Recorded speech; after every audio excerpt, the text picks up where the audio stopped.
Hey, you better fucking hurry the fuck up. You don't have to worry. To you guys, thanks from other cyclists to them and from them to you as well. I'm going to start with our Speaker of the Council, Mr. McLaughlin, a ex-cyclist and encourages and followers all over the community. Really enjoys the fact that having events like this. Mr. McLaughlin, Mike is yours. Thank you, Steve. Good luck, everybody. Welcome to Walkable. Welcome to Consolidation. It's wonderful to have you all here. It's great to see these events happening, and I wish you all the best. And the fastest rider win. And then I'd like to hand across to our President of Cycling South Africa, Mr. Gwenya. I'm going to give you the mic, a word for the riders. Thank you, Steve. Just a couple of words. One, we have dedicated this championship to all the foreign riders this year, and particularly in the last week we've had a lot of incidents, and we want to make sure that we honor them and we remember them. We've taken a lot of steps to make sure that we follow up on that, and we'll hear about it in the next few days in terms of what we're doing. So think about them, keep them in your mind as you race to this finish line again, backwards. But we hope that you're going to have a good day. We will try and protect you. The Midbar municipality is here, and they've put a lot of security on the road so that you guys are protected. We don't have any incidents. Thank you very much, Ms. Bob. I can't protect you from the sun, neither can they. So you guys have a great ride this afternoon, and I look forward to seeing you here in a few hours. Thank you, Mr. President, Mr. Speaker, the municipal managers here as well, Mr. Gwenya, Mr. Mafadi. I confused them there. But guys, I think we're about ready to rumble. Peter looks ready to go. We've got our social media, got all the fans on the sideline. Fritz Pienaar, the organizer. Craig Bazaidno from Road Rangers. Our CSA officials are ready as well. Riders, you are going out onto route. It's neutral to the R82. Team vehicles are out there on the R82 already. Once you're on the R82, the flag drops, the racing's on. 180 plus kilometers out there. It's going to be a good challenge, going to be an honest race. We're looking forward to crowning the champion out there. Gentlemen, we wish you the best of luck. Any questions? We're all good. Timekeepers, we're ready. Officials, we're ready. Motorbikes are ready. Midball has been ready all along. CSA has been ready all along. We're going to give it a countdown together from 10, 9, 8, 7, 6, 5, 4, 3, 2, 1. Come on, here we go, guys. The racing underway. Neutrals are in the beginning, the most dangerous part of any race. Let the action underway. Whoop. Good.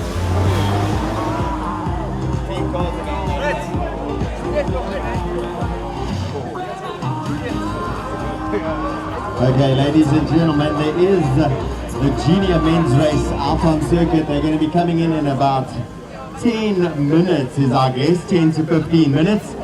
I'm going to hand the mics across to Jeremy. He is live streaming now on YouTube, CSA live stream, and I'm going to let him do his thing. I'm going to be on the finish line.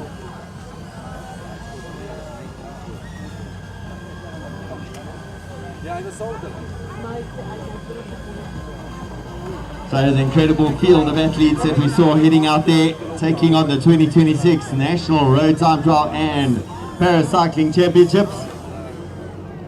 Byron Munson in the mix there, Stefan Labot, the two riders from Modern Adventure Pro Cycling. Top two riders in the time trial as well. Stefan Labot taking the title there, Byron Munson second. Just a bit of background on them in the Alula Tour. One of the early season tours for the World Tour calendar. The Alula Tour. The 2026 South African Road Racing Championships. The elite and under-23 men have just kicked off. They're taking on 13 laps of this 14.3k lap. It's a bloody hot day here today. Jeez, like mid-30s. I think with the temperature off the tar, we are looking well into the 40s. So let's get straight into the start list here. We have Daniel Matthews, Casper Creer, Dan Loebscher, Alan Hathey's in the list, but unfortunately Alan is not here this morning or this afternoon.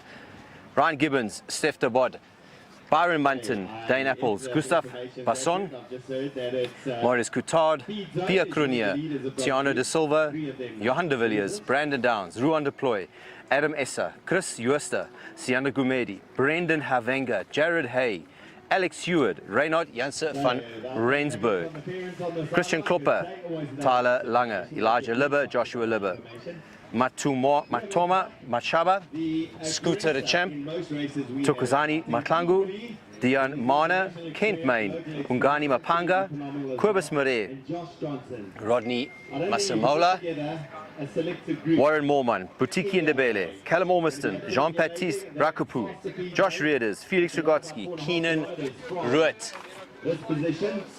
Kevin Skoltz, Rogan Smart, Wilco Stradom, James Swart, Ongeziwe Tiapa, Josh van Wyk, David Shelley, Wynand Hofmeyer, Mark Pritson, Bladen van Rensburg, Gavin Shelley, Blaine Kick, Josh Dyke, Zander Rasmus, Carter Barnes, Emil van Niekerk, Luke White, Vian Nivout, Ibrahim Lahir, Gustav Roller, Inyakalo Sekitele, Ntako Sarila, Rates Hofmeyer, Jose Kleinsmith, Matthew Horn, Stian Landsberg. No, Stian is not here. He had a bad crash in the UAE, and I see he's back in South Africa working on his recovery. The riders are off. They are neutral zone, or was the race begun? As you can with the start list here, White Buertes, Francois Hofmeyer, Adrian Klaassen, Rainer Skutter, Bart van Rooyen, Simon Ferreira, Matthew Sim, Reese Burrell, Zane Salzwiedel, Kieran Gorge, Willem Versace, and Cade Barnes. So, as the riders are off on course, the start of their race, I can tell you that up here at the start-finish line at Rosenbusch in Walkerville, the wind is blowing a fair bit. I've been saying it for the last couple of days in a row now. The wind is a very important thing. But looking at this, looks like there's a rider that has got away, or riders that have escaped the group. And we can expect this probably for the first half hour to 45 minutes to an hour, until the first break kind of consolidates. Riders are going to try very hard to try and get away. Brandon Downs, Ruan de Ploy. Who are they chasing here? The speed will be really up now, but I think they've got a bit of a headwind as they go on the main road, heading back towards Joburg CBD. It looks like Christian Klopper in the front there. I think we're going to see some interesting team dynamics being played out here. You've got Byron Munton and Stefan de Bod from Modern Adventure Pro Cycling. These are our European pros, or some of our European pros racing in the Europe. We're going to be racing the European circuit this year. These guys would love to take the South African Road Race Champion jersey back to Europe and sport it over there. The time trial on Thursday, they got first and second. Stefan de Bod just edging out Byron Munton for the win, so they've got half of the job completed. It's one of our juniors, Luke van Zel, there being caught by the elite men. See two. Oh, there's Byron Munton. This is a bit of a surprise. I thought he would have sat back and waited a little bit. Behind him is Daniel Matthews, the outgoing South African road race champion for the 2025 season. A bit of a surprise to see Byron getting stuck into the racing so early, but I suspect they're trying to, they being Stefan and Byron on Modern Adventure Pro Cycling, trying to split the teams up so that they don't have to deal with many riders. If you're up into the break, there's less to worry about from a tactical point of view. And the way Byron was going around here on the time trial on Thursday, geez, like, he was really, really flying. So he's very familiar with the circuit. Daniel Matthews, when he's up in Johannesburg, stays in the south of Joburg. He knows this area very, very well. And as the reigning champion from 2025, got into a big break at last year's edition of the race. The break went all the way to the finish, and he had the legs when it counted to take the win.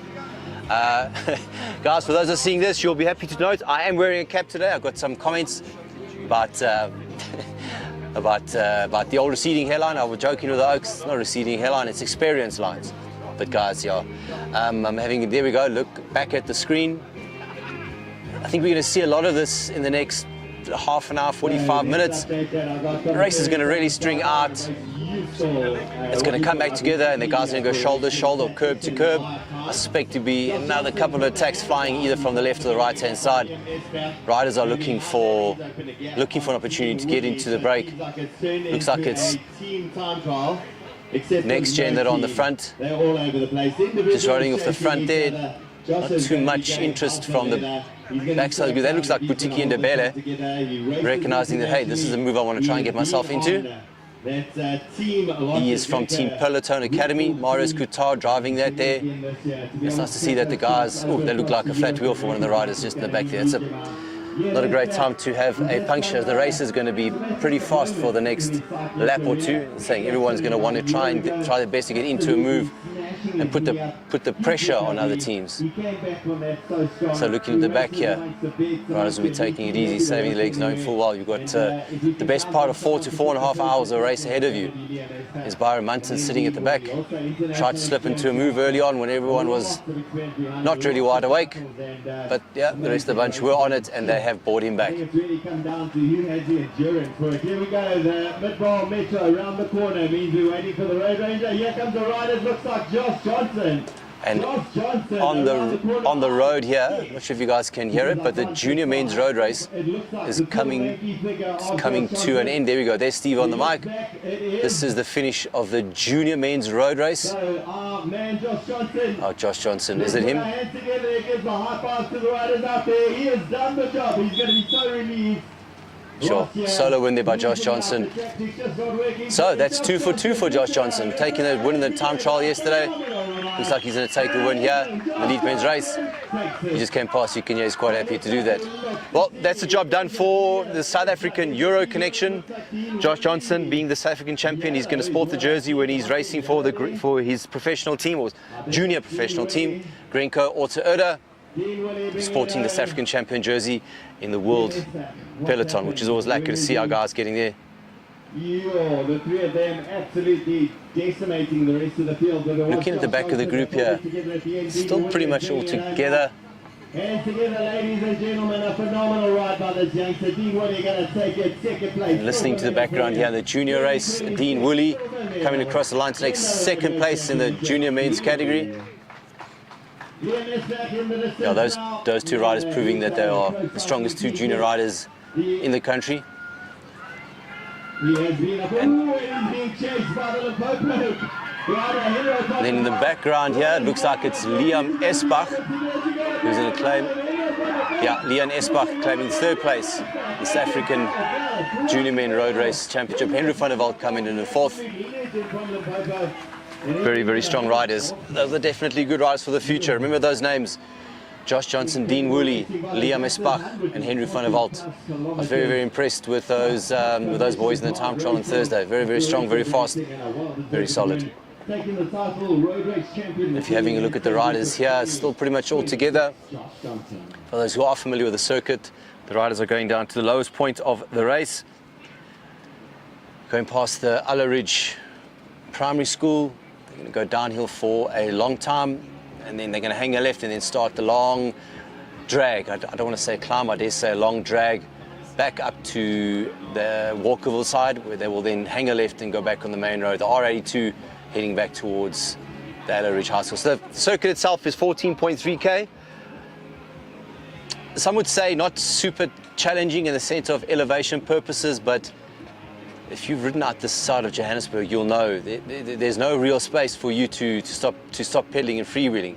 You're on the pedals the whole time. It's a taxing technical circuit, technical in the sense that you always got to be wide awake. What's happening on the tactics side, you can never really switch off. You have to be on the pedals and wide awake all the time, and that is going to wear the riders down. It's taxing on you. The elite men are going to be out there for 4.5 hours, focused, wide in for the best part of 4.5 hours. It's going to be a long day out there. And again, I've said it before, it's quite hot outside today, well into the 30 degrees Sunday afternoon.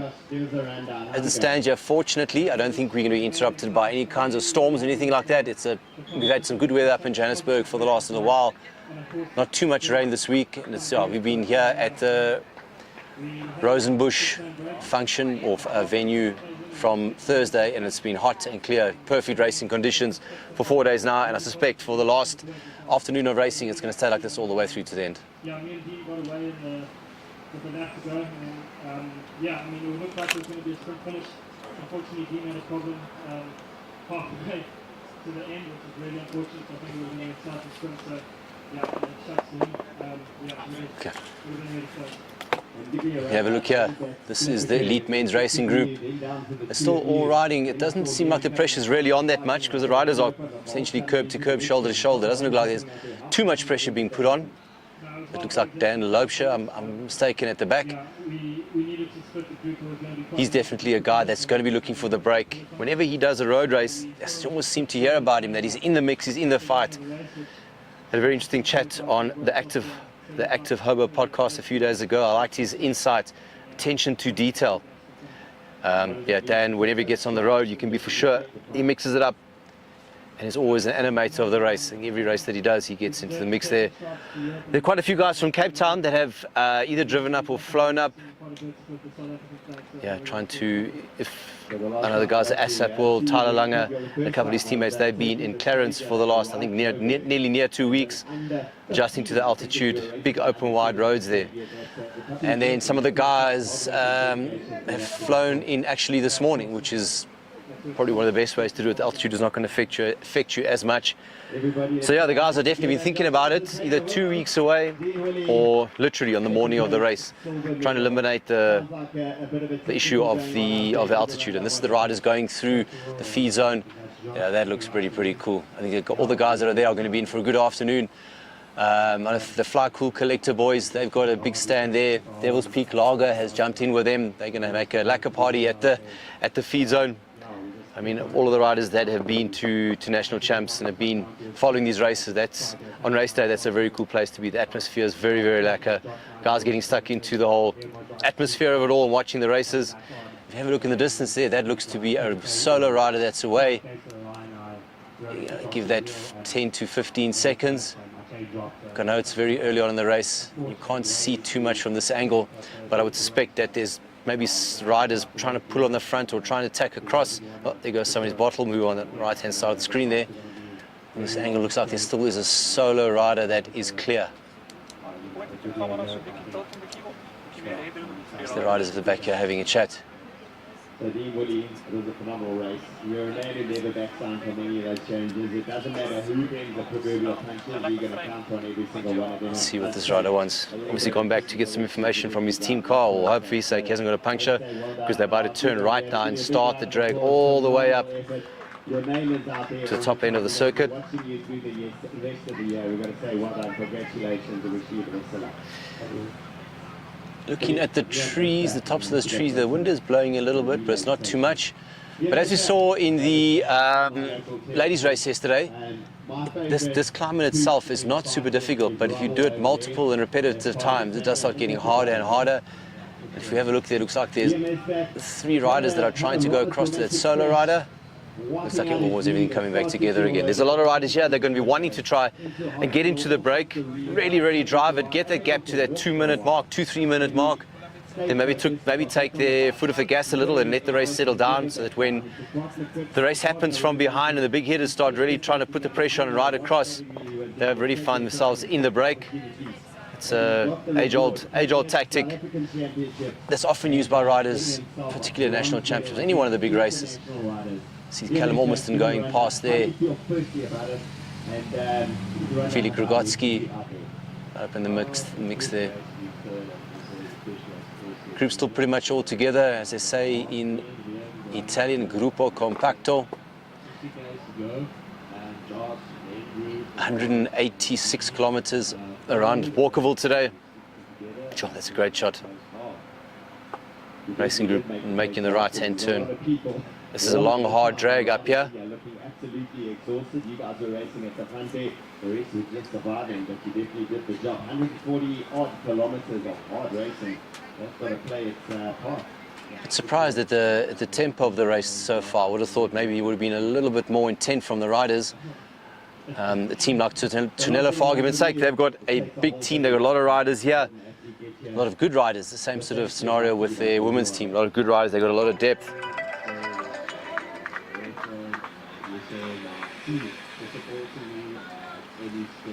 Switching over back here to the start finish line. If you have a look, I know looking on the screen it doesn't look like a hell of a lot, but from the finish line, the bottom quarter I counted out this morning is 450 meters. It kicks up a lot. They're only right near the top, call it 50 meters, it almost levels out, but right from the bottom it kicks up quite viciously. And yeah, we had a great finish this morning with the Mastermen 40, 30-34 and 35-39. It was a group sprint of about 20 odd riders, and Herman Fischer took the win in that category. The sprint was a really, really good sprint to watch. If you have a look here, the riders getting distance a little bit. Okay, yeah, we're going to have a replay of the veterans men sprint. So the riders make the left-hand turn. There's about 450 meters to go. If you watch Herman there in third wheel, he's done this many times. He knows what he's doing. You see how the riders are going to the right-hand side of the road. That is the shortest line. See Herman's trying to wind the gears. Got the ride in front of him locked in. Miguel Cavallo kicks him through on the inside. So at this point, all in, 100% committed. Yeah, here we go. He knows he's got it for now. Herman Fischer wins 2 years in a row. For those who are wondering why is Miguel putting his hands up, he's won the 35-39 category. Herman's won the 30-34 category. So what we often do is at championships, we will run 2 categories in one block. So meaning all Mastermen 30-39, they race together. However, they are judged separately. So on the day or in that specific race, you will have 2 separate podiums. That is why it can become so interesting, because there is literally a race within a race. There's some really, really cool drone footage there of that sprint. It's not something you get to see every day. Very lucky that we can have that opportunity here at the races today. So this section, this is where the race really gets fast. It dips out in the bottom, then it climbs up a touch, then it takes a sweeping left. 150 meters later, sweeping left again, then you jump onto the highway and head your way back down all the way to the Ella Ridge Primary School. I hope these riders are taking notes, because when it comes down to the final lap, at this point where the riders are now, this is when positioning becomes so important. If you're looking for the sprint, you need to get to that right-hand bend or the T-junction in front there, where the riders are now going to turn left. On the final lap, the riders will turn a quick right there, 100 meters later, turn a quick left, and the race will go as what you saw the drone footage just now. So positioning, if it's going to be a bunch sprint, it's going to be very, very, very important. Looks like this rider is battling a bit. Has he got a flat wheel? Can't see just yet. If he does have a flat wheel, you'd hope that he'd ride it through this corner, through the next corner, and then when you're on the highway, stop and change your wheel if that is the case. But yeah, this is a very fast section here. That is rider number 54, Bladen van Rensburg. Bladen van Rensburg is finding that the speed's a little bit high. Yeah, it's not easy in the bunch. If you have a look here, these riders are getting under a bit of pressure, just getting the cornering, leaning off or tapping off the back of the group a little bit too much when you enter that corner, because when these guys enter the corner, they don't ease up, they keep that speed, they carry that speed all the way through, and as they exit the bend, the speed goes up. So here we are on the main road back heading towards the south of Joburg. Still all together. 75 abreast. All across the road. But I think we're going to see that a lot today. The riders really going to hammer it down that narrow road, jump onto the highway. Now it's a headwind over here, big wide open road, headwind, and I don't think anyone's going to be really too committed to trying to get away. Having a look there, 2 teammates riding for the China team, Callum Ormiston and Tiano de Silva. Both those riders racing in the Chinese Pro League in 2025. See that they are both sporting their professional trade team. So in 2026 they'll be heading back into Asia. Looks like Kevin Scholz there. No, Casper Krier tapping over the pedals. Dane Loebscher happy just to ride at the back. You see he's got an ice pack at the top of his shoulder to try and keep a core temperature down. Casper Krier on that factor bike from Luso ACDC, and on his left-hand side his teammate Kevin Scholz on his Windspace bike.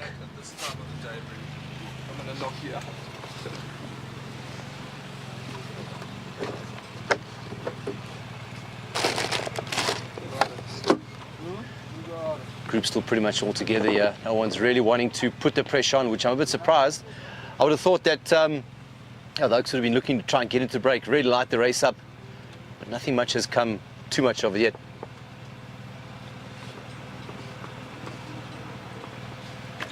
As I say that, there's a big split over there. Commentator's curse is what they call it in cricket.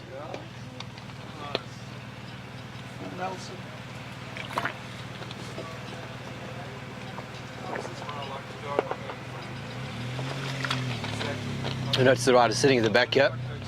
They're going to be drinking plenty of liquids today. It's a hot day out here. You want to keep your hydration levels up. It's a long day in the saddle, so they want to be keeping the energy levels up. It's hard to get footage of the Oaks on this highway because they're trying to use our motorbike to slipstream. So yes. like we can't really. It's so hard to get it because they just take any chance they want or they get. They're like, wow, in there. But cyclists maybe will one take day it, we'll yeah. have. We need a chat to say like, listen, if you see a camera, you're not allowed to slip it. Otherwise, you're going to get penalized. So maybe one day that can be in the rule books. It is in the rule books, but riders will use everything they can to their advantage as long as they can. But yeah, look in the front, the race is strung out. Looks like the guys are already trying to put the pressure on. And looking in the top right-hand corner of the screen, looks like there's a group of 4 or 5 that are away there. But the race is really stringing out. The pressure's on. Yeah, this is the type of racing I was expecting to see for the first 45 minutes or so. Riders all looking to get into a break. No, sorry, that's a group of juniors that are being caught. Elite men flying past them. Keenan Ruitt, I see there. Tiana de Silva, Callum Ormiston. The Mad Mac boys from the Cape. I imagine they all would have made their trips up to Johannesburg either a couple of days, about a week or so ago, or literally leaving it to 99.999. Sivan Hofmeyer, he's there. He's there waving to the camera. He's one of those riders that literally flew in this morning from Cape Town, trying to eliminate the disadvantage of any kind of altitude. As you can see, the race is strung out. Riders get brought back, and everyone eases up, and they go curb to curb.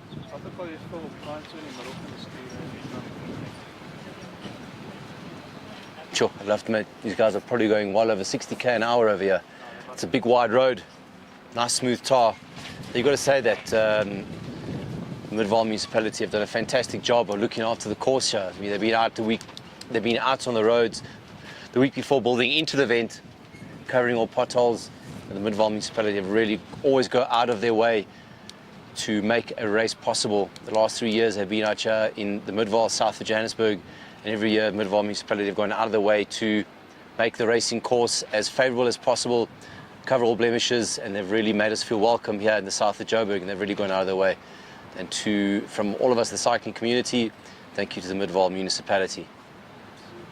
Then looking on the screen here, you can say thank you to Fast Cycles, who helped make this broadcast available. 2 to 6s.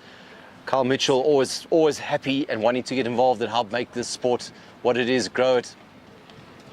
Karting, cycling, CSA Cycling South Africa Clips. Thank you guys, really made this footage really, really awesome. So Eclipse are kind enough to sponsor us the units that makes it possible for the bike to get a feedback to us. Okay. Yeah, so they're sponsoring us that piece of kit.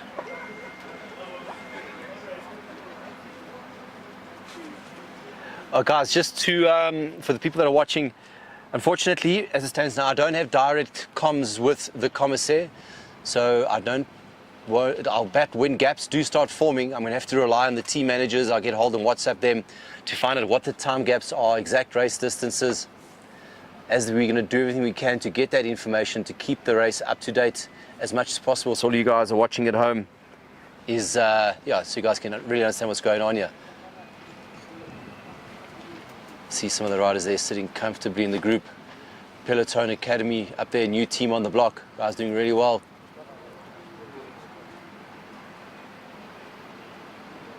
How many entries did we get? This is a big pack, eh? If I understand correctly, it was 78 riders in the elite and under 23 men's category. That's a pretty solid field. Just to give you an indication, when you go to World Champs, you're looking at about 200 riders, so more than double this field. So cool to watch. Yeah, to watch is fantastic, but I must tell you that if you're in that group, it's quite scary and intimidating. But have a look at is that Team Fly Cool Collective, they setting the tempo early on. Look, I would suspect that going into this race, their former World Tour and Tour de France rider Ryan Gibbons would be the team rider. I actually had an interesting chat with him literally on the start line. So I asked him, are you gonna win today? You must be the man. He said, no, not me. And I said to him, BS, Ryan. For the last few years, whenever you come to South African races, I always ask you the same thing. Are you gonna win? And you always say no. Then he gave me a stat saying, his last 5 races in South Africa, he's won 4 and placed second once. Yeah, the junior riders finishing here. They're finishing their 2026 South African Road Race Championships. But yeah, going back to Ryan, he has retired from the World Tour professional scene, come back to South Africa. He's raced in Europe for many, many, many years. Time to focus on his wife and newborn son.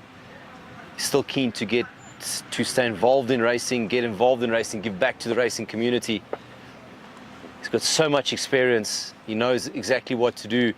And you know, going into this race, he has retired from his World Tour racing career, but a race like today, he's got to go into the race as one of the red hot favorites. He won here 2 years ago when the race did, I think it was like 7 or 8 laps of the John Bosco circuit, then went into the Suikerbosrand Nature Reserve, and then already on the, I think it was the 6th or 7th lap of the John Bosco circuit, he decided to ride away. Thank you very much, guys. Rode across the break, went to the break, decided they were too slow for him, and went on by himself and went on to win the race. So if he's got a small amount of, or a percentage of the form that he had that day, he's going to be a very difficult man to beat. See the riders here already keeping topped up, digging into their jerseys to keep the energy levels up. I think at this rate, the way the riders are riding now, they won't be at a high calorific rate, probably 500 to 600 calories per hour, but when the pressure does start turning up, you can expect these guys to be hovering between 800 and 1,000 calories.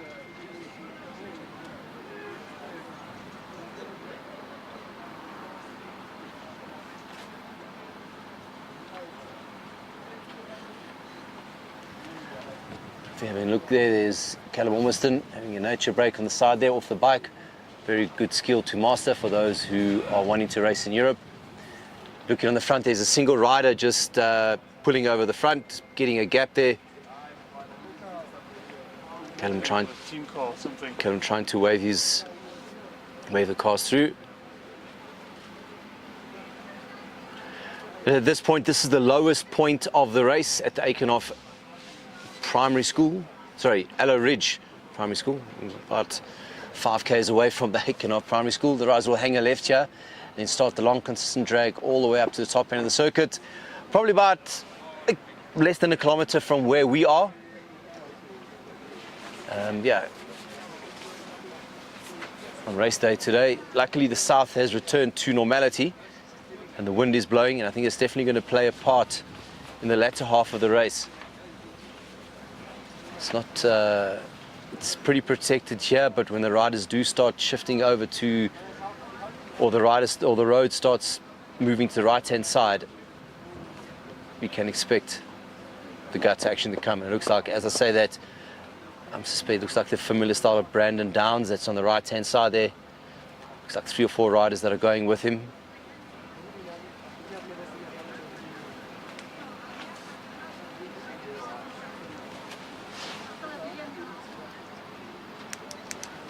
We are now currently sitting at 1:30. So the riders have been on road for half an hour.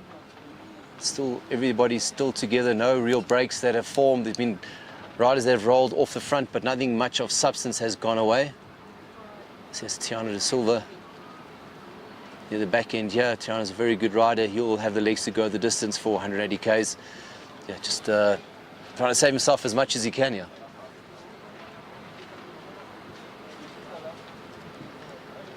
Looks like one of the Gaviris brothers in the back of the group there. Very, very handy on the track.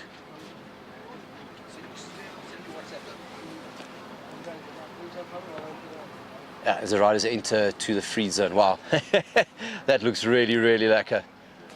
Big party festival there. The riders, all the people have come out to watch the bike racing today, Acha in Walkerville.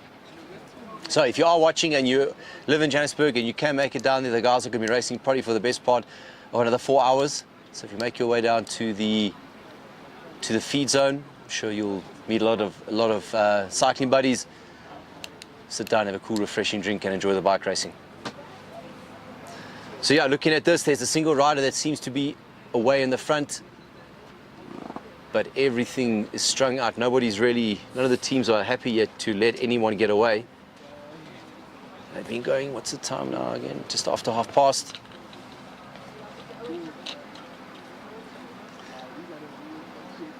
Matthew Sim at the back there. Tiki and Bele, I see it in front of him.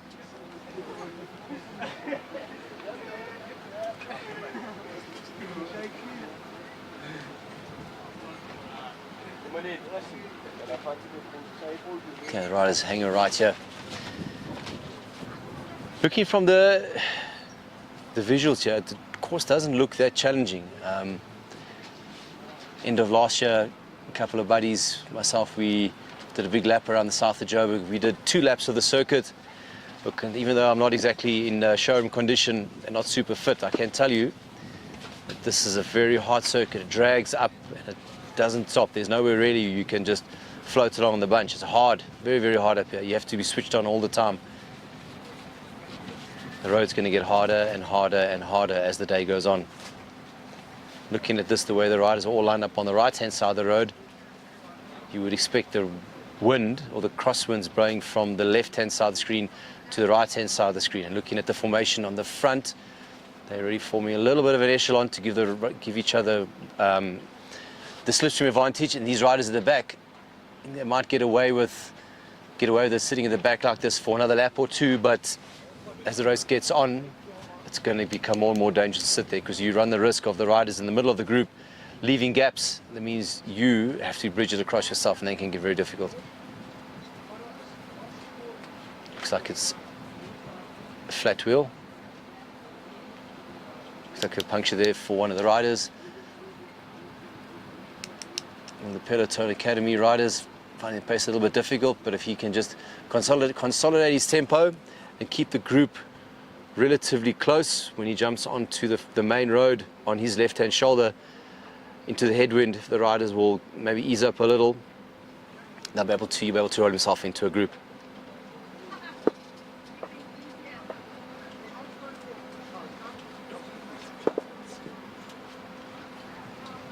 And again, got to say thanks to Fast Cycles 2 to 6s for making the stream available. Here we are back with the riders, and it looks like the riders are all on the right-hand side of the road, which would indicate to me that the wind is blowing from left to right and the pressure's on. In a situation like that, you don't want to be near the back end of the race, because, as I said, if the riders in the front of you, in the middle of that group, swing over to the left and ease up, you've got a very big gap that you have to try and close. And I think a lot of the stronger teams and stronger riders, they can be very aware of this, and they're going to ride in the front of the race, near the front of the race, and keep the pressure on and try and break or split the group up.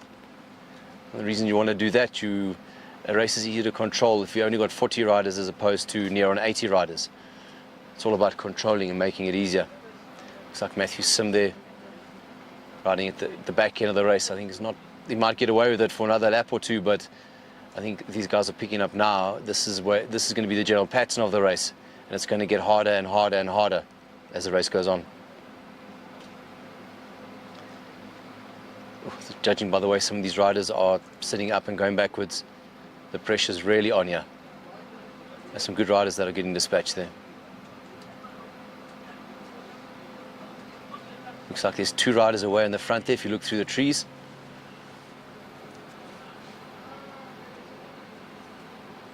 And as it stands now, the riders are into lap 2 of the 13 laps.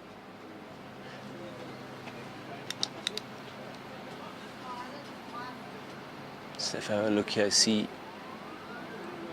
new Peloton Academy riders find himself in a bit of pressure there. Kevin Scholz from Lusa ACDC, he's hanging in the back end of the race. Like I said, he can get away with it now, but in the next lap or 2, that position is going to become very, very dangerous. Riders tire, riders lose focus.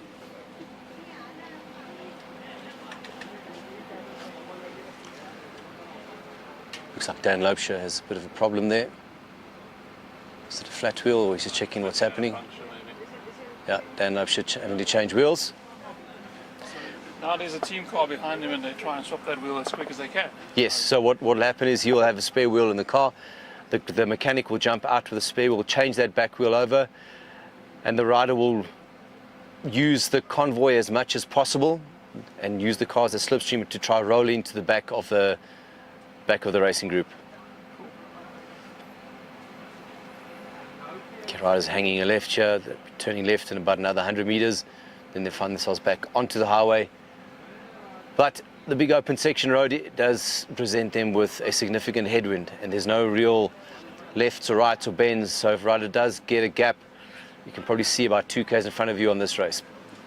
Speaking of which, looks like there's 2 riders that are away, or is it a single rider in the front with 2 riders chasing him?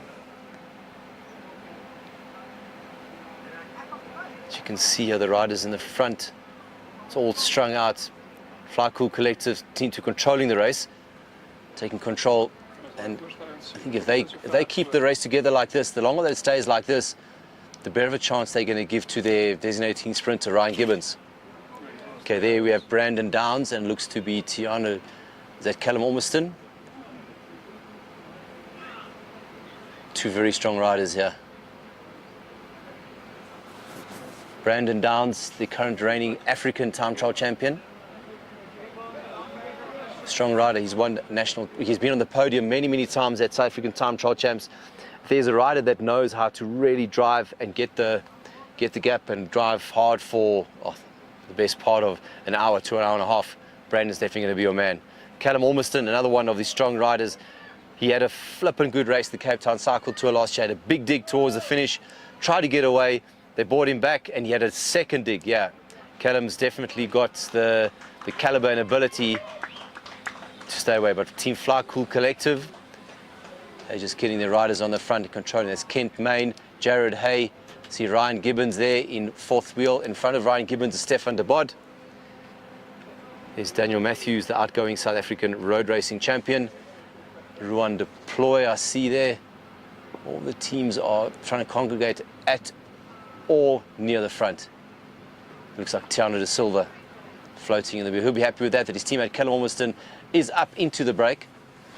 But it also seems that the Fly Cool Collective guys are happy to control it. There we have Kevin Skoltz sitting in the back floating. Oof, yeah, that race has sprung out. Doesn't look like the Fly Cool Collective guys are happy to let those 2 riders happily just roll off the front. They're trying to keep it controlled. One place you don't want to be in a situation like this is off the back and 5 to 10 meters behind the last rider, because then you have to put in a massive effort if you want to try and get across. If you're sitting in the group on the wheels into a slight headwind on a big open road like that, it's quite, and I say this in apostrophes, easy. It should be more easier, never easy. More easier. Easier, Roro. Steve, welcome back. Have you got everyone out and in doing the MC work? We all good? Yeah, you were doing that role yesterday. It was mine to do today. So I got to see the elites off at the line with all the dignitaries. Really good to see them. Looks like that race is proper hammered down, but lots of fresh legs, so they're going to stick it out. Give us a rundown quickly. I haven't been able to watch any of it, but I do have the CSA officials, our Secretary General, Somi and Della, both watching the live stream as I got to the office to check in there. And then I go around and there's our president, Q, having a quick bite to eat. And what does he have on his cell phone? The footage of the race and your voice going. So I've WhatsApped the pictures to Frank. We'll send them up later. Have a laugh at it. It's brilliant. Loving the fact that we can see this racing. A big thank you to all those partners stepping in. You can see a couple of extra names coming onto the bar at the bottom there. I'm going to start with 226s on fast cycles. Jeremy, they've been amazing. Stepping in early on to make sure we can do this. Midval CSA, Gauteng Cycling stepping up to the plate as well. And then an amazing contribution from Eclipse. And you'll notice how much better the picture is because of their contribution, enabling us to pick up these crystal clear pictures. There we go. This is what the photographers are not supposed to look at. Those riders having a nature break on the board nature break. Yeah. A little bit earlier it was Callum Ormiston having nature break, and I think for a lot of the the younger male riders doing this, it is something that you need to learn how to do if you Yeah. are harboring ambitions of racing in Europe. But yeah, besides that, Steve, the race has been relatively controlled. You know, ones and twos have gone away, but nothing really has stuck too much. And I think the way it stands here, you've got Callum Ormiston and Brandon Downs that are away. Oh, Team Brandon Downs again. Team Fly Cool Collective, they're taking control of the race. They're racing for their, there we go, there's an image of Delaporte watching the live stream. Our office and all the Office. admin, and there's our president. He's having a quick snack, and he was sitting there watching the live stream. I love it. I love it. So, yeah, brilliant to do. And having a producer right next to us, Frank Mayer, the wizard, putting it all together for us. Oh, the screen freezes again. I brought the 4th place youngster from the junior race, Jeremy, in front of Vault. Yeah, and I said he's going to have to do a little bit of chatting to us, share what it was like out there, because he's still looking hot and flustered after a very difficult race. Super aggressive. Josh Johnson was saying on the line when we interviewed him just how positive that racing was. I mean, they just put the hammer down. I think the average was 42. Okay. 42 k's an hour, and yeah, the first third of the race, a little bit of watching each other, figuring out what's going to be happening, and next thing it lit up. So I'm going to see if I can put Henry van der Walt into the picture with us in a moment, next to you, and see if we can have a chat to him. This is the back end of the race, the big wide open road. It's very difficult for a break to try and get away because the speed is literally so high, as you can see here. That looks like young Gustav Roller shifting up through the group there. Just like a track rider, that one. Look at him. Looks like a move around the outside in the Madison. The rest of the guys looking at him going, uh-oh, there could be a bit of an acceleration again. They're still got to take the left turn onto Ella Ridge School Road. That's going to end the Daniel run. Looking at the groupings of the riders out there, big bunch, but yeah, next gen team together there. Next gen car time guys. Oh, ACDC is that Kevin Skoltz, hand up, looking for a bit of support from the team behind. Luso Pro Cycling, nice squad of riders they got together. Jeremy's been doing some incredible coverage of all the teams for the beginning of the year. There's a lot of homework on the back end of it. Contacts the team, asks for information on what's been going on, and then goes and relays it for the rest of us so we can learn a little bit about these teams. It's hard to find the information, but Jeremy, you managed to do it. How do you do that?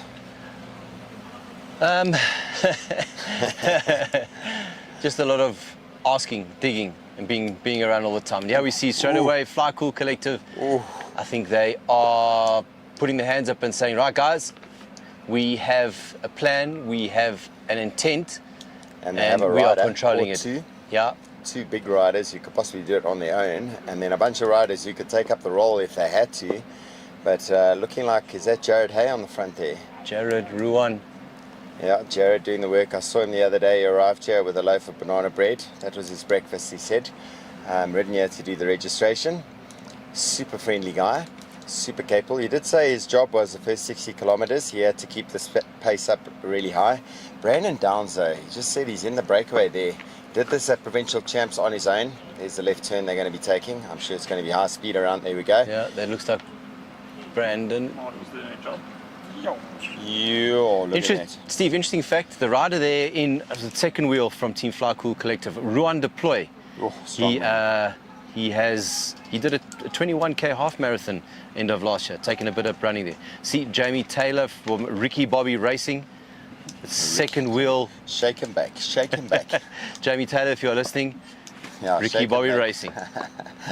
So Henry van der Walt sitting here just while we're watching the guys head towards the lowest point of the course. Henry, tough race out there. Coming from Limpopo, you're used to the heats. You're a tough man. You did a brilliant race out at Provincial Champs. Give us a quick rundown. What was it like out there taking on the on those international juniors? In the beginning of the race, it was quite negative. Everybody doing a few attacks, but nobody following through. Nobody doing any real attacks. Only doing a small sprint, like 10 seconds, and then giving up.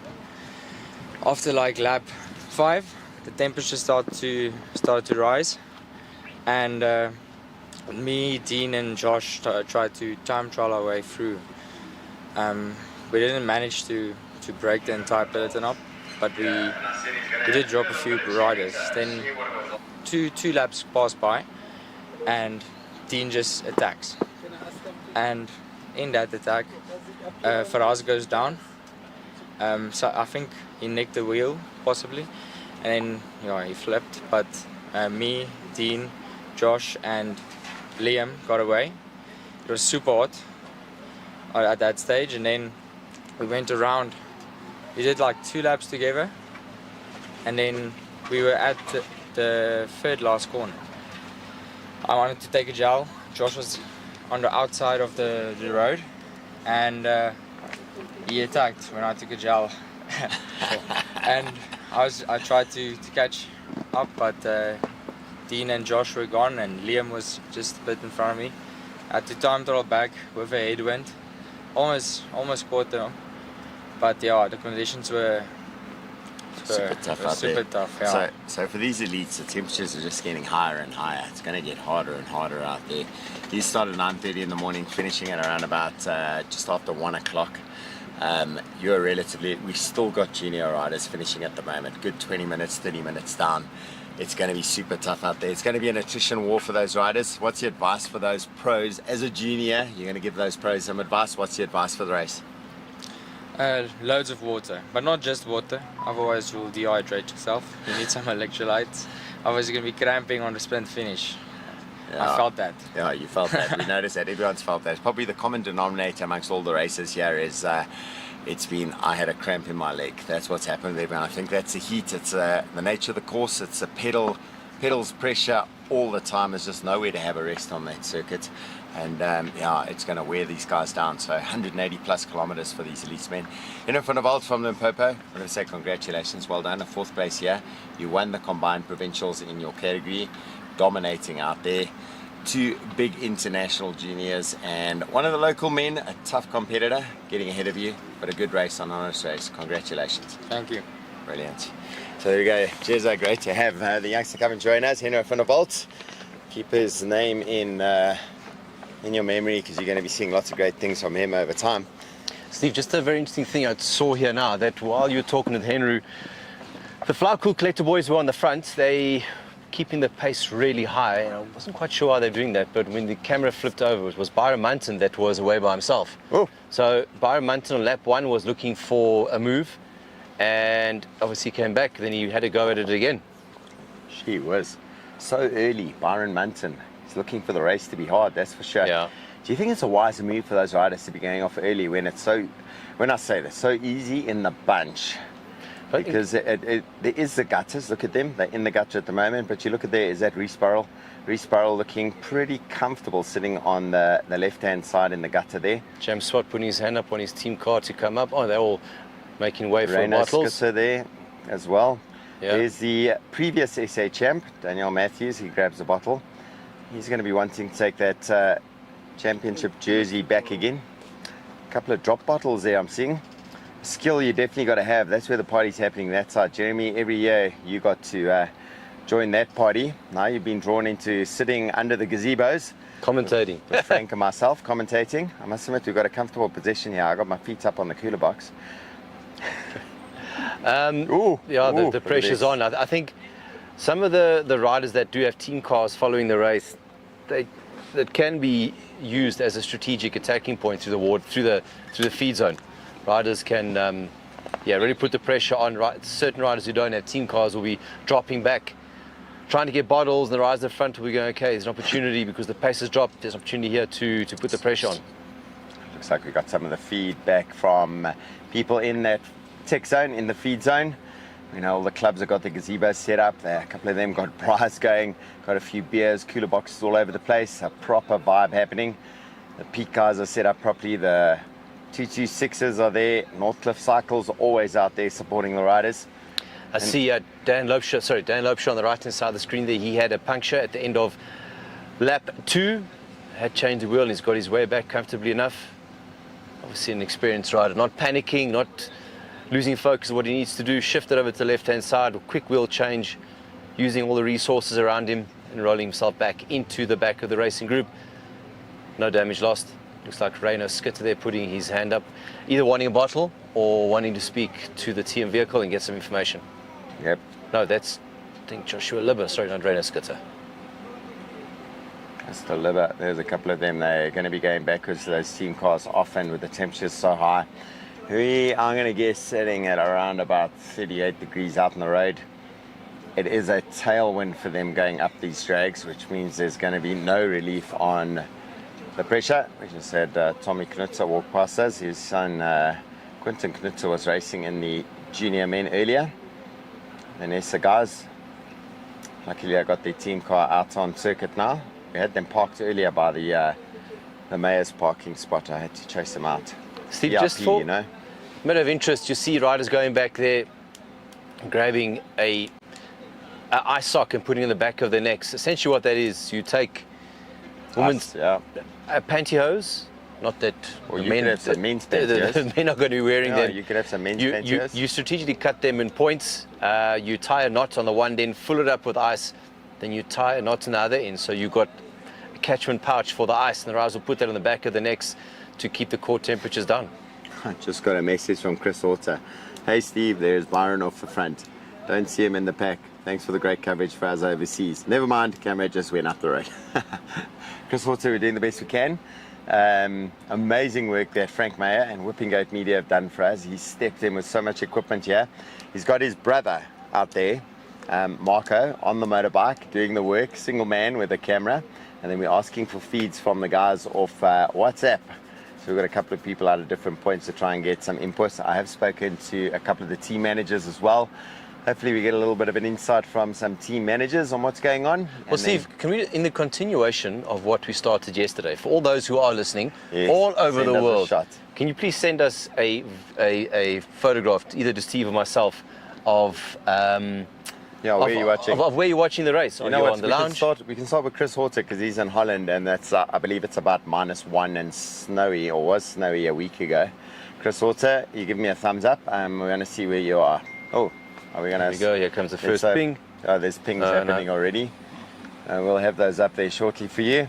Yeah, guys, send us images of where you're watching the race. Is it on the train, on the phone, as we're on your lounge? Talking about this is we got the shot of us. There's me lounging in the background. Frank caught me off guard on that one. But Steve, we do have our TG6. I was just going to say, hey, yo, those were giving me shit yesterday about my hairdo. Guys, you'll be happy to know. I have a cap on today, sporting our sponsors of the live feed. By the way, I had some information and I asked for Della Paul to send me an update on it. Which province has the most world champions? And they started to list them. And surprisingly, that youngster who won the race in the junior men's race, sounds like they're the ones with the most number of world champions for any of them. I'm going to forward the one I just got now. Let's post that up there because that's a lovely selfie that he took. Steve, I've just got one here from Alistair Garnett. They're on the side of the road. Yeah, Alistair Garnett Liesel. She raced earlier in the week. She said it was so super tough out there because of the heat. Now the riders in our Belgian There's another section one at the here moment. from Paul Lewis Enright in Benoni. He's watching it. Benoni. Hey, that's my town. Don't give Benoni shit. We got a great little dorpie. Jakub Binneman from Cape Town. Celeste Alkers all the way from the West properly Rand. set up, eh? Yeah. Ew. Okay, Celeste. Liesel looking comfortable, getting treated like a princess out there. Here we go. We're going to start putting some pictures while the guys are doing their feeds in the Belgian section, the Noel Smouse section. Jakub Binneman from Cape Town. Geez, like guys, this is a great Sunday afternoon watching bike races. You guys are watching us, and we're watching you watching the bike race. Yeah, and a bit of shake and bake with the guys in the peloton there. Okay, let's forward these on. We've got bleep, bleep, bleep, bleep going on all over the place. Carl Lang from Nelspruit. Carl, you'll be happy. I'm sure you know now, your man from Nelspruit, Nick Kubal. He bossed everybody in the Masterman category yesterday. Geez, like he was... Zero respect. Didn't want anybody's with him. So this section of the course here is the last little bit they got to hit the highest point on the course. The problem with this section, the speed is so high. It is a tailwind, but you've got to keep the pressure on the pedals. It's a bumpy section. There were potholes there 2 weeks ago. They've smoothed all of them out, but I don't say it's a smooth section of road. It's a bit like racing in Belgium, where it's like Some sections are bricks, some sections are tar, some sections are fixed patches. Getting some images here from Jared Havenga, the brother of Brendan Havenga. He's in Dubai. Yo, I'm getting them all over the place as well. Kirsten, yo, Kirst, where are you? She's just sent me an image as well. I'm running out of data. Yeah, I'm gonna have to update my data. Peter Ambrose. Peter Ambrose, yo. Watching the bike race. Oh, Someone, great. yeah, Freddie just sent a shot on the Northcliffe Cycles group.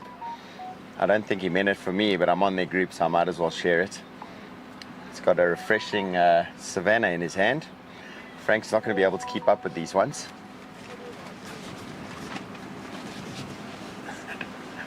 Yeah, There we go, the left turn over the top of the course. They head out onto the R82 again. This is going to be one of those races, Jeremy, I predict is going to be just the tightening of the screws over time. The temperature is going to be wearing them down. Jeez, JC Null. JC Kruger Null as Fournier. well. Yes, here. Yes, the guys. Okay, Awesome. we're going to keep up with them. Let's keep on sending those guys. Where's- We're going to keep oh. them busy. Who's- Mark. Yeah, Mark Lowe. Mark Lowe. Mark Lowe, we can almost see that you're watching in your glasses. Yeah. How do people do this professionally, Jeremy? We've never really done this professionally. This is our effort at it. Fly at the But front Steve, again. Steve, hang on. We are professional at cockpraaters, so we can do that quite well. But anyway, besides for us talking our nonsense, Fly Cool Collective there on the front, and Ryan's obviously telling all the guys, all right, guys, there's no danger No straight panic, up the yeah. road here. Let's just save our pennies. We are now going into lap 4. Yeah. So consolidation there. Ellen Olwacher's dad, Kobus Olwacher. Here's a picture, we'll put that one up. He's doing an easy virtual Cape Town cycle tour ride while watching the coverage. Brilliant, brilliant, I love it. Frank got a shot of us. I think he's going to put that one up just to show you what it looks like in our little office. Here we have Frank has set this Egon. up well for us. Almost aircon going for us here today. Got some wind blowing. Got some wind blowing. Egon Campbell watching it, legs up. You checked that, so they went quite quick to get ahead, and these oaks will. So we got two of the Oh, is this Sonolo juniors? Fly Collective watching it. It's Oh, these are juniors that finished. yeah, Via No. Nivo. No, No. this is Via This is the Nivo. lead This race. is the race. Felix Rogotsky, Via Nivot, Rodney Masamola. Rodney, Is that- how many times we've spoken about him? Was that Just sitting Tukazani? outside of the podiums all the time, but proper animator of the race. Who is that rider? 57. I've got some of the pictures there. Wayne Croonan says, I'm in my TV 37? room enjoying watching the suffering. Wayne Croonan should be out there suffering, man. Been doing it for 50 years, hard cycling. Okay, what's a couple more hours out on the bicycle? Steve, this is a very good move. Tornado Pro Cycling got 2 riders there. Got Felix Rogotsky from Nessa Pro Cycling that are there. Well, that is there, not are there, sorry. Did you, I heard you talking about Egan Campbell. I've just seen Yep, the picture you there sent he me is. now. Yeah. Yeah, Egan There's Campbell. Via Nivot. Very strong rider. He's been on the up the last close on a Yes, year. talented. The winner of Very, the very strong. junior men's category The for the Zanzi Series last year, yeah. He was a super aggressor in the junior category. And that junior race often mixed in amongst the elites. He would be up in the podium positions as well. A team rider of note. Quite happy to do some work if he has to. Rodney Masamola, you know, this team, the Sonola team, yesterday didn't work out for them in the elite women's race, but they definitely were the team taking the racing to everyone else. Didn't work out for them. Everyone looks back and they're critical of the positions they got at the end of the day. It is their responsibility to pull the results in, but you know, it doesn't always work out for you.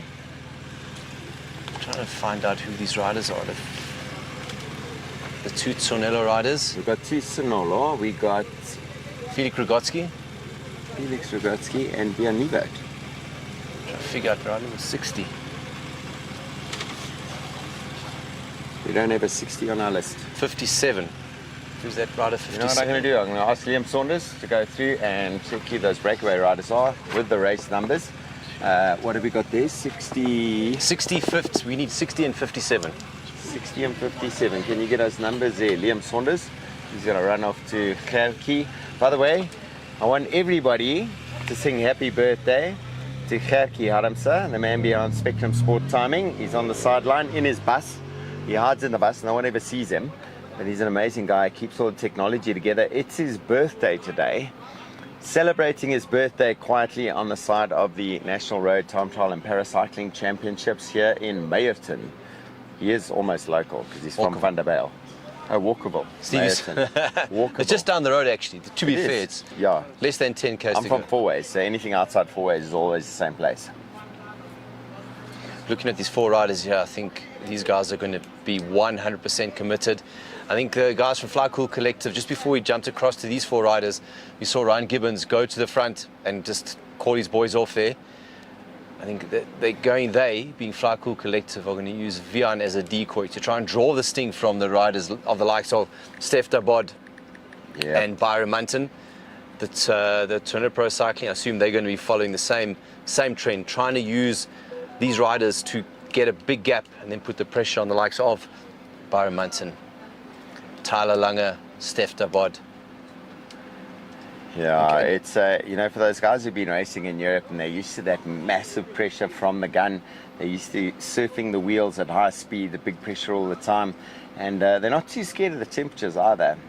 We saw Byron Munton and Steph Dabot in the Middle East, big mountains, hard efforts. Steph Dabot getting that 4th place overall in the Lula Tour, 2nd rider over the line on the Queen stage for Byron Munton. And then what did the 2 of them do in the time trial? 4 days ago? 1st and 2nd. First and 2nd. So, you know what? We got a group here that's going to work together. We know the Sonolo guys have got a plan. They always got a plan. The plan is throw numbers at it, fire your guns. The Nessa guys mixing it up nicely. Björn Nivert, he's obviously been put out there as policeman. Roll with it.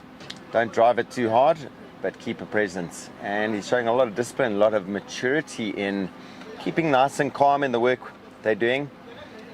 We spoke yesterday about how it's rolling on the way down to the lowest part of the course. It's not a downhill. You still have to keep the pressure on. It is a bit of a breeze as they head in that direction. They're heading in a northerly direction now, back towards Joburg from Van der Bijl. So who do we have on the list of names there? Steve, as we suspected, Thokozani Mutlangu and Rodney Masemola. Oh, yeah. The 2 Turner Pro Cycling guys. Steve, I'm just forwarding you another image that you can forward on to Frank from Jane Gouveia, watching the bike race at home after a long ride on the road this morning. You know, me trying to multitask, I just sent Chris Horter his own picture back instead of sending it to Frank Meyer. Sure. Frank's downloading images at a rate of knots. He's going to have to do a carousel of pictures. Yeah, what's that? Owen Lloyd from Australia saying thanks for the coverage. Nice. Owen, keep those photographs coming from the track. We love your work, what you do down there. We've got Holland, we've Peter got Marks Australia. helping us out as well. There we go. Peter, Shanique Marks' dad, local to the area. He's very interactive in the racing. He gave us a confirmation there. Thokozani Mutlangu, Rodney Masemola. We had a lot to say about Rodney Masemola at Criterium Champs. An amazing team player, mixing it up amongst the... Steve, about 5 minutes ago, the gap was 34 seconds. So judging the way that these riders are going, I would assume that gap is up because these 4 riders are all 100% committed to this break. You can see they've got the instructions from the team. They've been told what they got to do. And, you know, it looks like a pleasant little ride together, but these guys are not pleasant little ride. If you're on a bike trying to keep up with these guys, I mean, I'm gonna hazard a guess. The watts at the front there, 400 odd watts at the front, 450. Sure. No, look at them when he moves across on the road. How the rest of them are tucking into the slipstream. Can't even see anybody in the background there. Yeah, they've opened that gap pretty quickly. I think the rest of the teams have decided they're happy with this one. It's going to be up to Steph and Byron at some point, but they also know the distance, the time, the fatigue is going to play out, and we've seen how quickly some of the riders who've been out there on the attack have come back in. I'm trying after that. Steve, Felix I'm trying like that numbers coming off the back there. The wind's blowing so hard. Steve, I'm trying to keep score here of laps. I think these riders are going into lap 5, or they're halfway through lap 5. We'll ask Peter Marks because he knows everything. Peter Marks, maybe you can send us how many laps are going out there. He'll be our reference point for laps. We get distracted by everyone's pictures of where they're watching this coverage from. Yeah, looking at this, these riders are 100% committed to this. No one's holding back anything. And I think Tokozani and Rodney, they've got a bigger picture to play here. They're working on a much bigger plan. They're going to be really committing 100% to this to try and force the other race favourites to use up some of their pennies to get across to this move, and their designated team leaders are going to be sitting, waiting and watching. And as we stand now, I think Via Nivot is the only under 23 rider that is in this break, and that's going to bring a whole different dynamic as well. And 23 riders will be aware that Vian is there, and they're not going to want to throw national titles away and gamble. They're also going to want to get themselves up to the front end of this race. The other side of it, as they head towards the lowest point of the course, Vian Nivot, if he wins overall, he takes away the title from the elites, which we saw yesterday with the women's race. Yeah. Tyler smashing the elite woman. Right, a very, very clever race. She is a mountain biker. She gets distracted easily, so she did incredibly well. I'm joking. She said at times this road thing, she's wanting some downhills, some drop-offs, some tree roots to ride over. None of that happening out here. The guys have smoothed those roads over for the riders. Do you think we're going to get another tornado through here, Jeremy? We had one rip our gazebo up yesterday. I think it was Charles Cross's gazebo ended up over the fence. Here we go, Dom, our photographer on the sideline. He's riding an e-bike up and down, also doing plenty of kilometers. Steve, I would imagine in the next couple of minutes you'll see the team cars moving up, because Commerce's rule is that 3 laps complete. Peter Marks, thank you. 3 laps complete, he says. So this is them on 3.5, is it? No, we're shaking heads. How many Ks? the riders, they've done an hour. The riders started at 1 o'clock. And I must say, we were quite sharp with 1 o'clock today. It was on the button. Oh, we had some pressure to get that right. Currently at I had 7 minutes past 2. 7 minutes past 2, so an hour in. An hour, 10 minutes. 3 laps at 14 Ks. So 20 minutes a lap. Probably a bit quicker than that. I would say a bit quicker than that because the size of the group. Yeah, 3.5 laps. We're halfway around the lap. Maybe we'll send Liam Saunders up to Gerkie to confirm how many laps they've done. We've got to keep him busy. He's an under 17 rider. They've got nothing to do today. So the guys are now onto the uphill drags. They've got to make their way back up per circuit lap, about 140 meters vertical that they've got to deal with. But it doesn't come in any one big segment. It's just this constant drag they've got to deal with. It's a tailwind. So temperatures rise quickly. Chatting to Tokozani. some of the guys, the total elevation for the race is just under 2,000 meters. The guys say there's no big hills out there to make it hard, but you can make it hard in other ways, just by keeping that pressure on. Steve, and we always like to use this as a point of reference for the riders that have ridden the ride Joburg. That is 97 kilometers and it is just under 1,200 meters of climbing. So if you can use that as a point of reference, this is where we are today. The riders are going through the feed zone, the party zone. The party zone for the Sunday afternoon. Yeah, check all the people out there. And they've been watching as well. There we go. Kevin all the Scholz gazebos on the side there for his coach's fitness club. Felix Rogozzi grabbing a bottle of Via Nivod is asking for one. Let's see. Yes, you don't want to miss a bottle on this circuit with these temperatures. There's the Chia Vita Fly Cool Collective. Yeah, they were offering what? Ooh, one bottle on the ground as Vian gets his hands through off the handlebars. Ooh, quick pull to the side there. What was that about? Is that Rodney? Rodney. A little bit too much. He's losing contact to the wheel there. You can see what happens. You stop pedaling, 2 pedal strokes, you stop, you're like half the speed of everyone else. That's the effect of that drag up the hill. You've got to keep the pressure on those pedals the whole time.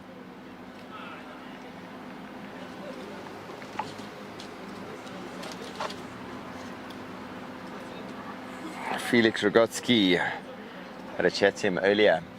I thought he had raced. He looked like he had raced. So tanned already. Layers of sunblock. And he was about to get a bottle of water. I thought he was going to get a burger. A couple more of the juniors still making their way in. Ew. Have a look at this. There's a Benedict Nkomo. He is watching it from Agel in Spain on his computer. I think we need to add this to the collection. Christmas Willemse from the Cape. He's also watching the bike race today. I raced I had the good fortune of racing with Chris in my days. Man, one of the best teammates you could ever have. Always kept the morale on the team high. Yeah, no, Steve, you'll know this. You'll remember this from your years of racing. That you know, you ride with a lot of people throughout the years, and you make a lot of friends. But there's a couple of guys that really stand out and make an impression on you, and guys that, if you say you want to go for a ride and a coffee, you'll say any day of the week how many times are we going. Chris Willemse and Morne Bester are definitely falls into that category from my perspective. Really, really good guys. How amazing are those guys? Those guys that animated so many races in the day. Yeah. And have a look at this. Mark Lowe actually pointed out something quite interesting now. Trek Bikes well represented in this group there. Two from the Tsunoda Pro Cycling guys, and then Vian Nivot. Oh, and one BMC looking like a sore thumb. Fast Cycle sells a couple of tricks. Yeah, Fast There we go, Cycles. Big Fast- shout out, Fast Cycles. Trek dealers of note. This is one of the drags the guys have to deal with. I've got to admit, this circuit, at times the guys say it's not a circuit that has any obvious points in it that you can do something on. But I think it's sort of opened itself up to be a very interesting race. Kept the pressure on the guys. If the guys are aggressive with it, the circuit becomes entertaining. Maybe we'll see a bit of a time gap. They're going to follow them. Okay, let's see if we get it. So that's 1, There we go. 2. Frank's counting. Well, His head. Steve, if we saw that the team cars were behind that would indicate that the gap is over a minute. In a race situation like this, if a break does go, the comment says we'll only let team cars go through. Team cars are the riders that are in the front when the gap is over a minute. So I saw the Nesta team vehicle there. That would indicate the gap is over a minute. I've been getting some videos from inside the convoy in the race at the back end from Jamie Taylor, Ricky Bobby Racing, the best team in the world, Ricky Bobby Racing. I love it. The guys are doing fantastically. Shake and bake, shake and bake. Yeah, he's sending video footage from inside the convoy. Looks like a lot of the guys that stopped either for nature breaks or going to grab bottles. So I think this is going to be the big ease up, and this is going to go out to a good couple minutes now. Here's a message from Wesley Irwin. He says, fantastic work this year at essays from Steve Saunders and Jeremy Martins. Thank you for the commentary. Instagram posts emceeing the future Phil Leggett and Paul Sherwin. I'm not sure which one is which here.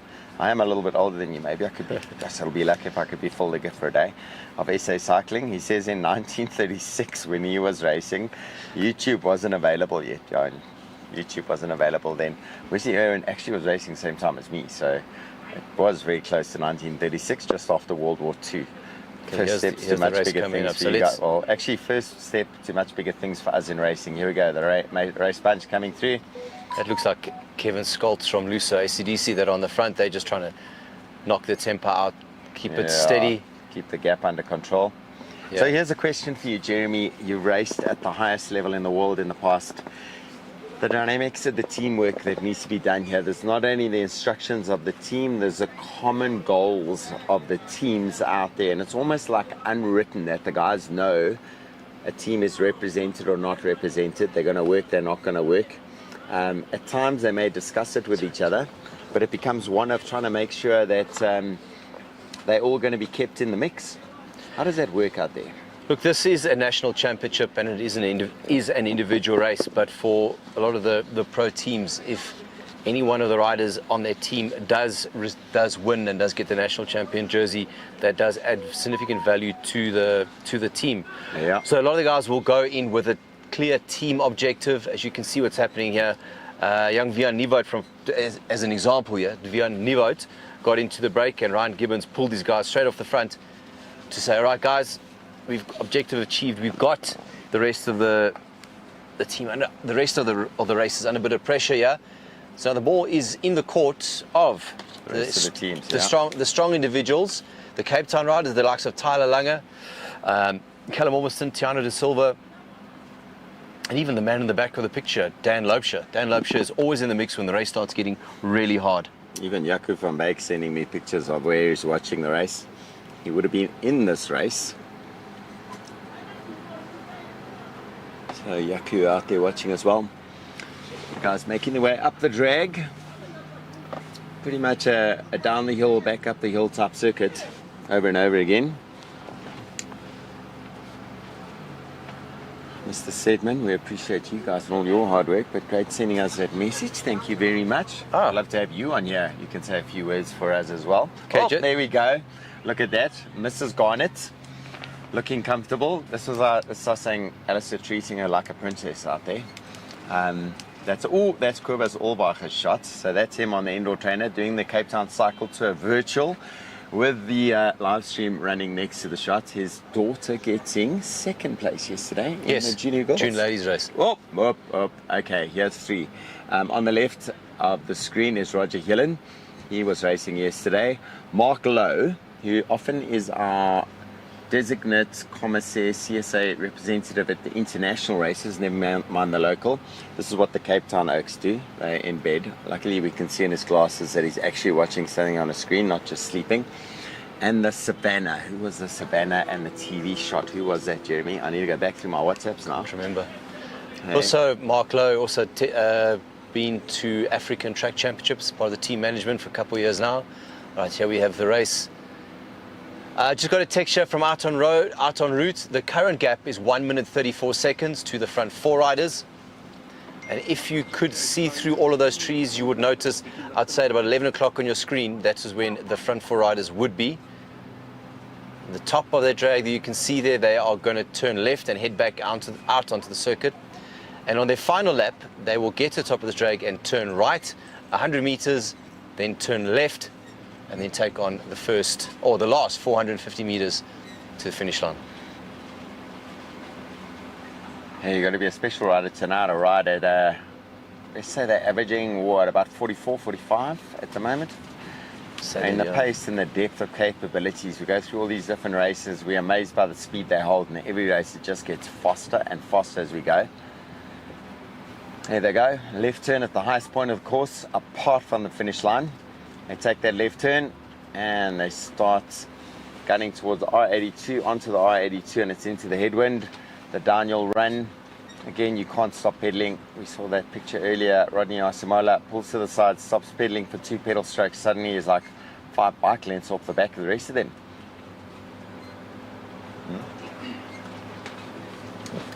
5.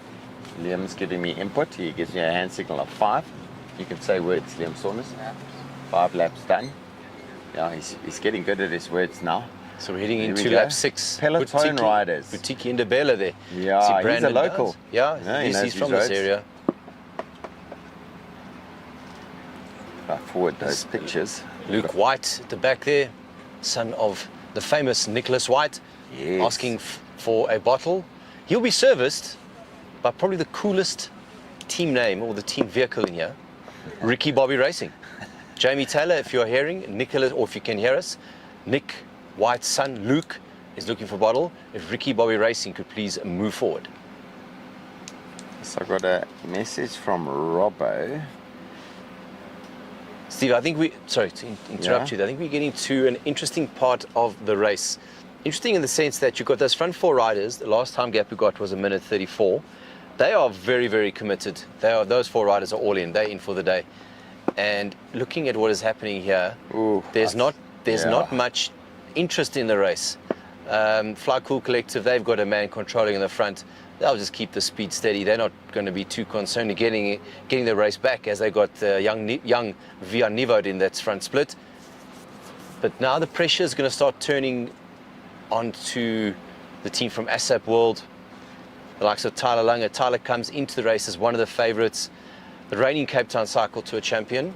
And with a finish like this, up this climb, Tyler's a slight rider. He spent 2 weeks, near 2 weeks in Clarence, preparing for this event. His condition is good. He's really, really good. And I think a finish like this, will suit him. So Team ASAP Online, they're going to have to control things or start ensuring that break doesn't all of a sudden balloon from 1.5 to 2.5 to 4 or 5 minutes. We all remember what happened last year. That break went early on, gap got out to 7 minutes. They couldn't bring it back. Yeah. We do have the 2 men, first and second, are in the mix there as well. There's a bit of action going on at the front end, bit of a gap. Our rider's going across to it. Is that the counter move? He goes to the right hand side. I can't see that far into the distance, but actually think that, by the way, Marco, who's our videographer there, he has to deal with all the team cars. We're going to box him around all over the place. And then our officials. Sure, that's a cool image. Yeah, we're going to showed Yeah. us what the drone footage looks like going Ooh. through the V zone. Frank has done some drone footage of what it looks like in that V zone, and it is amazing. So he's going to pull that up just now. Do you want to do it now? This was lap 1 or 2, I'm not sure. Lap 1 or 2, so a little while ago. He's going to shift it across. Take a look at this. Absolutely incredible. This is looking the direction the riders are riding in. So they're riding south that way. They would have come from the bottom end of the screen going up. And there's the bunch. You can see them go to the left to go and get bottles. The movement of the riders, it's absolutely fascinating to watch it from this angle. Blows my mind to be able to see these pictures as well. See the crowds on the sideline, the gazebo set up. The wind's blowing a bit, so the boerewors on the braai, the smoke is not obstructing our picture at all. Obviously, Jeremy, in that shot there, the wind a little bit going across to the right-hand side because the rider's choosing to sit to the right-hand side of the wheel. You could see it on the second lap, going up. I think it was just after this section of road. The riders sweep left and then turn right, and then on lap 2 already, the riders were on the right-hand side of the road, which indicates this wind is coming from your left-hand shoulder to your right-hand shoulder. How cool is this drone footage? Yeah, awesome. Frank, you and your team have done an amazing job. Yeah. It looks shaky now because we're getting it ready, but when you use it in edit, you're obviously in and out and you get your proper shots. So this is what it would look like if you were doing it live and you were in a rush. Yeah. Well, pulling it together last minute for us, Frank. A big fist pump to you. Guys, if you see Frank Mayer out there, his brother out on the motorbike, give them a little high five. They've been incredible pulling this together for us. Big thank you. Jeremy and I certainly are appreciative. We're so passionate about the racing, watching our racing, every single age category, all the different capabilities and levels, right up to our pro. I did get a shout out here as well, Jeremy, from Graham Savage about the marshals. I got to say, I'm going to read his message here, dude. Massive shout out to the marshals that have cooked all day in this crazy heat. Graham, not just today, but this is the 4th day in a row they've cooked out there in the heat. They've done the job so well. I'm going to say to Lenny Smith, who brought them all through, a big thank you to her and to the team. Please, guys, you got any extra bits and pieces from underprivileged communities, send them a little donation if you can. They would appreciate anything you can do. They stand there and fight with those motorists for us as cyclists. So a big thank you to them. And I see Graham's got some good pictures of his Guinness beer that he's having while he's watching the coverage at the moment. Did I send it on? Graham Savage's shot. That's a savage shot considering we don't have a beer with us right now. More replay drone shots. More play. Oh, there we go. Oh, you get a proper feeling, the Flycool Collective on the front there, and you can see the pressure. You know, the natural position of a cyclist when they're riding along, if they're comfortable, there isn't pressure, is for them to sit next to each other. When it starts to string out like that, you know the pressure's on. It's not racing pressure right now. This is the tightening of the screws. That's what it is going on there. Flycool Collective, the red helmets, the new kit they organise. They've got a great club structure going up in Joburg in the Sandton area. They do some phenomenal club rides. A couple of clubs actually I'd like to give a shout out to. The Northcliffe guys do a great job. Peak as a club, brilliant. They got riders at all different categories, both genders, triathlon, cycling, mountain biking, all of it. Flycool Collective, Steve, bike shop and everything else there. To interrupt, you talk about Peak. Jared Brown and his guys, they do a good job at the Benoni Marathon two weekends ago, going into the second lap of my race. Benoni Marathon, is that where you drink beer and box? No, the Johnson Crane Marathon. Sorry, it's a real marathon. It's a real marathon. You said Benoni. And I tell you what, I saw Jared there, familiar face, and he was there supporting all of his runners in the race. So yeah, they're very, very multi-disciplined. And look at this footage. How awesome is this? Oh. Wow, fantastic. This is like Tour de France stuff. Yeah, definitely. I just want to give another shout out to Frank Mayer, but also to all those partners that stepped up here. It's not cheap to do this. I mean, it takes money. It's actually, Frank's doing this. It's slightly probably money coming out of his pocket right now for us. So we're going to keep on asking the guys, keep those donations coming in. Fast Cycles, a big thank you to them. They stepped up early. 226 is the first ones to say, you know what, you need to support the cycling environment. They do it. Carl Mitchell, the team, absolutely amazing. Gauteng Cycling was the next one to step up, saying, you know what, we need this for cycling.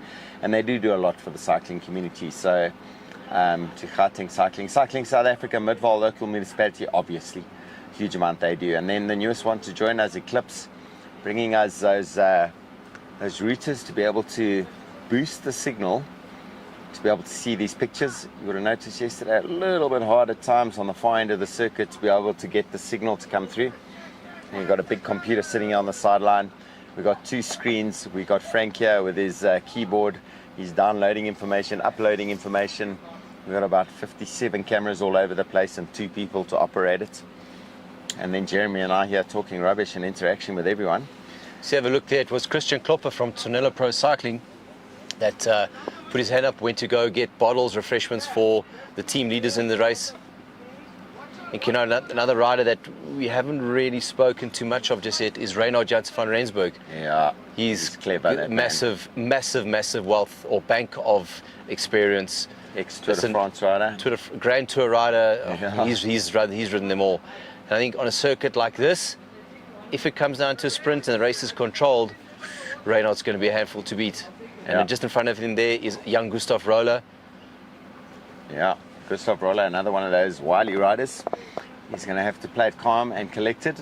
As you can see what it's like inside the bunch. Those riders who are used to that pressure are happy to sit there and just roll with it. You know he's going to be happy to be sitting in there. Maybe he's not happy, but I'm happy he is sitting in there for a little bit because we normally see him off the front. Brandon Downs, he was off the front early on. Oh, there he goes. Oh, that's not him, sorry. Yeah. Very familiar. Left turn onto Allow Ridge Road, so they're now heading in a westerly direction once they take this turn. It's a slight gutter wind along this road, but it's not enough of a wind to cause any opportunity for the gutter. In lap 6 now. Drone footage is awesome, says Sean O'Flynn Madden. Sean O'Flynn Madden, we think you're awesome. There we go, you can see that gutter effect at the moment. It is pushing the guys into the side. This is where they have to be aware. The edge of the road, a little bit gnarly. Peloton Academy at the back. What is the gutter effect for a guy that's a mountain biker? For the mountain bikers who don't know what the gutter means, it's what you guys go and look for to ride in. As roadies, we avoid the gutter. It's where the slipstream of the rider in front of you is off the edge of the road. So they're riding along at the moment. For them, the wind's coming from their right-hand shoulder, meaning the slipstream sitting on the left-hand side. And those riders that are under pressure and taking strain, they're going to be looking for the slipstream. The only place to find it is in the gutter. Oh, so you'll see them all sticking to the left-hand side of the road at the moment. so they would find the slipstream in my mind then. In the gutter. There we go. And most of the other riders who've had the guys sending us all the WhatsApps at the moment. This is still just like I get the feeling the quiet before the storm. It does feel like it, eh? The lull is brewing. Something is brewing. The riders are all relaxed. Everyone's chilled. We haven't seen Stefan de Botta, Byron Munton again, hiding in there. I saw a little bit earlier, Byron was sitting 4th wheel or 5th wheel in the Flycool collector train, probably either behind or on Ryan Gibbons' back wheel. So you'll know that the way the race is panning out, Flycool Collective are keeping it nice and controlled, steady, smooth, no vicious attacks, no heavy crosswind sections you had to speak of. Passing Brandon Avenga. Nanesikit, is that him? Yeah. On the left-hand side. And he's pretty wily, he knows how to handle the racing. Often out at the crits as well. Very competitive crit rider. Yeah. And if I look deep in the bunch, I see there Kieran Gorge. Yeah, another good rider. Another Good one rider. of those you're constantly mentioning on your updates. Yeah. Riding for Jaco Lula feeder team based out in Holland. And the time trial, I confused him for Alan Hathley. Giving a shout out to everyone, come and watch Alan Hathley start his time trial, a Lula team. So I had to do a correction on that one. Steve Saunders does a lot of corrections. Luckily, he's got a lot of friends on the outside who shouted at him, telling him what a flunker he is. Peloton Academy, Marius Couture, doing a great job bringing it together. There he is, number 11, I think it is. That's Marius, is it? Yeah. He brought it together. He was with the Seattle guys before. Back here's Emil van Niekerk. It's also another one of those Another riders. proper rider. If it stays like this, relatively steady and controlled, and a finish like this, Emil's got a serious kick on him. Yeah, you know, He's going to have Megan Buerta cheering for him all day long. She was racing hard yesterday. I think if you look at Tonello Pro Cycling, they've got, if it comes down to sprint, you've got the likes of Emil van der Kerk, you've got Reynard Janssen van Rensburg, Christian Klopper, lead-out man extraordinaire. Got the two men up front. Very, at the very good moment. riders. Yeah, it's a good team. Yeah, and they follow their discipline. They've brought on a new coach with lots of international experience in there as well. We may be crossing to them at some stage. But Steve, I've just got to, this is just me thinking on the other side when it comes dangerous, to, yeah. when it comes to tactics. Like you've got Thokozani Mutlangu, Rodney Masemola, Vian Nivot, would it be if any of those stayed but away? I think, look, the gap is, it's kind of settled now, kind of what happened in the women's race, that Fly Cool collectors seem to be taking control. Now, with this happening, you are limiting the attacking possibilities or attacking exposure rate for the likes of Emil van der Kerk. They can really cause damage in the race and set it up, because the riders in the front control, they're spending a lot of pennies. But if you look at the way the race is happening here, it's not, doesn't seem too difficult. And again, the legs of the riders, yeah. we say this to keep relativity. Here we are sitting on a chair having a cold Coke and saying it doesn't look look hard. It's easy for us. But yeah, a lot of these riders are very good. Sorry, off topic, another good rider, Carter Barnes. Yep. In a finish like this, Carter can be in the mix. You expect him to be in the mix. Rider based in Spain, doing a lot of racing in Spain. But yeah, back to what I was saying, that you're kind of limiting your attacking options here, because the Tonello riders aren't going to try and attack across. Is that Kent Kirkwood sitting in his SA Champs jersey? Is it? On the sideline there watching the racing. He took his jersey yesterday, so he's wearing his national. Is it him? Yeah, it looks like him. It is Kent Kirkwood. Hello, Kent here. He's not listening, obviously. He's watching. I saw someone wearing their new national champs jersey riding their bike around, but from a distance, looks like it was him. And let's just swap across to that action happening there. It looks like, oh, is that Carter Barnes? Is that Carter Barnes? I don't think it is. Just slightly off the back there. Yeah, Got a bottle. slightly off the back, but the bunch is across the road, so I can't imagine it. There's the outgoing South African champion on the right-hand side of the screen, Daniel Matthews, Yep.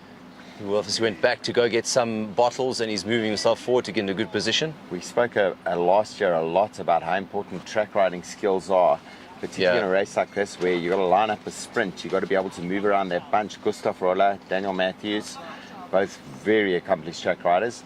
The car time next gen racing guys also quite Strong accomplished track on the backgrounds, track, and they've been sitting at the back there, not getting involved in any of the racing, riding a clever ride. Sure. How is that shot? Heading through the replay section there. This is our Belgian section, the Noel Smouse bumpy ride to the T-junction. That field on the right hand side is where our cows are normally hanging out. Got a shepherd who wanders through once a day. He's been cool. But every rider who's ridden this course knows what that section is like. It looks like it flows and easy. You can just sit on the wheel. But when the racing happens, even on the downhill, you're working hard. You can see a lot of the fixes Midval local municipality and the organisers have done. They're going to take the left turn now. So they've hit the lowest point on the circuit. The lowest point on that section of the road, not lowest point on the circuit. Highest point of the circuit now is that turn apart from the finish line, which just goes up from there. They would have turned right if they're going to the finish, and then left, and that's the kicker sim-sync gradient up to the line. Drone footage again from Frank and the guys. This is previous footage, so it's not live, this lot. He was just showing you some of the scenic shots. How's that drone footage?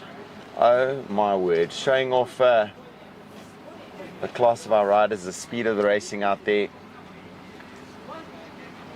At that point we can see a rider in the distance. We can.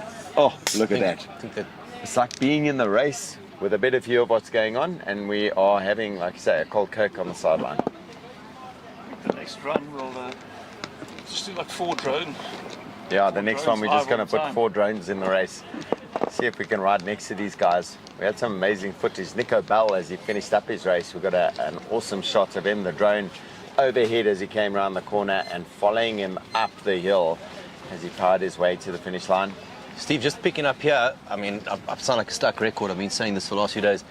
The wind is here. Where we are sitting on the top of the climb at the finish line, the wind is picking up. So it's, what is the time now? We are at 2:30 on Sunday afternoon. The guys have been racing for about an hour and a half. We suspect the race is going to be just over 4 hours. So they've still got 2.5 hours out en route. And the wind does seem to be getting a little bit more, a little bit more, a little bit more. So I don't know, at that 5 o'clock mark, I suspect we have a strong tailwind at the finish, which is going to suit, if it's a group sprint, it's going to suit one of the fast men, the likes of Ryan Gibbons, the likes of Reinhard Janssen van Rensburg, Emil van Niekerk, Tyler Lange.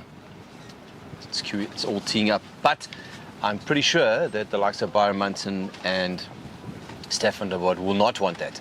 And they have not made their way to Johannesburg, to Walkerville here to take on South African road race champs, not put up one hell of a fight. Yeah. They're not going to sit and wait for it. Absolutely. Feeding going on behind. Oh, I said drone footage. Chatting to the managers. So we swap back to the live racing. The guys on the Belgian strip at the moment. Tailwind section for them at that moment. The road is quite bumpy. Definitely not smooth riding. Very much like the Northern France Belgian type experience. Narrow, bumpy, rough edge of the road. Here we go back to the drone footage showing what it's like for those team managers and the riders chatting to each other. It gets animated in that convoy at the back. Just so you know what it's like when you're a rider, the bunch is cruising along and you're working hard, sitting on the wheel, and next thing you got to go fetch a bottle. And you go, uh-oh, now I got to drop off the back on purpose. Look at that, Sure, that lined up. baseline, eh? You got to drop off on purpose out of that slipstream. I mean, everything you're taught is about holding the slipstream. And now you got to go and talk to your manager, and you're not allowed to hold on to the car. But there are some tricks out there. You hand the bottle across to them, they grab the bottle, and there we go. We can do a practice of it, Jeremy. How does it work? If I'm handing out the bottle, I'm going to hand out the bottle, you're going to hold the bottle. Push it forward. There we go. Is that allowed? No. Okay. No, but don't tell anyone it happens. Definitely doesn't happen for real. Yeah, so, yeah, the guys don't hang on, the team managers don't hang on for indefinite periods. It's a quick little No, but when you accelerate give someone a bottle, you give it forward. You give the bottle forward. That makes sense. There we go. Right, That back little fella. section there, they're going to hit this right-hander at every single time. Must be a dead spot in the signal there. It's a sweeping right-hander. It's actually a cool little section to ride. Yeah. You're now heading the final straight after this and up to the T-junction where they take the left turn. So lap number, Liam Saunders, 6 completing. Yeah. Okay. How many 7 laps left? 7 laps left. No, sorry, the 13 laps. 6 laps left. 6 laps. It's Yeah. 12 laps. 13. 13 laps. Jeez, I got a message here. Connor Hawkins missing his second SA champs, both times in hospital. Yo, Connor. See at the back of the race, Wishing Butiki you in a the speedy Bella. recovery. How's that This shot? is back. Sorry, Connor Hawkins in hospital, watching the live stream on his computer. Speedy recovery, buddy. If you're looking up there in the front there, it still seems as though that's the Fly Cool Collective boys just taking control of the race. You can see the influence of what a World Tour pro rider brings to this team. The riders are all cohesive, the riders are together, riding like professionals as a team Yep. unit. And I think we said it, been saying it building into this event for the last 2 weeks. Ryan Gibbons has to be one of the favorites, and he's got a team around him, and his team seem to all be working on the same goal, and they're coming with a plan. They are doing a bloody good job of it. And on the start line, I went and had Yeah. a chat to all the riders. I spoke to Ryan and I asked him, are you going to win? And typical Ryan, no ways, I'm unfit, I'm never going to do this. I laughed at him, I said, don't talk BS, you know and I know you're ready for it. And he just smiled and he said to me, of the last 5 races that he has ridden in South Africa, he has won 4 of them, and his worst place is second. Yeah, I'm sure So- he's trying to keep that going. There we go, the whole team together. Speak of the devil, there we have the ASAP guys in the front. I was wondering if this is going to happen. Tyler Lange is also one of the red hot favorites coming into this race. With a finish up this drag, it'll suit him down to the ground. And I think the ASAP guys have said, right, It's all lacquer that it's like this, but you can't let that brake go out and get too much of an advantage. We need to keep it within striking distance as we get to the back end of the race. Yeah. I forwarded a picture to Frank Mayer. I got of Ryan going to bike check the rest of the crew. See if we can put him up there quickly. Such a relaxed guy out there. One of the coolest moments for me was he was wearing the champs title stripes in his Lidl Trek team setup about 2 years ago. Rode past me on the way back from the Cradle of Mankind. You can see those stripes on the edge of the kit there. He's ridden that before on the new Cannondales now. So we've done lots of shout outs for Trek, but for him, Cannondale. he's loving that Cannondale. Colnago in the background, she's all the big showing off going on there. Oh, back to our Breakaway and still cohesive, still working well together. You see a little bit more upper body movement going on there. Bit of a sign that the fatigue's starting to creep in. Well, they've been in the front for best part of an hour now. So these guys are all basically at threshold heart rate. They're deep in the hurt locker now. But all these riders are fulfilling a role, and they know that behind there, it may not be as obvious yet, but there are plans being brewed and hatched in the background there. And these guys know what they need to do to execute on their team's plan. Felix, a big strong rider as well. Yeah. He's going to be happy to roll this through. Circuit suits him. He can keep those 400 watts down for a long time out there. It's whether the temperature is going to be an issue. Oh, missing a turn there at the back. Quite slick by young Vian. I think Vian, besides for the obvious, maybe Vian's decided, if you look at the ride in front of Felix Rogotsky, He's missing the he's next turn. a smaller rider. Maybe Yeah. he's trying to get into the slip of Felix, as he's quite a fair bit bigger. There'll be more slip better to be had. position to sit in, Behind that's Rodney for sure. Masemola, you're not going to get a hell of a lot of slip. So that might be a little crude or a sneaky little trick there. Tactics. Yeah. Yeah. See, there we go. Vian's right Yeah. behind on Felix. It You wouldn't called surprise it. me if that was his Yeah, that was plan his all plan. along. Vian's a strong man. He's got no problem cruising along at speed.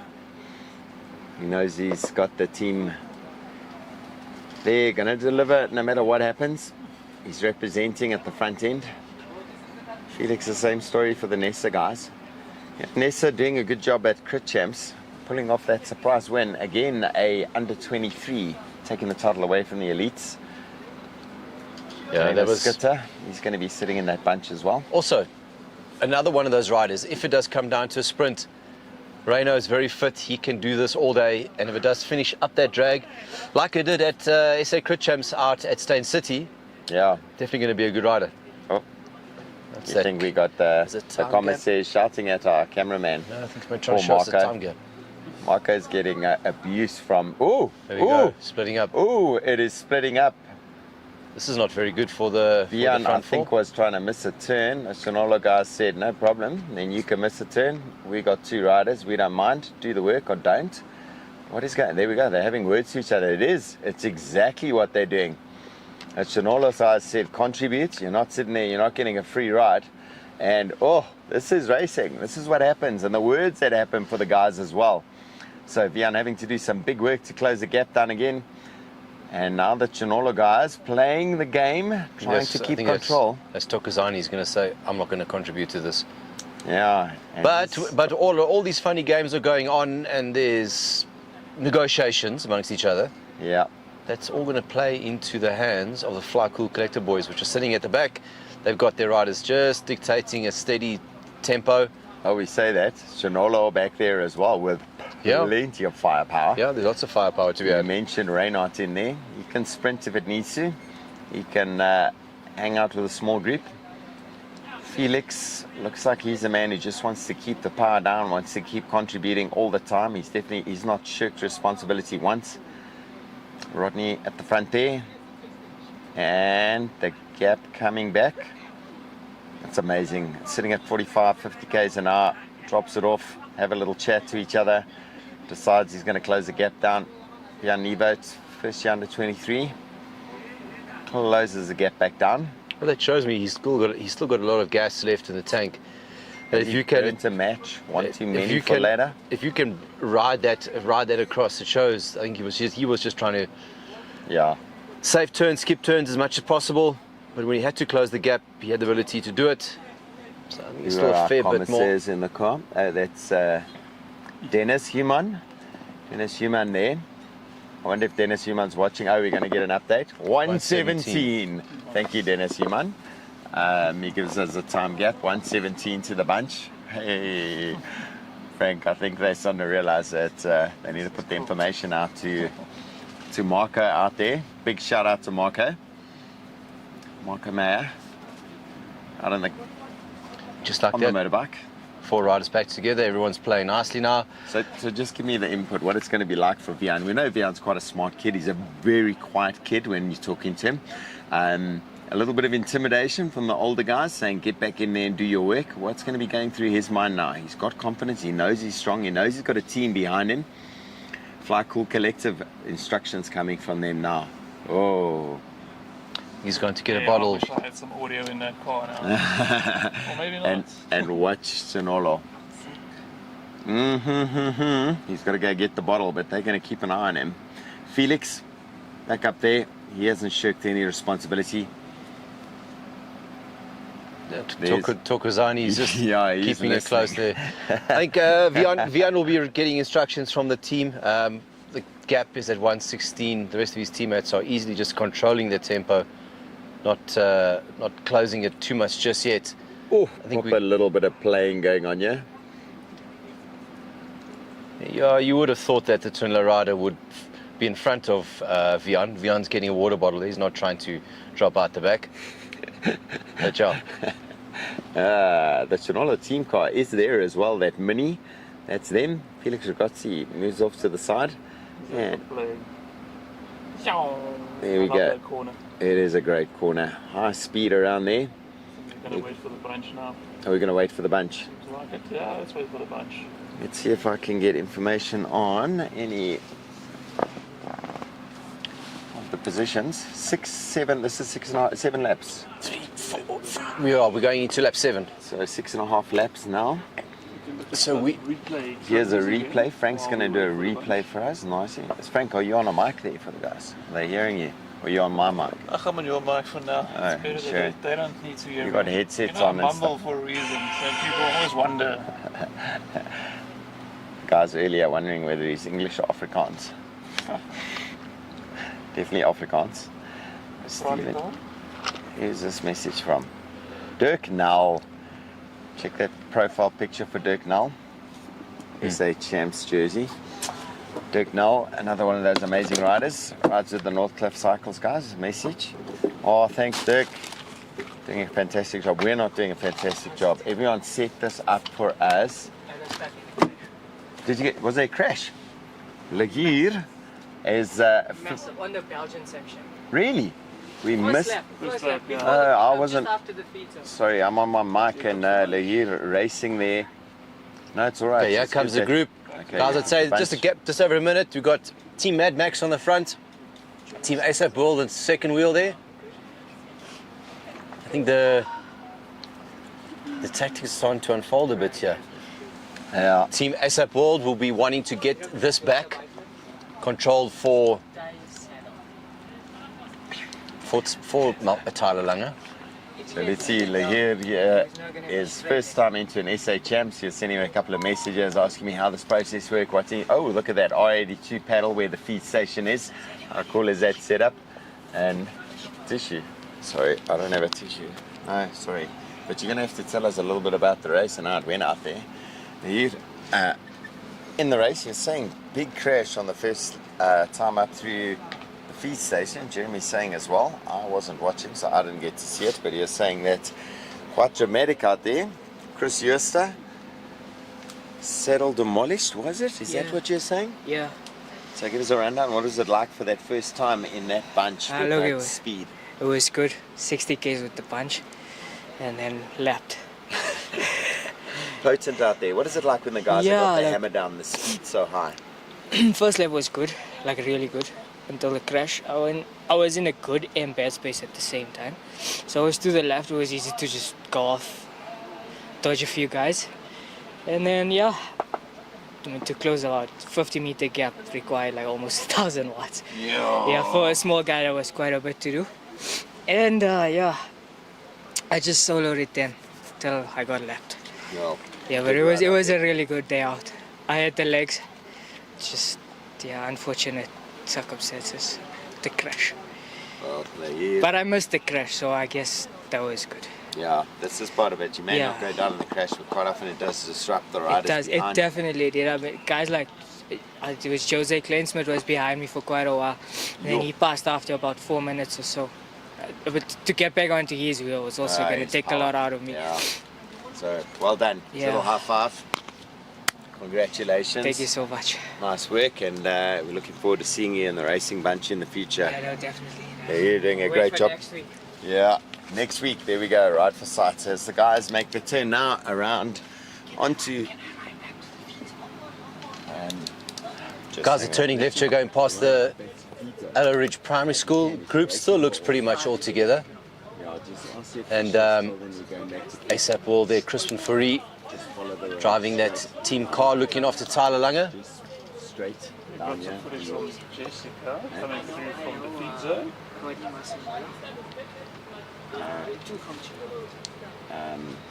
One AC. Dian Niebuhr Oh yeah, Vian was pulling when and he passed. Felix Rogotsky. There's some images here from the feed zone. You can see the riders coming through. That was Ooh, what's that split going? You. And the counter attack over Vian. It's cat and mouse. There's games going on in the back there. That's not going to be good for the longevity of those legs for those riders. looks like Vian and Tokozani are still playing games. We've That's got coming. Luke Van Sale. He's come along here. He's got a rewarding Seattle freeze. Not for me. Hey, Luke. Hello, Steve. You don't have to hold the mic in your mouth. Oh, There we go. It's fine in that position. You can go into the guys on that camera down there if you want. No, there we go. Let me do that. Luke, I'm going to put you on camera on the sideline while Jeremy keeps an eye on the screen on the racing that's happening. Luke, one of the juniors who was racing earlier in the Nessa team. We'll see Looks what like the main bunch coming through into the feed zone. And Tyler if you're Langer looking- sitting comfortably in there. Yeah, Tyler through on the inside. First that break yet. I just hope that he is not trying to fetch a bottle, because for those who are watching, if you go through neutral zone and you aren't looking for a bottle, you rather want to be on the opposite end of where they are getting bottles. But yeah, Tyler knew what he had to do, grab the bottle there. On a day like today where it's very hot out there, by bottom, You don't want to miss the bottle. you want to take a bottle every lap if you can. If you don't use it, you pour the water over your head. You have your race mix, which you'll go and get from a team manager in the team car. But it's still been the racing. Again, it's easy for us to say it. We're sitting here on the chair having a Coke, but it has been relatively, I hate to use the word sedate, but it hasn't been too aggressive yet. Yeah, the team of Fly Cool Collective, they are controlling it in the front. It looks like Josh Rearders battling, or just trying to get back there. Brendan Havenga, Kevin Skultz.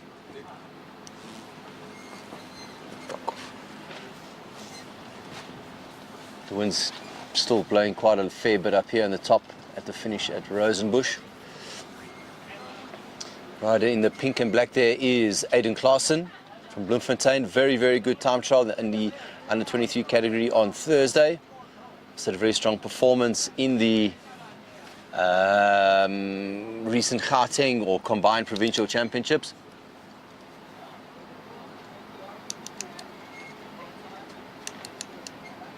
Looks like Jaco Olivier, rider 105. Let's have a look here. No, that's not Jaco Olivier. Luke White, tall figure, Luke White. Bounce this up and then do a little interview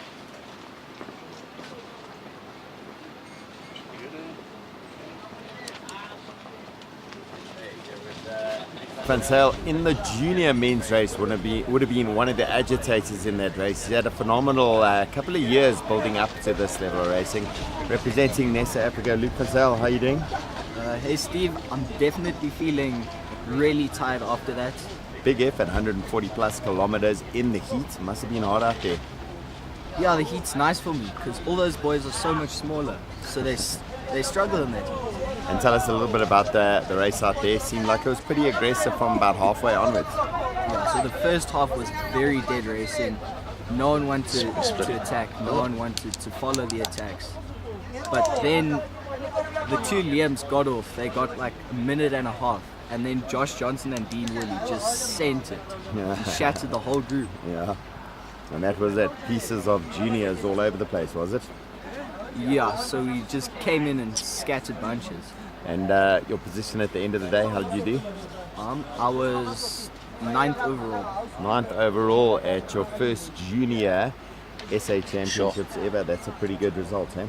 Not my best race in a while, but splitting. we'll take it. Yeah, take it definitely. And a great experience racing with those international guys in the mix as well. Well, they're just another human. Just another human. Well, big thumbs out, little fist bump. Well done to you. Looking forward to seeing you in the rest of the season, guys.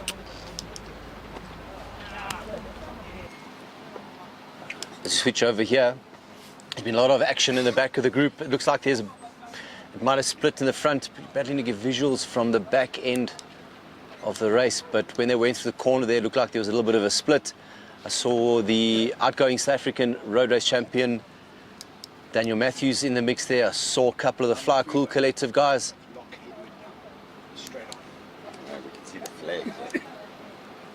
Looks like there definitely is a little bit of a split there. Looks like 5-6 riders. Marius Coutard from Peloton Academy, you can see he's deciding a little bit too hot for him. All right. You want one of those? Oh, let's do 3 chocolate or coffee. I'm off, yeah. I'm off. Coffee, please. Yeah, you definitely have a first big split. No. Cappuccino. Okay, there we go. Send the instruction. Okay. One cappuccino. Oh, looks like the race is definitely hotting up here, trying to get some images through here, but I think that break had about a minute, and I think with what's happening here, the race is lighting up. That gap is going to come down very, very quickly.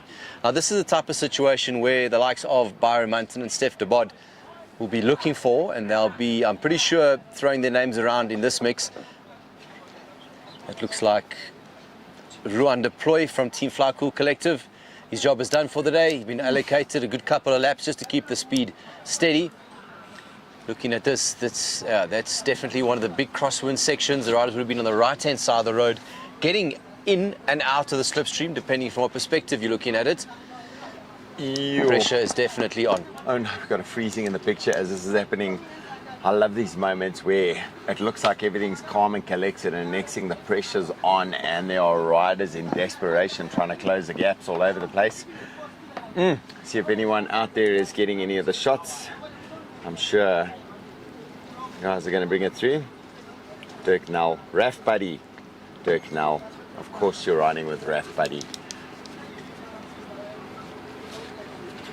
Right. We're going to set another couple of pictures up of guys where they're watching the coverage from. Dirk Null got his snacks in front of him, feet out front of that, and camera in front of that. Oh, camera, TV. Okay, let's see what's going on with this footage. Some nice foliage in the Midval region. I think maybe Marco is cutting across the bush to see the race come on the opposite end of the race. Yeah, quite clever. Taking a shortcut across. From here, we'll get to see if the break is still away or what the gap is, if there is a gap, because it looked like the race was lighting up significantly in the back end of that race. So we are 1, 2, 3, 4, 5, 6, 7. We were into lap 7. When the riders come past us, they'll be into lap 8. So now we're getting into the back end, business end. Yeah, that looks like the race is all back together, but the group is still quite big. It is quite big. It will be. It's going to take a while to whittle down all those classy riders, but it's quite big compared to the first lap. We had Lee here earlier telling us how hard. Oh, look at that! There's Byron second wheel, but the Tonello guys putting the hammer down. Yeah, is that Zander Rasmus on the front? I was just getting from Murray van Sail how that block wind is affecting the racing, and they got the gap, so they're going to want to keep that pace going. Ryan Gibbons there in third wheel. I see Daniel Matthews there. Here's the chasing group. These guys got a big job ahead of them. That's Emil van Niekerk trying to get across. I see Brandon Downs. Oh, See they are Gustav caught Basson. out. There's Tyler. Is that Oh, Tyler Langer? it is Tyler Langer. Is that in there Tyler as well. Langer? He's It just was. missed that split. Oh, These riders have got a big job on their hands to try and get back. One of the guys from Mad Mac. He's got that impossible gap to close. About 10 seconds to the wheel in front of him. Oh. It's near impossible to close that gap. So, there was a significant lighting up of the race. Race has split up. shattering of the race. Two significant groups, then ones and twos and odds and ends. Fly Collective losing a Could have couple been of their Keenan firepower Ritz. riders. Yeah, Or was that could be Keenan Ritz. I think it would be. We got sniped. Ooh, and Ruan. Ruan deploy? But I think going into this, Ruan would have been one of the riders that had been allocated the role of looking after the first 6 to 7 laps, keep it steady, keep it controlled. Just talking about the team cars being allowed to go forward. The commissaire would have given the instructions saying, sure, please make your way up quickly. And that is the tail end of the race. So they're waiting as long as possible. Is it? No, there's a motorbike at the tail end of that bubble. Marius Coutard, I see there. Boutique in Ndebele. Ooh, Elijah's Oh, Elijah Libba. is it Elijah Libba in there as well? Yeah. The guys are just desperate for a little bit of cooling, a little bit of easing off on the pressure. Getting popped off the back is not the way you want to have that easing off of pressure. You want to be back in the mix as well. But we did see that incredible performance out at the Alula Tour. Steph and Byron, you can see the difference in pedaling style. These guys are settling in to see how long they can keep going before they get pulled off. Class riders. There's no way you catch up when you're in that position now. You're not going to catch up. They don't have the firepower of the guys at the front end that are affecting the racing. Now, the first half of a race is typically you're waiting for people to run out of energy. And the problem is that everyone seems like they're at the same level in the first half of the race. So it's the second half, and that's where the class starts to come out. Cream coming up to the top. And even these guys, they are just burning matches trying to keep it going. They actually need to, it's through the Fly Collective guys, they need to just settle down, find a bigger group, work it together, see if they can recover a little bit. You know, if they were clever and it was like a typical twisty, windy roads and the convoy was in front of them, they could sit with a little bit of benefit of the cars. But these big open roads, it's not going to work for them. They're holding it back. This is a back end. So they're not leading the convoy. Is this the third group that we saw? Because you I had the think front, this is the third then you had the group with Tyler Langer. I think this could be the third group. So yeah, they're not going to send the convoy through there because the gaps are still so close. The convoy would fill that gap. Everything will come back together. So yeah, they're going to keep everything separated until there is a gap of about a minute. You got to keep them separated. Yep. The guys have got a tall ass Kevin in there. Kevin Skoltz. He's actually coaching my son through Lionel Skoltz's team, Coaches Fitness Center. He's done a huge amount teaching these youngsters about racing, club culture and everything. ASAP World in there. I'm sure he's not enjoying this. Coming from Cape Town up to here. Heat, dry, no air. And they're still moving. These guys are not going slowly. They'll be putting out the 300, 320 watts. Going up to 400 at the front into the wind. Matty van Zyl saying earlier how that wind has turned into a bit of a block wind. We've noticed flags fluttering a little bit more here at the finish line. See if we can get Marco to go forward and go to the next group. See the tall figure there of Luke White. Yeah. First ride Joburg. Back then it was called the Cycle Challenge that they ever did. Started Megawa Park in Sunninghill. And from the gun, the first little attack to go was obviously the stupidest person there. That was me. And then Nick White and the big guns decided they're going with it as well. By the time we turned opposite Kyalami to go out past Warner Valley, up that drag, Nick White put the hammer down so hard, all of us blew off. Nick White rode away on his own to win that event. I think this is the second group on the road. I see Tyler Langer back there. There's Carter Barnes. You know, we haven't mentioned anything of... Yes, is Sunday Erasmus. Sunday Erasmus, the youngster. I think when Marco jumped across that little felt, I think it was Zander Erasmus who had a little bit of a gap there on that group. He was trying to go. Sunday Erasmus, a phenomenal combined provincial champ 3 weeks ago. See Felix Rogotsky's back in the break now, so the break is back. He's just ahead of Tyler Langer. Carter Barnes sitting last man there.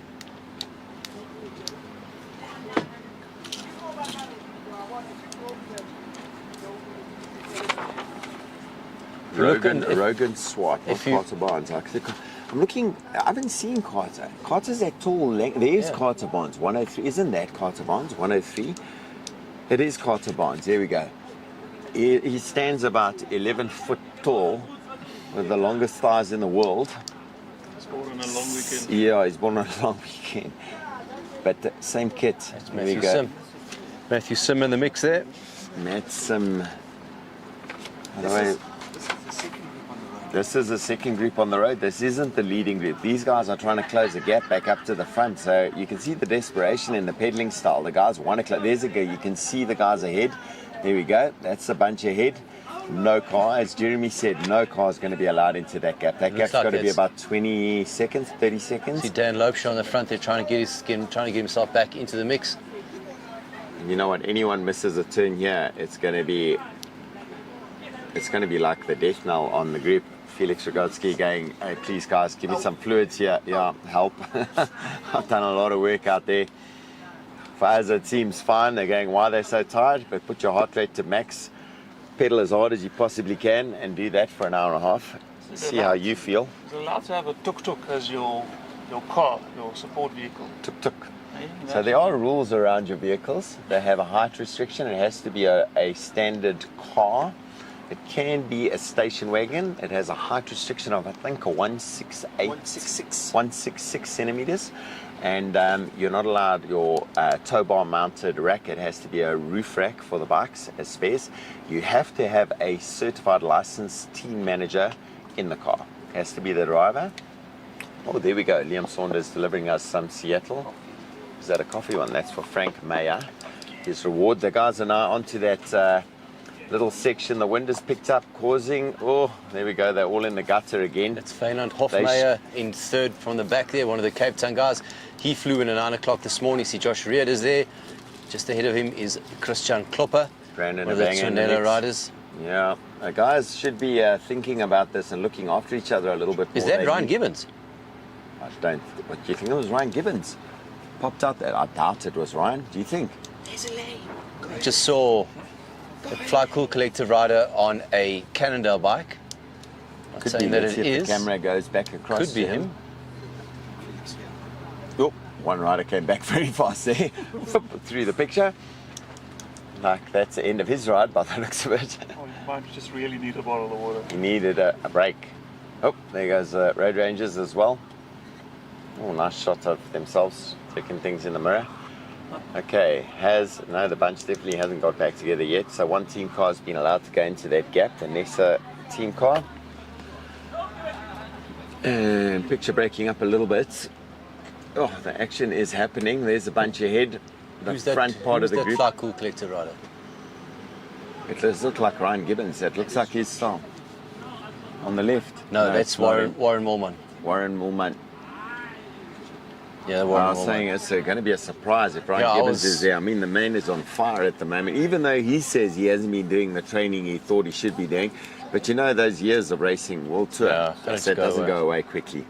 The confidence and the knowledge of where to sit and what to do when crunch time hits, that's what makes a difference with these riders at that level.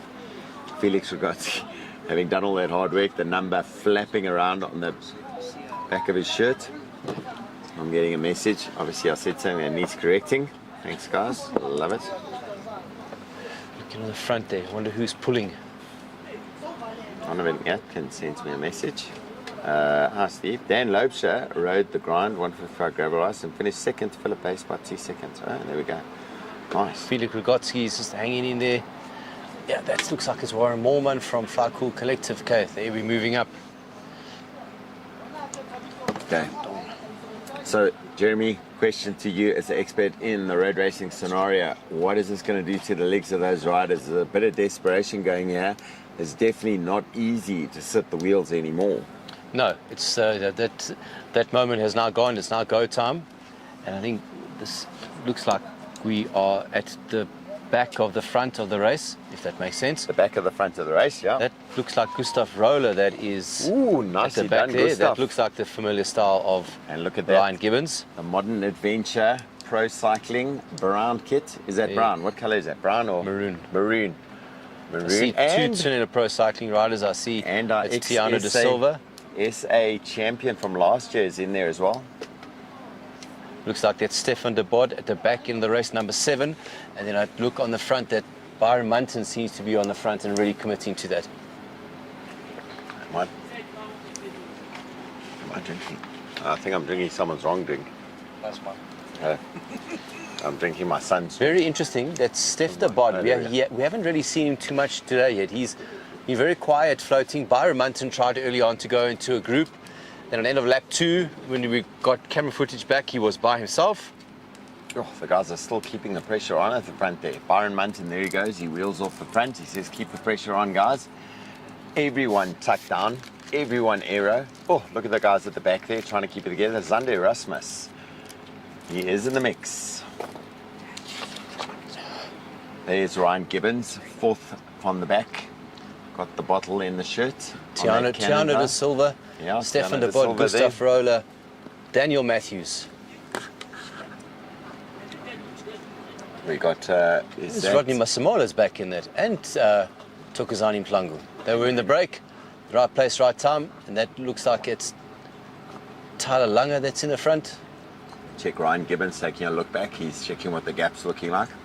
He knows this isn't necessarily the move, but he doesn't want to know it's causing damage. Callum Ormiston taking the riders through that right-hand bend. He's also a good rider. When the race is going to start getting longer and harder, it's going to come more and more into his own. He's been doing a hell of a lot of good riding in the Lowveld. Anyone who's ridden out there will know, riding in the Lowveld, it's not a cakewalk. No, it's very hard out there. Talking about the Lowveld, this is pretty much the only climb on the circuit. A slight increasing in elevation. And Byron Munton, number 8 there, drops towards the back to check what damage is being caused. He's going to put some nutrition into his system. He's been racing in the international scene, always racing for his sister, Jessie. Gap is 30 seconds. Gideon Cordia sends me that at 11 minutes past. That's now. Sure. So that would have been through feed station. I don't think that gap is actually going to get closed, Jeremy. They keep pushing this type of pressure at the front. They're working together. Skitter, Kieran Gorge, Yeah, they're Gustav working Roller. together. Ryan Gibbons on the front now. They're rolling. These guys are contributing, working together. It looks like a team effort. So we're going into lap 8, if memory serves me correctly. Yep. What I don't see though, unless I'm wrong, I missed it, I don't see any teammates for Ryan Gibbons. Oh, the pressure on the back end, the speed they're doing. The best place to be here, Jeremy, is rolling with the rotation at the front end. Surely it's got to be the best place to be. Yeah. But Steve, the thing is, everyone knows it and everyone understands it. But no one can do it. Oh, Exactly. there we go. Look at that. Here goes Rodney. Is that Rodney or Tokozani? Rodney. I think it is. That's him out. He's had enough. That is the spot to make the move, eh?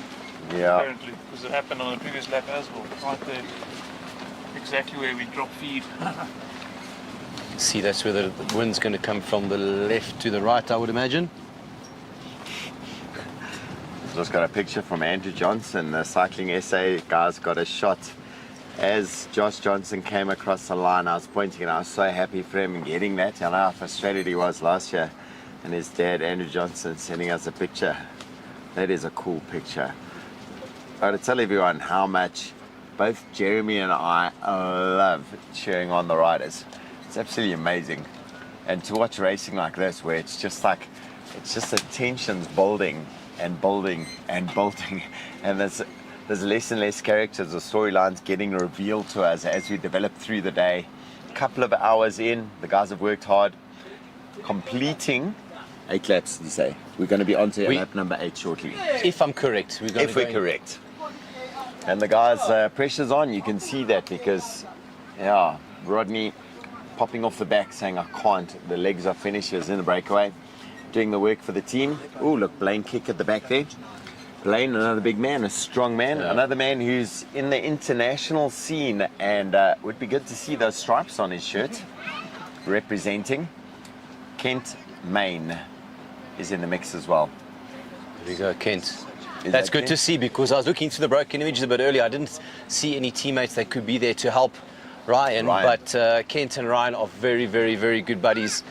They've classy rider to help grown up together, raced on teams together, and it's nice to have for Kent and Ryan to be racing together again. And you can be 100% for sure guaranteed that that Kent, when it comes down to it, will commit everything Yep. to his teammate Buddy. I've watched Kent at a provincial road champs go to the front around the Cradle of Mankind. The bunch was all together. He went to the front, he didn't ask for any help. He just tightened the screws, pulled that accelerator open, and it took about 15 kilometers. One by one, he blew every single rider off his wheel, and he soloed to the finish line. He was on fire. Is that Christian Klopper at the back there behind playing kick? It looks like he's... I'm not sure if like it's he's running Christian style. Klopper or Zander Rasmus. I can't see a race number at the moment. I think it's Zander, hey? That's Zander. That's It's Zander Rasmus. 59. Yeah, Zander Rasmus, the That's youngster, 59. was junior last year. Sure.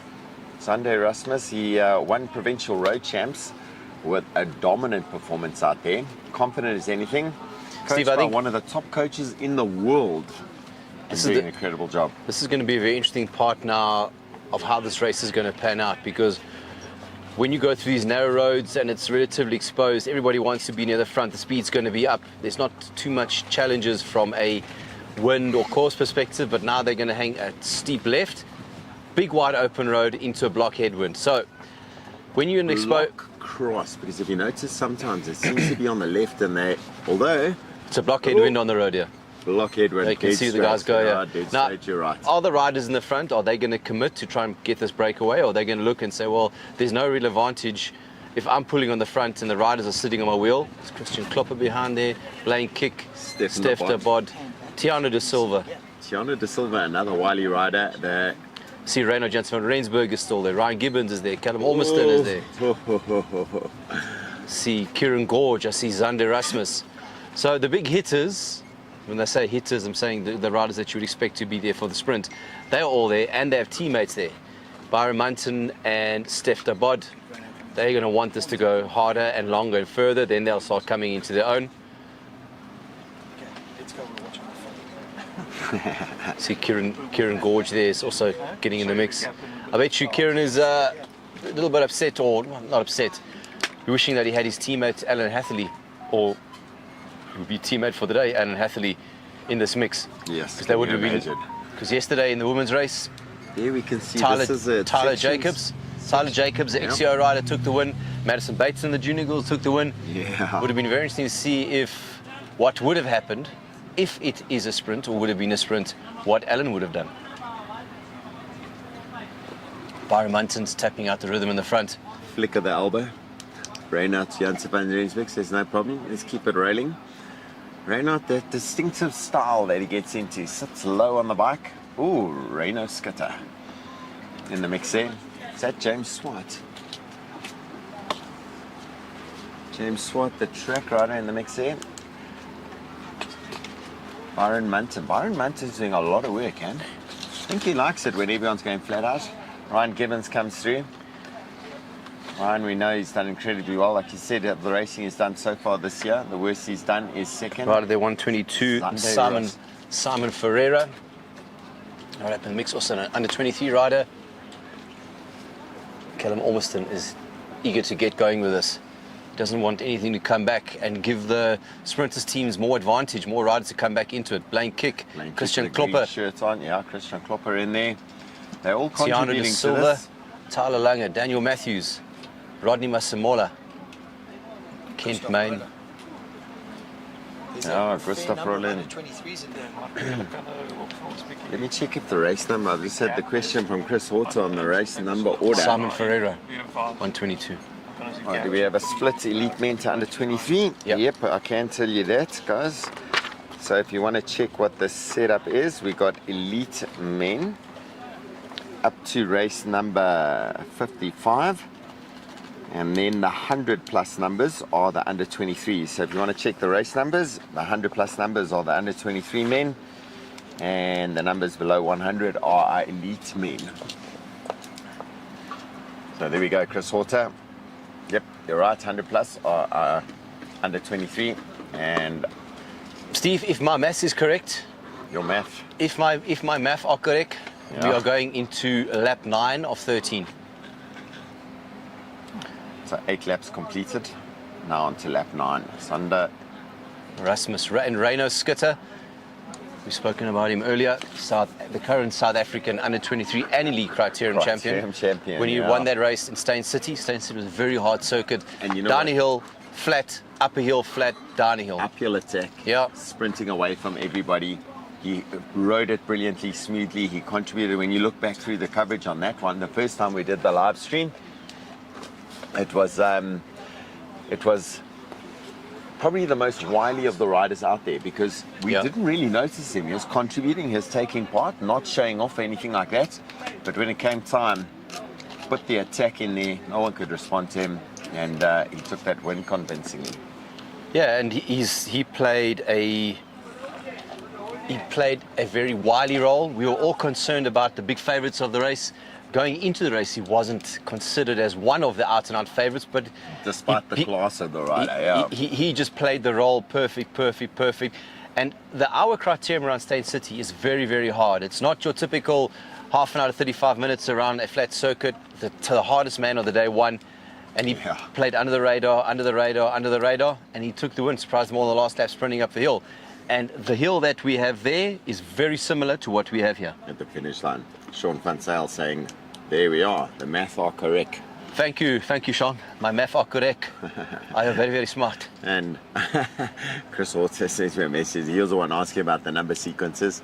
Matthew Horter, his son, the man who took the junior men's win last year, he sent me a message after we did the update saying, I-T, and then corrected it to the shot. There we go. There's the big man pulling on the front. Yeah. He's riding more and more like a race favourite, like the guy who's wanting to win the title. Stefan de Bod rolling over him. Daniel Matthews getting right in the mix of that. This is teeing up. The who's who of South African road cycling is here. And they're cruising along into that block headwind at, 58 k's an hour, 55, 60 at times. And they're all contributing. I think it's going to stay like this, Jeremy, for probably another 2 laps. I would estimate, and then at that point they're going to start thinking about how they can start activating. Some of them are going to start looking at how they can save a little bit of energy. They want to conserve. We've heard it from every single race how hard it was out there, and when the effort happened, what happened to their legs? The cramping kicked in, the heat was an issue. Is he in the front or is he about to get lapped? No, I think he's getting dropped. This was the motorbike move forward ahead of the Ryan Gibbons group. So he's about to get lapped, the youngster. Let's check the name there quickly. On 21. We try to know absolutely everyone. We definitely don't get that right. Bart van Rooyen. So Bart van Rooyen, oh, there's the instruction from the comment, says the dreaded instructions. But you know what? This is a lesson for every single rider. When you get told to get off the circuit, you don't get a DNF. You get a how many laps and you'll get a position. So for any rider out there, never give up until the officials tell you you're done. There we go. The lapping of the rider. Kieran Gorge, Tiana De Silva, Ryan Gibbons, Kent Main, Stef de Bod, Byron Munton, Gustav Frohler, Tyler Lange, Reinhard Janssen van Rensburg, Daniel Matthews, Rodney Masamola. James Swart, is it there? No, that's part-time guys. Daniel Simon Matthews. Ferreira. Oh, Simon Ferreira. So the interesting thing here is who's missing the turn, because the pace line operating smoothly and then someone doesn't stay on the wheel. Look on the front there's the duo of Modern Adventure Pro Cycling, Stef de Bod and Byron Munton. Are they just going to that corner as a matter of coincidence, or is there something happening there? But you see, the gutter wind is getting worse. See who's right on the wheel? And look at the team car, Stef de Bod. Yeah. I wonder if this is coincidence. They're going the left-hand side. Oh, this could be hard. Oh, it is into the gutter. They definitely see the opportunity there, but I don't think it's going to be hard enough. I don't think that wind is blowing hard enough to cause the trouble. It's the figure of Kent Main swinging off on the right-hand side. The tall, lanky rider, hunched over his bike. Very effective style. If you notice going through that corner, there's gaps opening. Oosh, oosh, oosh. Christian Klopper was putting his hand up with team car to come up. He's looking for a bottle. If you look on his bike, is there a bottle there? There's a bottle there.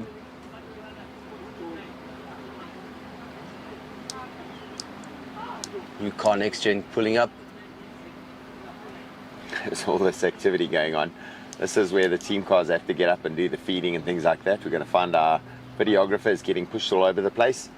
One of the more experienced riders, or the experienced drivers, in this convoy here is Jamie Taylor from Ricky Bobby Racing. Oh, he's amazing. Eh? He thrives on this. He loves for this. He's a very, very passionate man. He's got a rider in here, Blaine Kick. Chatting to him quite a bit yesterday. Yeah, That's a classy rider, that one. Yeah. Dig the way he takes on a race. He was a big animator in the SA Crit Champs as well. yeah. And he had just come back, just come off a break from his European professional or European season. See Christian Klopper's calling up. His team car obviously needing bottles. Hydration. This is the back end of the race. This is the guys have been racing for Since 1 o'clock. This is the math time again. 2.5 hours. So 2.5 yeah, hours. guys, 2.5 hours. Yeah, 2.5 hours and the pressure's still on, but the true racing hasn't started yet.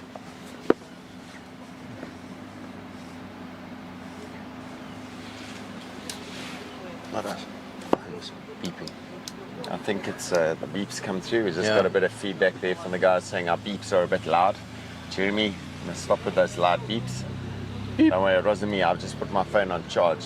So much activity going on the phone. I've actually had to put it away. So, See there, Christian Klopper's grabbing a bottle, and it's a little bit more than a bottle. I think it's a strategic discussion because they're going to finish up lap 10, or sorry, a lie. They're going to finish up lap 9 shortly, yes. going into lap 10.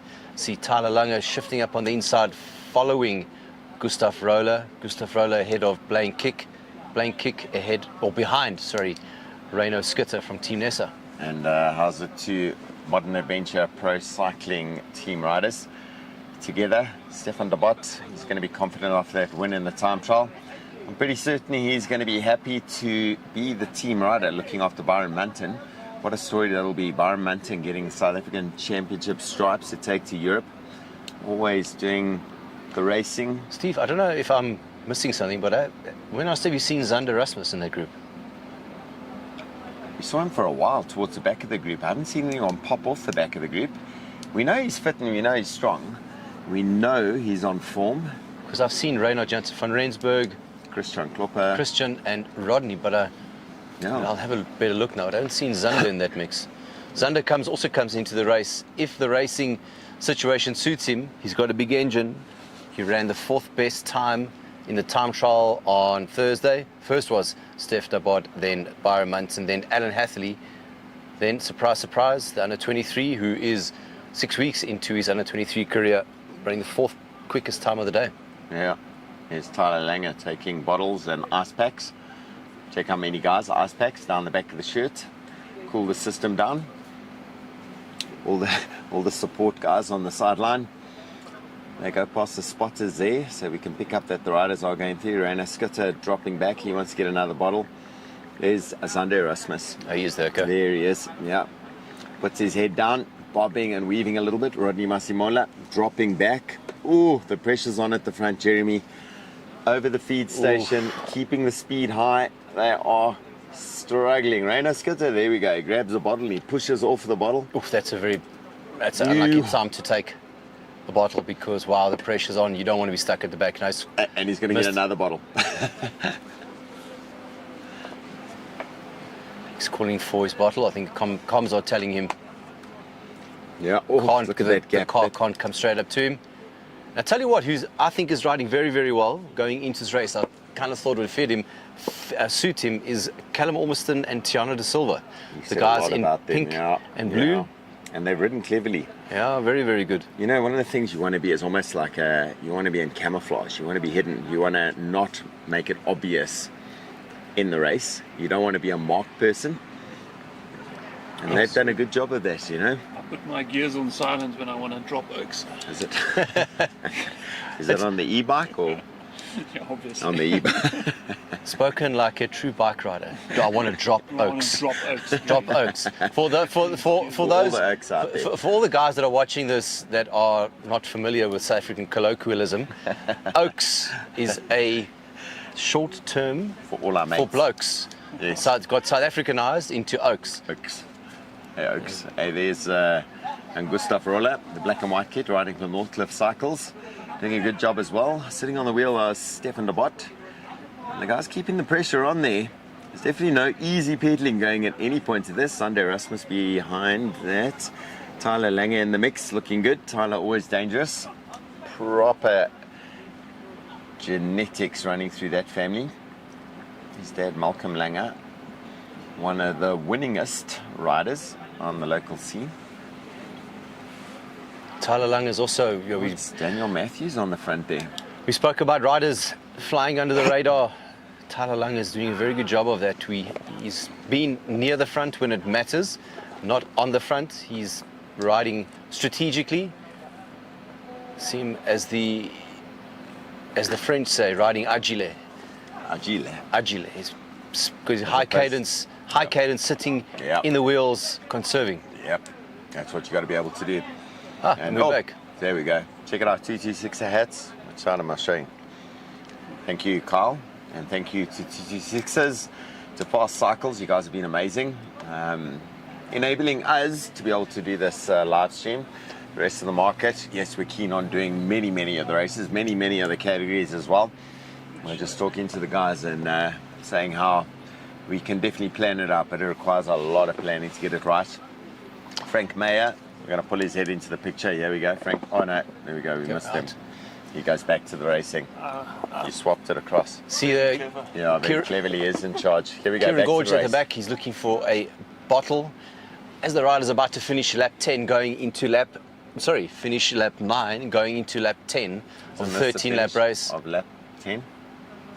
I can't remember 1, what 2, we had. 3, 4, 5, 6, 7, 8, 9. We're going to go into lap 10 now. Okay, completing lap number 9.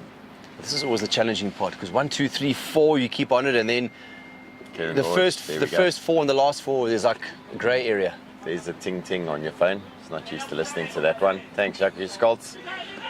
There we go, swap of bottles. Oh, we've got the party happening behind us this side. It's Sunday. Yeah. That's where we put a mic on there. Hendrik Lemmer is asking some questions here. How many laps in total? Hendrik? 13 laps, and we are currently about to finish lap 9, so that leaves us with 3 to go. Did something happen to Alan Hatherley? From what I understand, his wife gave birth to their child, so he is in Cape Town. And the next question is, why no climbs again? My answer to that is, to be a successful bike rider, you need to be able to win on all terrains. Flat road, climbing road. Sure, you may not have your conventional hard, steep climb, but this is a very challenging circuit, as you can see. You know, when you're going through these narrow roads, it is windy, it's twisty. At the end of the day, I still think the strongest riders are going to win this race. Steph is starting to come into his own. Take that shortcut again. Byron's there. I think if you had a massive climb in here, you would have similar sort of riders. They're still going to be at the front end of this race. And again, it's 2,000 meters of climbing over 180 Ks.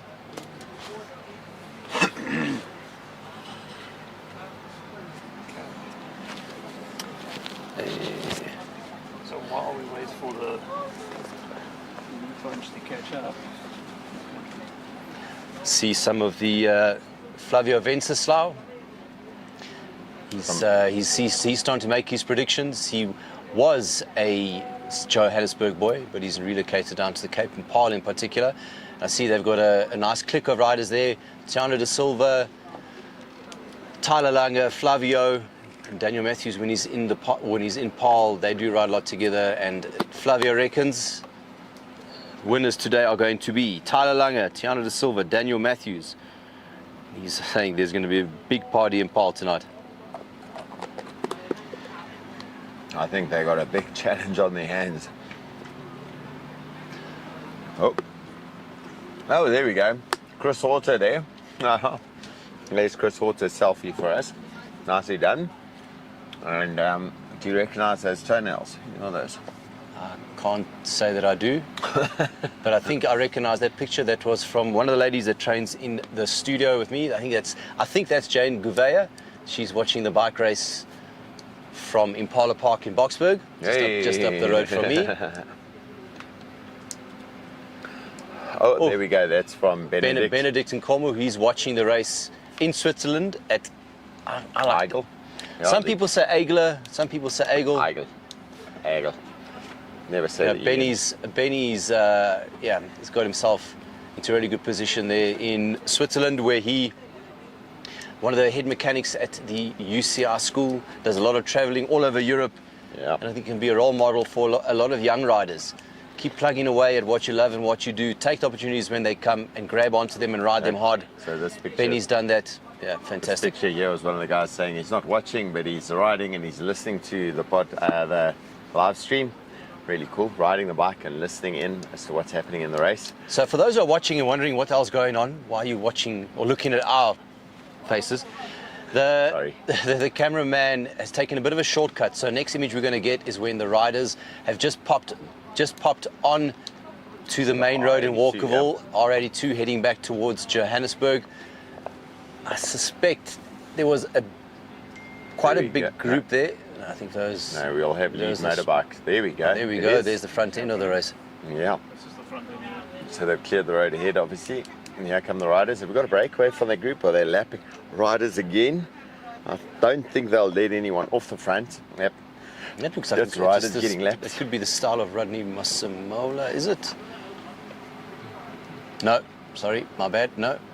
It's one of the Chinola riders. That looks like Gustav Passon. Gustav Passon. There's Tyler Lange. Tyler Lange on the front there. And the guys all contributing. I think that's the second group. Second group. That's the second or third group on the road. Yeah, they're surviving to get to the finish line now. Kevin Skoltz there, I think it was.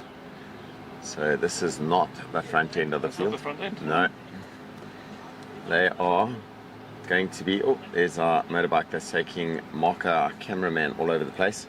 Luckily I got an off-road motorbike that can do shortcuts all over the place. Circuit actually really cool because it's easy to get from one end of the circuit to the next. It's very spectator friendly. It's very spectator friendly. The feed zone about 4 kilometers from where we are, and a proper area to be able to see those riders. There's the road rangers on their motorbikes. I gotta say a huge thank you to the road rangers. They're doing an incredible job. Are we doing all the thank yous? T26s again, Fast Cycles, Gauteng Cycling, and Eclipse. Oh, Rodney Masimola. Was that Rodney? Pop out the back, exhausted. He's done his work for the team. And it is a big ask. We're sitting in on over 2.5 hours, 2 hours 40 minutes almost. There's Casper Kruger. I saw Casper sitting there. It's Gustav Passon, Brendan Havenga, Emil van Niekerk, There's Brandon Downs in there. Yeah. Brandon Hofmeyer, Oh, Mr. Libber, it's this Aiden is a Klaassen. class But I field think- here. is and this- they're is off this the the- back? They're is the this- second group. The second or third group. Yeah, there's Gustav Passon. You know, this is an indication of just how hard they're going when this is the effect on the race. Bit of a funny story to tell. Jared Hay there. Yeah. See, Christian Klopper and Gustav Passon are sporting a serious pair of mullets. So on the start line, or before the guys were getting ready, I had to go ask them to please pose for this. There's a couple of youngsters that trained with me in the studio. They trained with me in the studio. A couple of them had mullets for the December holidays, but then they had to go back to school. Yeah. And I told the boys, Came off. yeah, school's not going to be happy with that, and they tried all tricks to get it. They even went to school with it, and then they got promptly told they're not required. There's And the boys party behind. And the boys were upset, so they had to get them cut off. So everyone I see now with a mullet, I do my utmost to take a photograph and send it to the youngsters and say, yeah, check, you're not the only one. but Steve, When you get out of school, when you quit school, no, never quit school, but when No. you quit school, see Dan Lobsher there in third wheel. But Steve, sorry. Steve. I always tease the guys, but the only reason I mock it is because I can't grow one. You know, I think we're not quite there yet. I am from the East Rand, and I think a mullet would be natural. would suit well. But Yeah. given the nest on top, it wouldn't quite suit. I see Frank's sporting one. He's got all the makings there or something. Yeah, It's but really it's- cool. Frank's from the south of Joburg, so it's normal. I grew up in Brits. I went to Brits high school. Yeah. So I wanted to grow my hair, and then they wanted me to cut it off. So I said, no, I can't. So you left for the I'm a south. model on the side, you know, so I make my pocket money. And they obviously they didn't believe Nice. me. Nice. They kicked you out of Brits at that point. That was it. You weren't allowed back. Yeah, but there you were like, if you didn't have a mullet, you were out. Okay, so this is the second group out on the road. Let's see if we can pan to the front and just get an idea of how far the group is ahead. We are now into lap 10 of 13. So 10, 11, 12, 13 is about 40 Ks to go. Casper Kruger in this group. He was second last year at SA Champs. The mayor of He's the mayor of the South. Mayorsdale, isn't he? No, Mayors of the South. He's from Glen Vista, apparently just under a K from Mr. Calvin Bieneke's house. Oh, okay. Saw Gustav Passon in there as well. One of the most dramatic crashes I've ever seen was him, one of the criteriums in France, in end of France. last year. Wow, yeah. He still got a result because he slid across the finish line on his backside. But yeah, that cost him. Elbows broken. That cost him. Big crash he took there. He had to come back from France after that. That was the end of his season with the team. Okay, motorbike up to 170 k's an hour. No, 100 k's an hour. Get a look at the footage on the sideline. I've been on the TGV in France, and this is what it looked like on the TGV in France. Cool Eh? hats again. Yeah, there we go. We're doing our cool hats. We've got a great position here. Jeremy forward, me behind, checking on everything. I think I'm actually flying business class. I've got a footrest over here. My socks. Someone told me I'm actually supposed to colour my socks in. They were a Father's Day gift from Liam. My phone's on charge, so if anyone thinks the bleeping is too loud, it's not my phone anymore. There we go. I see they're catching up to the convoy at the moment. There we go. A quick sum in my head. I would say it's minute 15, guys. It's not the official gap. It's just my quick sums. So, wouldn't say that it's completely over for the riders and chasing group, but they've still got a big job on their hands. Yeah, and, I would say. These guys are still rolling. Yeah. No one's do a little sitting on. bet and ask everyone to say whether this group's going to stay away or the group's going to come back together.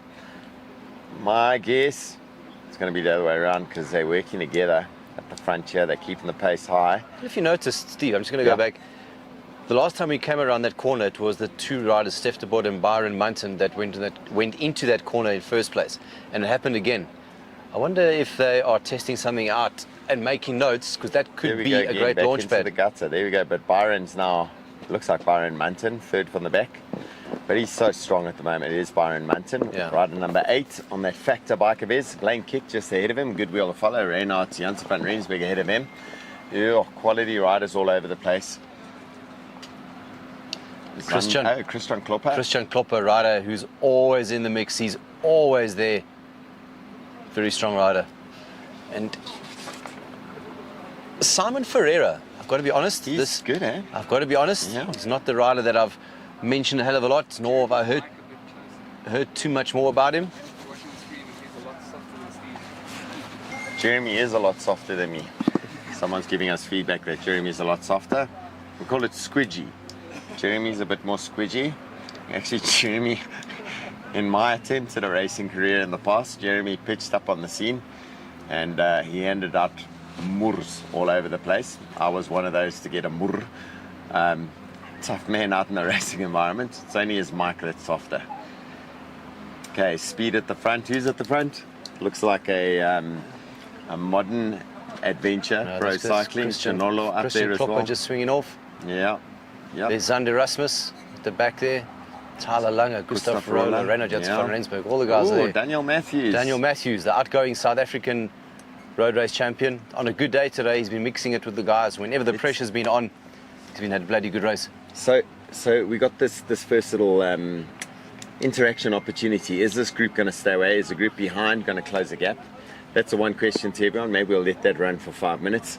And then the next question I'm going to ask out of that is, let's stop punting for favourites. Who are you voting for? Who would you like to see up there? Who would you like to see wearing the national championship stripes? Who do you think is going to be the strongest at the finish? Oh, the pressure on again. Reinhard Janssen van Rensburg having to push hard. Rainer Skitter dropping back, playing kick there. Green top to his jersey. The Reddy Brown of Modern Adventure Pro Cycling. Stefan de Bot, Byron Munton. Tiano de Silva there as well. Just got a question from one of the guys out there asking who is the Jayco rider. The guy's name is Kieran Gorge. Yeah. He is riding for a feeder team of Jayco. The team's name is Hagens Bergman Jayco. They are based in Holland.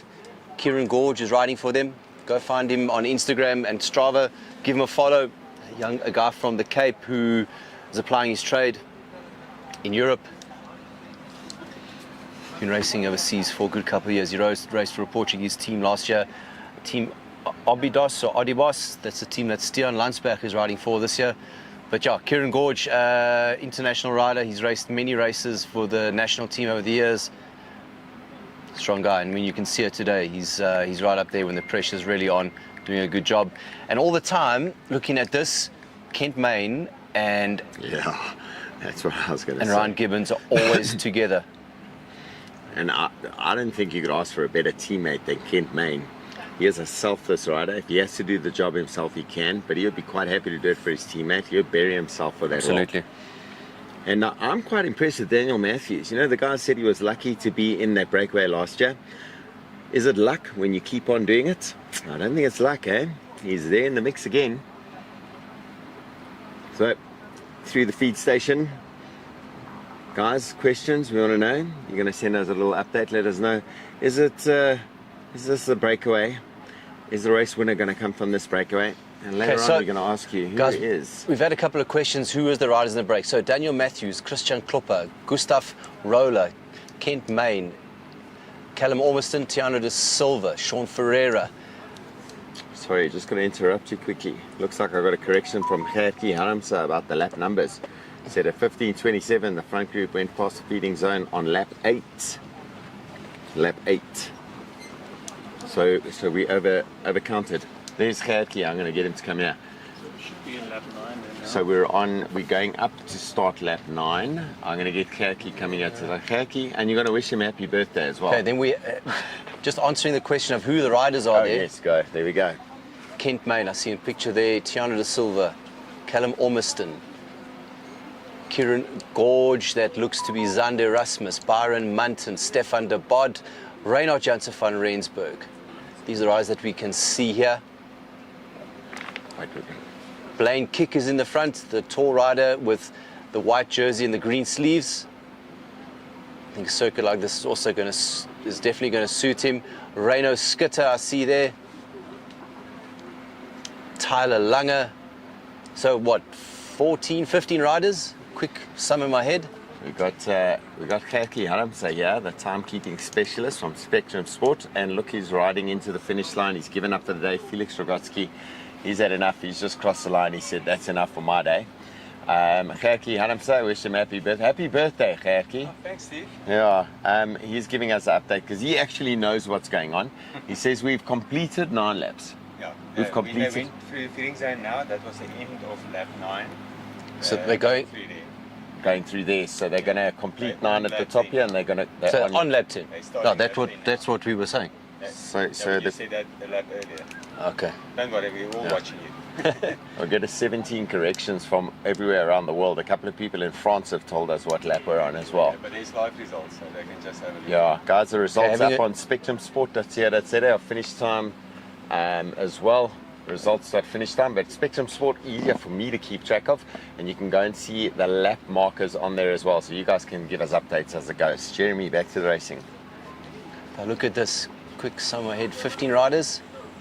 Let's count 1, 2, 3, 4, 5, 6, 7, 8, 9, 10, 11, 12, 13, 14, 15, 16, 17 riders.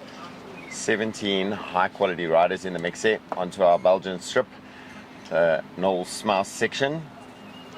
Gets a bit bumpy here. The wind is picking up. A little bit of cloud cover is cooling things down, which is going to be a relief for the riders. It's actually been the race 2 laps ago exploded, and it's kind of settled down into a steady rhythm here. So if we are completing now lap 9 and going into lap 10, that would mean we are about 40 k's out. And if I am Mr. Stefan de Bod or Mr. Byron Munton, it's getting very, very close towards time that you would want to start ripping this race to pieces, getting rid of the faster men, the likes of Reinhard Janssen van Rensburg, Ryan Gibbons, if you can, Reino Skitter, current reigning South African criterium champion, even to an extent, Gustav Roller. If it comes up to the hill there, Gustav's got a good kick on him. Blaine Kick is one of the strong men of this group. he's the kind of guy that if it's in the wind and in the gutter, he kind of comes into his own. Very strong rider, had a very, very good season in France this year. On the podium a lot of times. Even a rider like Daniel Matthews, very zippy rider, very fast rider. You want to, if you can, you want to get rid of him. If you are thinking, if you are in the mind of Byron Munton or Stefan de Bod, you wouldn't want a fast rider going with you to the line. You'd rather want to keep it hard. Then looking at the frozen camera here, all the time Ryan Gibbons is floating. He's looking easy. We haven't really seen him put in too much effort yet from the angles that we've got. He put his team to the front. They controlled the first 6 or 7 laps. The pressure went on, and we are left with a 17-man select group. So just working through the list here, I got the question from Chris Porter.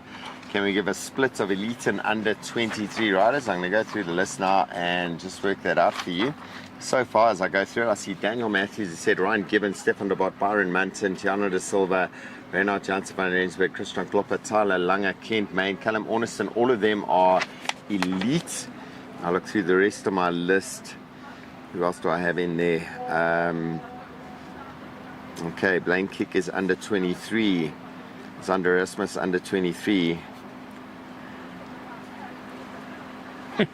Gustav Roller under 23.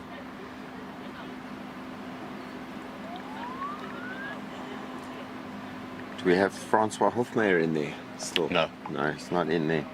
Adam Claessen's not in there. Reino Skitter is in the mix. Christian Klopper at the back end here. Oof, that's almost, don't want to say an impossible gap to close, but yeah, he's stretching his back. I think Christian is starting to find the races starting to bite him a little bit. Yeah. Christian is a very tough rider. He won't just give up and that easy. He'll go until he falls off. Tough man. Let's go through this list again. Who have I got up here? We got 16, 17 riders, did you say? I counted 17. So I've got 1, 2, 3, 4 plus 10. That's 14. I'm missing 3. So let's go through. Dan Lopes in there.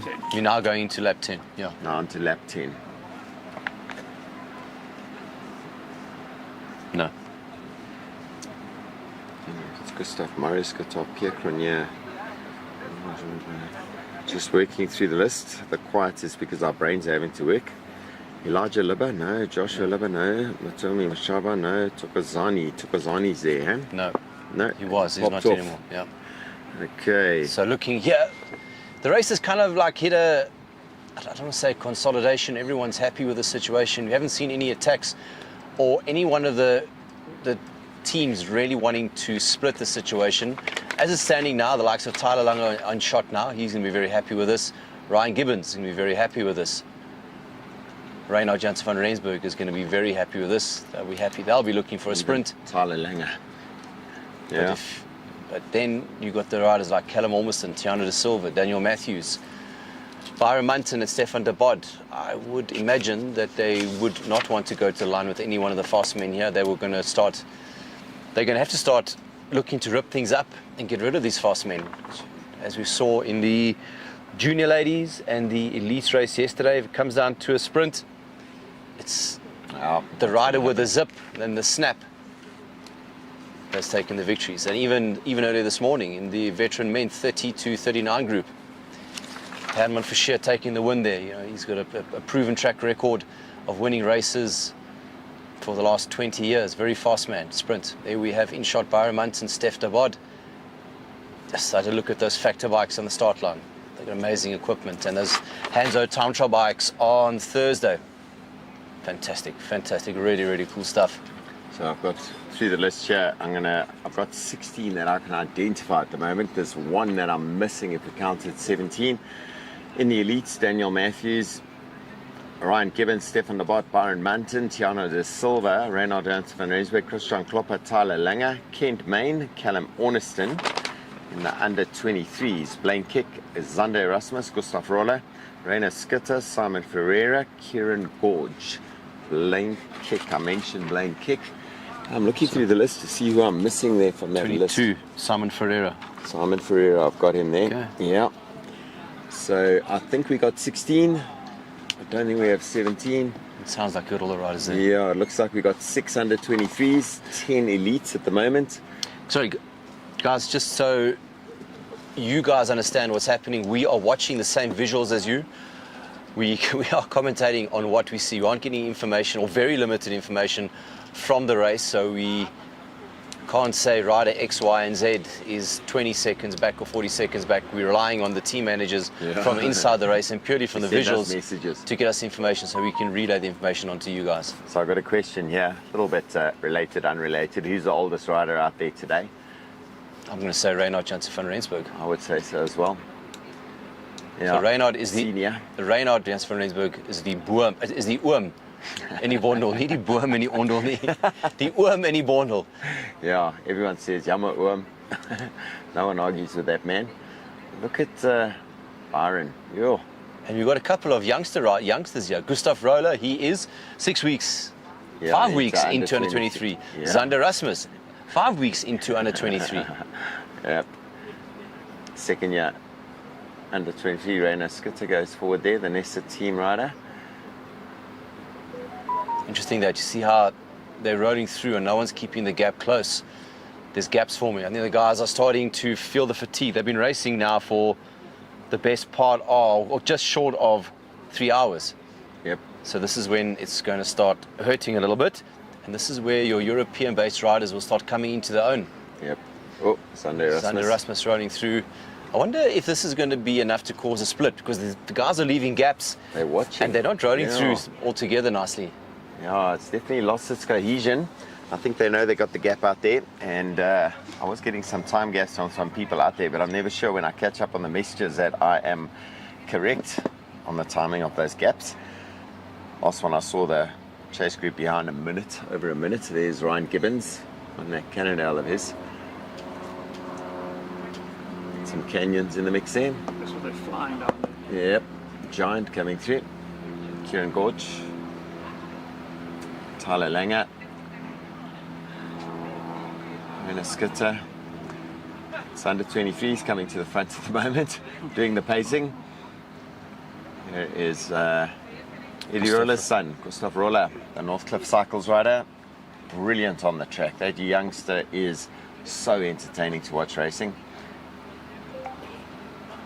And Kent Main, he rolls through to the front and back to the front. Byron Munton.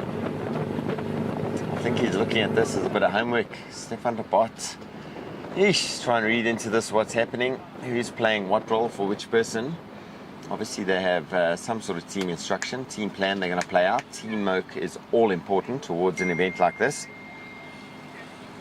Kent Main onto the front. Here we go. The Kent Main engine's starting to ride in a little bit. Gustav Roller pulls out of the line, says I'd rather sit at the back, thank you. I think Kent Main pulls over, back to the front, Byron Munton. I think in this situation, Kent and Ryan will be happy to keep it as steady and as controlled as this. We're now entering that 3 hour window where those European miles are going to start kicking in. And the ride in the back there, that looks like Steph de Bod that's just taken on a bottle. And as they are into lap 10, I would suspect that the racing is going to start kicking off within the next half an hour, like the real racing for the win. Ryan Gibbons looking smooth, in control of that strong ride. Look at him, he's a strong rider. I mean, he was one of the best lead-out men. And when a guy like Mats Pedersen wants you in his team, you know, you must know he's a good rider. Everyone looks at a lead-out man and thinks, oh, they only have to actually do the riding in the last 2 or 3 kilometers. No, they don't. They have to do the whole stage looking after someone else, fetching bottles and making sure they're safe and battling the other guys who want to take wheels, keeping them safe. And then at the end of it, they still got to be able to push out 1500 watts, 2000 watts in an acceleration to bring the guy up to speed to set him off for the win. Yeah, but also, was it 2 years ago in the Tour de France when Mats Pedersen crashed and was forced to withdrew, Ryan Gibbons had free rein to go at the stage wins. Yeah, I think the one stage, I forget the name of the stage, where Benjamin Grimay won on the top of that climb. Ryan was 6th on the stage. Yeah. So yeah, he's a strong rider. The best in the world riding there. And if we're having a look in the distance there, that second group looks to be far behind. See Kent Main coming to the front, just keeping it smooth and controlled. Reino Skitter also coming through the front. Another one of the guys that's want to keep it smooth and controlled. I'm sure he'll fancy himself for a go at the title when it kicks up on the climb here, if he's there at the end. Again, that cohesion is just not there as much as what it has been.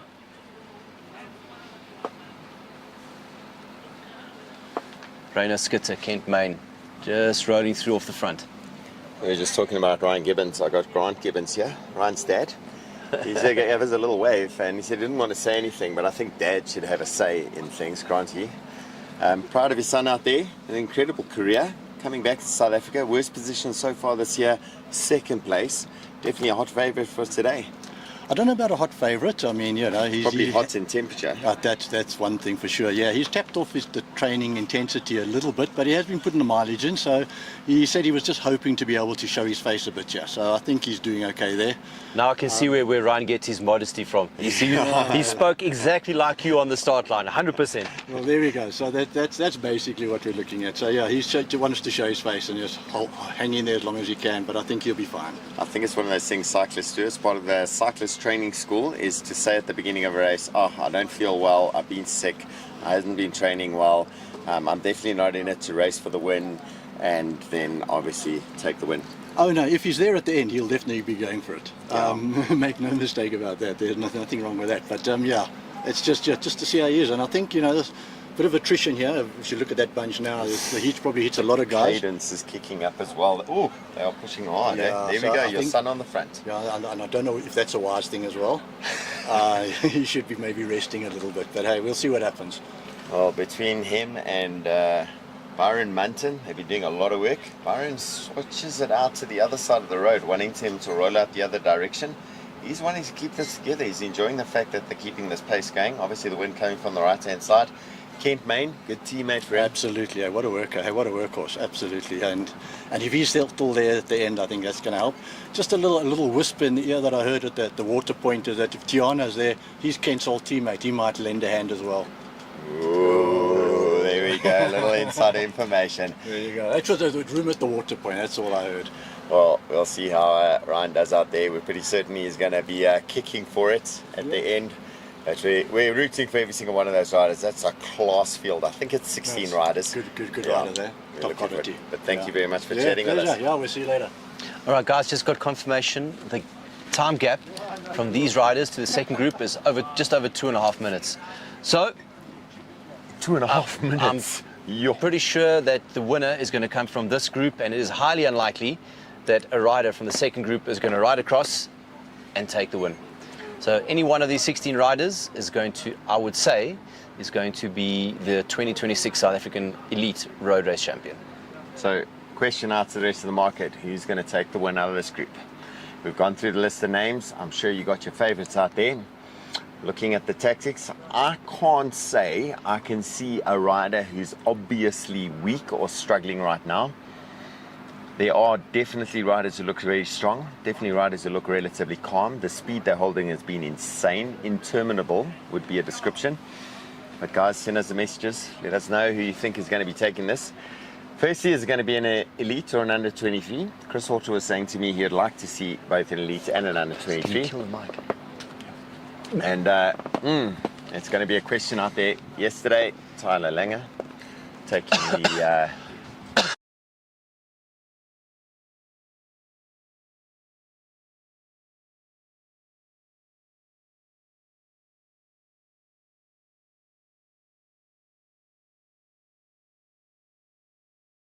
Look at the still picture on the left-hand side. Race number 2 is the outgoing and wanting to retain the championship title, Daniel Matthews. Now we got Ryan Gibbons mixing up his drink there.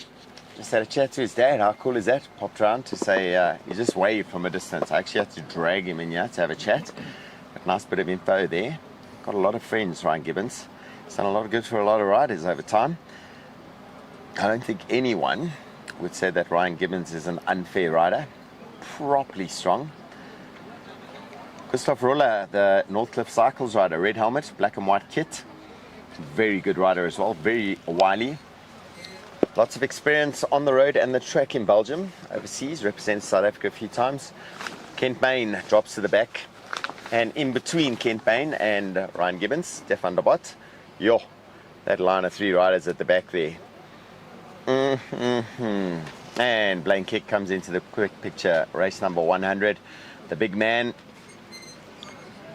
Bernice Kick will be, I think it's Bernice's birthday at some point. Someone told me it's Bernice's birthday today. Could be. I keep getting all these bits of information. My brain holds 3 bits at a time. That's it, 3-bit computer processor. Still work on a floppy drive. Still work on the floppy drive. Oh, Stefan de Bot missing the bottle. I'm sure you'll get something from a car. He's got the car behind him. Oh, water onto the legs for Kent Main. He's looking to cool his system down. It's actually a very clever thing to do anyway. Don't wait till you're in trouble. Oh, we got a time gap of 2 minutes and 30 seconds. Beautiful. Dennis Human, the chief com of the elite men's race, man with huge amount of experience in commissarying in the racing. The group now, the wind's starting to shift the angle slightly. It is picking up. The feather banners are blowing harder and harder. We've got a lovely cool breeze through our commentary position. The guys are going to be getting a little bit of a crosswind right now, and then they're going to take that right turn. It kicks up a little bit, probably about 4%, 3 or 4%. Then they take another left turn, right turn onto our Belgian strip. That Belgian strip is the section I really love. You fly along there. These guys flying along there even faster. Jeremy's back, looking so much better. His teeth aren't floating anymore. Oof, the pressure on as they go up this hill. The Road Ranger finding himself swamped by the bunch. Kieran Gorge, another rider, looking very smooth in there. Yeah, the big surprise, and the one we didn't know about. 122, Simon Ferreira, representing that new team out there. Into the right-hand side, gutter wind. Woo. There we go. Race so on. Normal racing, this isn't allowed, but this is a rolling road closure. So permission given by the... Ooh, there's that shattering going split. on. Daniel Matthews trying to get over the top there. Gustav Roller in a little bit of Is that trouble. I think Tiano in that's the end of trouble? him. Ooh, Gustav Roller popping off the back. The pressure. Rainer Skitter's also got that impossible gap that's forming. Oh, and this is going to be... It looks like Tiano that's also getting Tiano popped. struggling there. You know, the problem is they've got to keep it going, try and get back onto the wheel, because if they don't quickly, it's done. You can't hang out there on your own forever. You've got to dig deep, you've got to kick over. We give this advice, the armchair spectator advice that we can give. I'll be dead keen to see who are the riders that are putting the hammer down here. I can put a bet out there. Who is it? I've got a strong suspicion who it should be would be either and or Byron and Steph. They will know now. We are the back end of lap 10. Oof, look at that gap that's We there. are just over 3 hours in the race now. They're going to start coming into their own. They're going to go on to lap number 11 at this point. The wind is starting to play a factor in this race. That gutter opportunity up the hill, fatigue legs, the heat has played out, whether they got the nutrition right or not.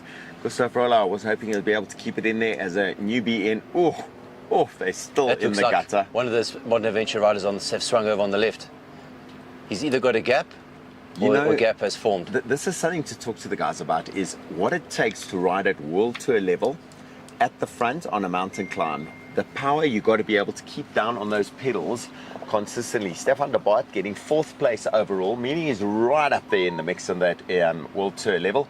And then Byron Munton, 2nd on the Queen stage at that massive mountain. Just getting some feedback out in the road that it was Byron Munton that is putting the pressure on. Looking at the shadows there, he's got a handful of seconds. Oof. But looks like Byron and Steph will start coming out to play now as they go into lap 11. They finish this lap. This will be lap 10. They'll be going into lap 11. Oh. Byron is still carrying on, and that looks like that's Ryan Gibbons that's closing that gap. No, that's Kent Main. Apologies. Kent Main doing Kent the work Main is for- going to play a massive, massive role. On his wheel. Steph de Bart. Stefan de Bart, and look at the guys at the back. There you They go. are There you go, Steph. groveling. There you go. Is that Steph moving up on the right-hand side? But on Steph's wheel looks to be Ryan Gibbons. Geez, the modern adventure pro cycling team riders, 1st and 2nd in the time trial, dominantly strong. You can see they've been racing overseas. You can see the time they put in there. Stefan de Bart, he was the forever 2nd place man at SA Championships, and he got his first breakthrough win in the time trial now. Interesting fact about the two riders, Byron and Stefan, they both finished 8th in under 23 time trial world champs. Yeah. So these riders got serious pedigree. Serious pedigree. Look at this shattering. Tyler Langer at the back there, hanging onto the wheel. That is Kent Main who's popped back. Oh, that's shattering. Those little meters. Those are meters they want to leave open. You don't want to leave a 10 meter gap, a 5 meter gap. That gap is there because it's hard work to close it. I'm getting predictions coming in here. Craig Holmes, his heart says Simon Ferreira. He says it's pronounced Simon, not Simon. Simon Ferreira. And is that playing kick on the right hand side having a stab? I think it'll be cool if it is. He's a big, strong man. He's fit. He's hungry. He would love to take those stripes overseas. Just having Kent Main there for Ryan. When Byron started going, you could see in the front was Kent Main. It just goes to show how important it is to have a strong teammate around you to take care of all of those little, how should we say, hard issues from the perspective of Ryan Gibbons. Yeah. So here we go. They are going to be the sections. There's Block Kieran headwind. Gorge on the front. I see Reynard Jansen van Rensburg is still there. I see Daniel Matthews still in the mix. Daniel Matthews is having a good race. Surprisingly good, yeah. Having a very good race. How many riders you got there? 1, 2, 3, 4, 5, 6, 7, 8, 9, 10, 11, 12, 13. Down to 13. Yo, Steve, I don't know if you noticed, I'm going to call on this because this is quite a fresh memory in my mind. SA Criterium champs, Reino Skitter. Yeah, he spent the whole day tapping off in the back. And here we've been talking about the big favourites, but whenever it gets hard, Reino Skitter's there. He's able, that man from Northwest, eh? Yeah. Donna Skitter, his dad. Tough man, he can handle the work. Now the guys up at the front, they're looking around, so it's a bit of a truce being called at the moment. Ryan Gibbons onto the front. I'm going to say, what are we going to do? We're going to keep this going. They know they've got the big gap to the next group, so the challenge isn't there. Whether some of the riders are sitting in the convoy and manage to get back into the mix, I don't know. 4, 5, 6, say lap number 11. 9, 10. So we're going into lap number 11. Going into we'll lap number 11. If we got it wrong, because Kaki Armsa is listening on the live stream. Came out like Army Major just now, waving his finger. No. Sorry, Kaki. We're getting carried away, yeah. Felix Rogitsky, yeah. Felix, I'm going to have a quick talk to you about that circuit out there. The man who was off the front working hard from the Nessa team. Felix, quickly, it looks incredibly hard out there. The guys at the front end are putting down massive watts. Yeah. The wind has picked up. The gutter is starting to take effect in this race. Give us a rundown. What did it go like out there? How's the race going to pan out, do you think? I think the section we're at the moment is probably the hardest.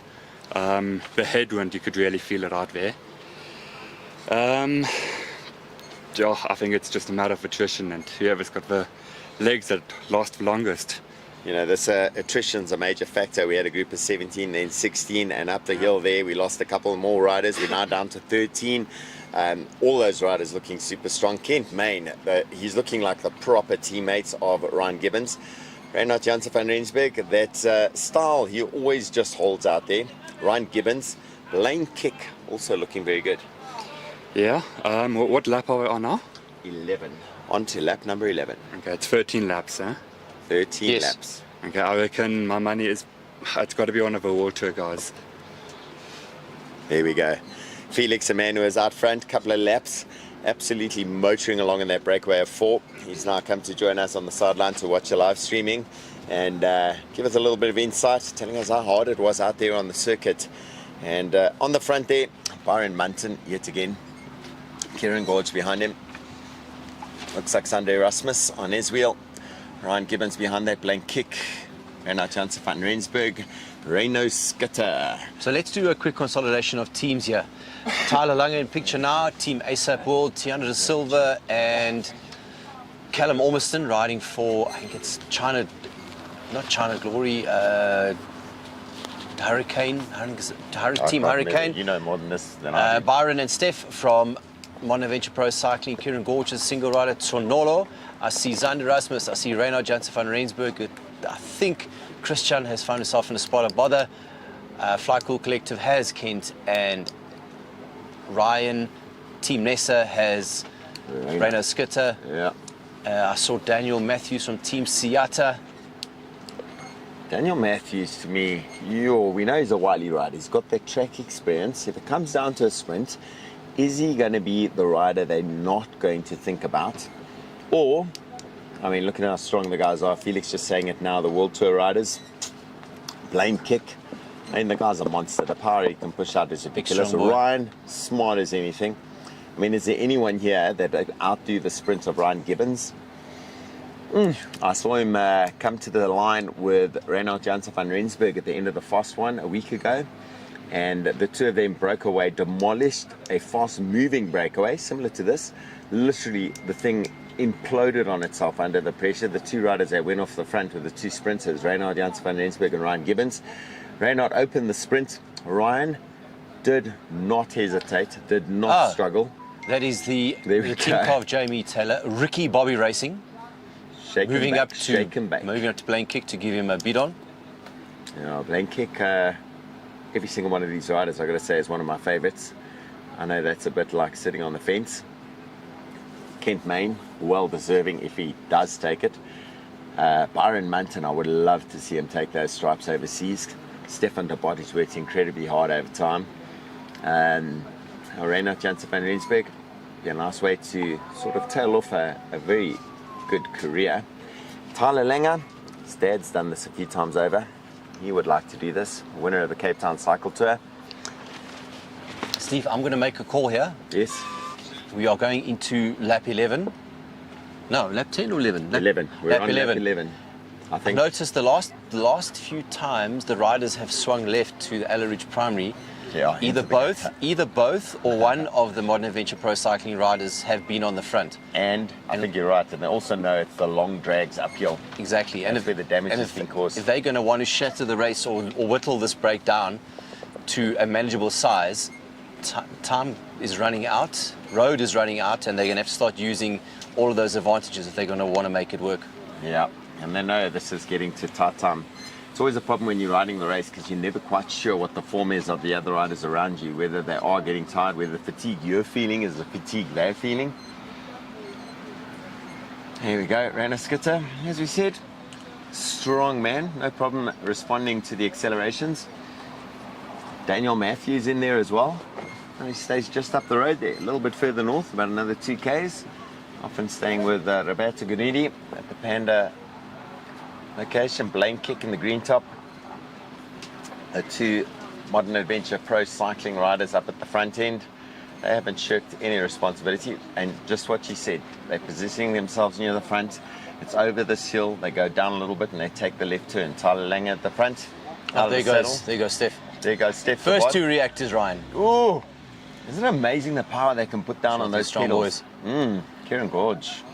It wouldn't surprise me if that was a little mock attack. He's looking back. Let's see if someone's going to capitalize off this. You know, it's almost like they're managing a little battle out on the field and they just want to take off one of the opposition at a time. One rider out, one rider out. Eventually they're left with 3 or 4 to deal with.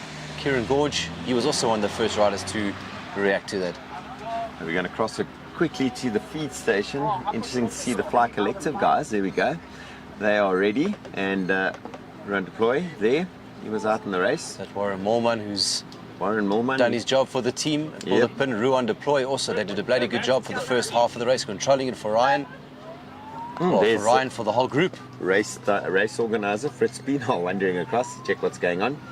The Peak guys set up there. Devil's Peak. They said they were bringing some Devil's Peak out there. We haven't got any yet, by the way. Just a hint. Yet. Yeah, yet. We're hoping for a bit. Steve, I think we still need to be cognizant and control of what we are doing. We can have partake in some of their sponsors' brew after the race. Some of us are better at drinking than others. Yes, Frank. Here we go. The pace of the front end of the 2026 National Road Time Trial and Paracycling Championships, presented by Midval local municipality, and they're about to take the left turn. Who's on the front? Yeah. There we go. Picking something up. Jeremy's picking up this pattern. Kent Main sitting in 3rd place. Here we go. Look, he's out of the saddle. He puts the hammer down, and they came right up to the back of the motorbike. They're going to be moaning about that. He's going to go into the left-hand side. There we go. The shattering has occurred. Yep. You know, you see it from the camera. You can't see just how flippin' fast and hard they're going. The guys in the back there struggling. Well, Byron said no problem. A little bit of a tester. He pulls across, gives them some space. Kent Main looks at him, goes, "Crikey, how much more of that have you got?" Someone's doing some nice pictures of Jeremy. with his beers in hand. AI pictures. I had There, to. ooh, there goes the counter. Steph de Bot just went down the left-hand side. Camera, let's see if we can shoot it across. Who's chasing? Kent Main's going to have to do Kent's the on work. the Daniel front. Matthews. Daniel's You in a good realise- position. Yeah, Kent Main having to respond to this. Is he going to be able to close the gap? Stefan de Yeah, Bot he's has got closing. it in the wind. That's going to be a big pull for Kent Main to bring him back. Daniel Matthews, very slight to get on the wheel. Ryan Gibbons, the gaps are opening up. Reinhard Janssen van Rensburg here in Gorge. Sure. Byron Munton. Kent's Watch not Byron. closing that I gap. bet you we're going to see a counter move from Byron Munton shortly. See the riders are swinging over. There's no cohesion. Simon at the back there. Look how fast they're pedaling. Biggest gear they got. They must be doing close on 70 k's an hour at the moment there. Uh-oh, Kent Main. Is he going to be able to get on the wheel? They've closed it down to Stefan de Bot, who's going to counter. Interesting to It's gonna see be that. the 1-2, You see that. 1-2. See who's on the front. Yep, He closed it himself. Ryan Gibbons. Yeah. You know, he's not only a sprinter, he is a solid, tough rider. They're going to take the left turn now. They're going to go through the speed station at 80 k's an hour if they carry on doing this. No one's going to get a bottle. You Not know, at and this you know, pace. two riders are looking very strong. There's Blaine Kick and Zander Rasmus. They're Look at holding the speed they're wheels. getting around the corner. Jeez. For everyone else who's ridden the circuit, they go around the corner. They brought us Devil's Peak. Can you believe it? We can't. Oh, no, we're going to share one. That's amazing. Cheers. Thank you. What about Frank? I don't do alcohol most. Doesn't he? No, not yet. At 4 o'clock. Hello, guys. Yes, we've got a whole crowd watching in the background here. I'll have a 0. You can come and squeeze in if you want. If you have a look here, there's a little bit of a split. I'm not sure who that rider is in the front, Yo, but there's let's see definitely this. a clear little split. The speed they're going to come through here. Oh, Look at the front end of Stefan that. de Bod in the middle of the group. That looks like. That's 500, 600 watts holding the pace up there. What speed do you think they're doing? Like 48, 45 k's an hour, 50 k's? This is a long drag up here. If they mid to low 40s, I reckon. No, I'd say they're higher than that. Blaine Kick is on the front. Yeah. Behind him is Zander Rasmus. Tyler Lung is also right up in that mix. He's starting to ride a clever, punchy type of race. You don't see him too much. He's always there when the pressure goes on. He's not really showing too many cards just yet. He doesn't really need to. He'd be happy with this being a sprint. That's probably where he'd get his best opportunity to take the title if it is some kind of a group sprint going to the line. But there's lots of other sprinters that'll be thinking the same thing. Yeah. Reinhard Janssen van Rensburg is on the wheel of what looks like to be Byron Munton. That slightly hunched over position. Yeah. Behind him again, Reino Skitter. Now here we go, the feedback from some of the people out there on circuit. And it looks like Christian. Is that Christian Klopper just walked past? No.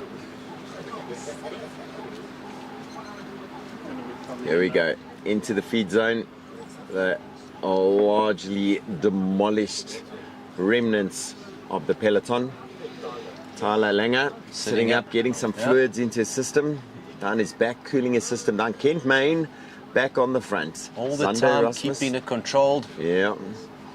So we're going to have to watch it now. They're going to do it over the top of the feed session. They're going to take that sweeping left-hander, then the right turn. That's a drag uphill. That's where they cause the last lot of Yeah, chaos. the last time there's a big split there. Yeah. Steve, And- I think so far, if there was a man of the match award, as it stands now at this Yeah. point, let's just say Ryan Gibbons owes Kent Main a cool, refreshing drink of some sort after this. But if Stefan de Bot wins this, Yeah, I'm there we gonna go. That's to then say, Byron Munton. Up until this point, there's still a lot of racing is still going to come. And you've got Byron Munton sitting at the back, digging in his pocket, grabbing a jar, I would assume. Oh, we've lost Simon.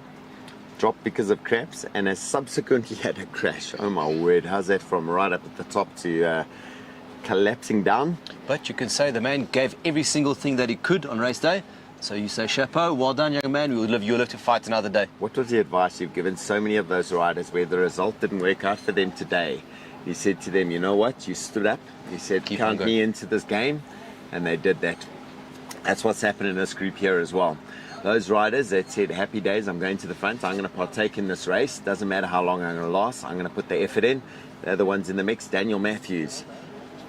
Pearl of a race. I've got to say, riding. well done to him. Very, very well. Tyler Langer at the back here in the blue kit, the ASAP World kit.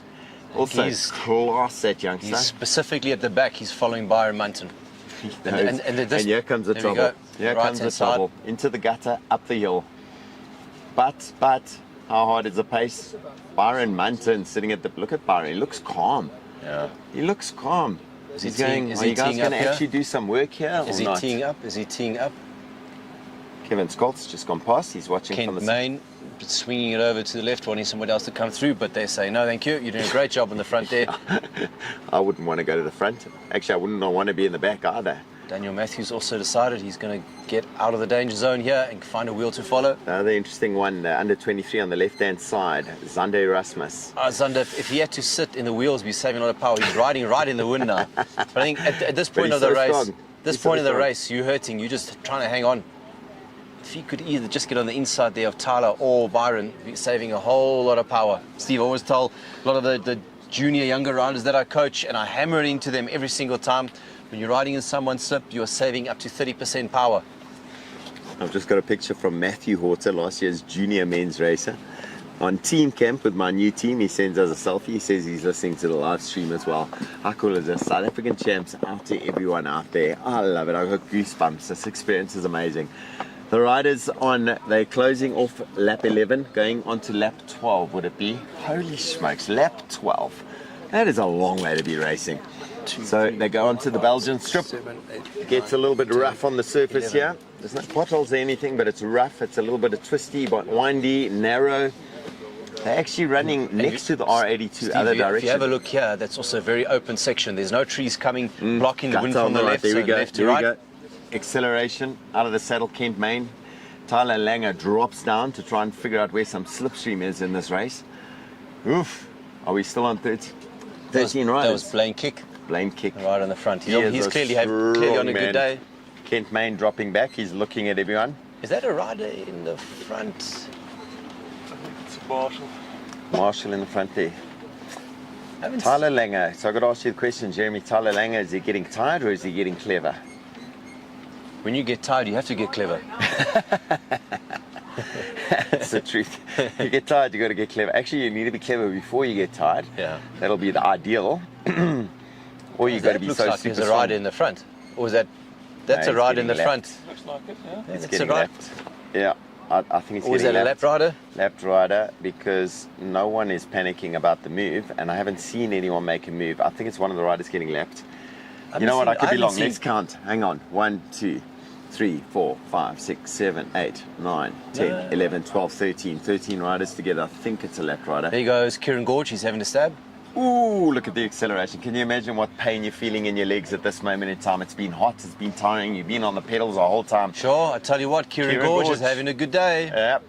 Oh. This is the hardest part of the race, and he's the one putting his hand up saying, righto guys, who can go with me? Another peloton riders coming back. Sure. He's got lap now, so he's going to get pulled off. Chapeau, Kieran Gorge. Oof, over the top. They're going to cross a road here. Then they got another little bumpy section. The sweeping right-hander, and they're onto the straight to the T-junction at the top of the circuit. Oh, look who's jumping over that. Stefan de Bod. When it starts getting hard, the tough riders start moving up. I think we're going to start seeing a few riders popping off the back of this. The pressure's been on for so long. Like, I don't know how they keep this going. Yeah. And the freezing in the picture every now and then just makes my hands sweat to see if we've missed something. I don't want to miss a moment in this race. We've been talking here for 3.5 hours, and this now it's getting... Feels like 4 minutes. It's been so exciting. Now it's getting really close to the business end. Yeah. Rowan, someone says, yeah, it was Graham Savage saying Rowan is also a bully.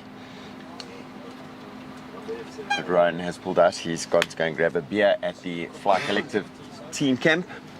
So everyone, the group, all together. Yeah. Tyler Langer, you know what? He looked like a different rider earlier. And now he seems to be playing conservative. Maybe conservative cleverly. We saw that with Tyler yesterday in the ladies' race. Tyler Jacobs. Yeah, Tyler Jacobs. Could we have two Tylers taking titles this year? Steve, I want to give a different spin on that. Yes. Tyler, yes, everyone is getting tired, not just Tyler Langer. Everyone's getting tired. They're starting to feel it. As I said, when you get tired, you need to get clever. If you watch, he's sitting at the back, sure, but who's two riders in front of him? Byron Munton. It's not Byron, Stefan de Bot. Byron Munton's at the back. Stefan de Bot attacks hard into that corner. Who's following? Ryan Gibbons. Yeah. Yes, he's on every move instantly. And Daniel Matthews is following him. Matthews straight into the mix. You know, and I'm going to say Tyler he looks clever, but as those gaps open up, is he going to have the kick to go over the top of it? Although, who's going to leave a gap open? Amongst that field, look at those names. That's quality. For the next couple Ks, you would suspect that the race is going to settle down a bit, or unless one of the big hitters kicks hard, gets a 5-second gap, then it's going to be all hell breaking loose in there. But looking at it like this, I think it's going to be a little bit of an easing. Munson in that picture, and Kieran. Look how calm they look. And Rainer. There we go. That's Byron. Who's on his wheels? Zander Rasmus. Stefan de Bot. Sorry, Byron Munson with the counter. You know what? Everyone's going to look at this and go. Rasmus is right on his wheel. The split has occurred. That split's opening. Is that They're not two or three closing it riders quickly. That's Byron and Zander. Ooh. I will have you know that in the time trial on Thursday, Byron Munson ran the second quickest time of the day, and the rider who ran the fourth quickest time of the day is Zander Rasmus. These two riders are away. There's two big engines here. First year under 23 with that massive engine. I've watched Zander Rasmus move up through the school cycling environment, mountain biking, into the road. So much support from his parents and family. Never shirks responsibility. And, what's happening with it? Are they back into the group? Group has got back together? Yep, group back together. Okay, so Byron Munson goes, damn it. Wanted that one to stick. It didn't stick. Zander Rasmus. Also hoping it would have. Kent Mains going, thank goodness we brought that under control. Kieran Gorge says no problem, I'll keep on pacing. Judging by the position of Kent in that group and the way they're riding, we suspect that he would have had to play a big part in pulling that back, as well as Kieran Gorge. Yeah, that's when your Kent, buddy says, hey, some work to do. At this point of the race, my man of the match. Yeah, Kent Main's amazing, eh? Doesn't blame kick. No teammates. Yeah. How many times has he gone into races, national championships and everything like that? Manalian.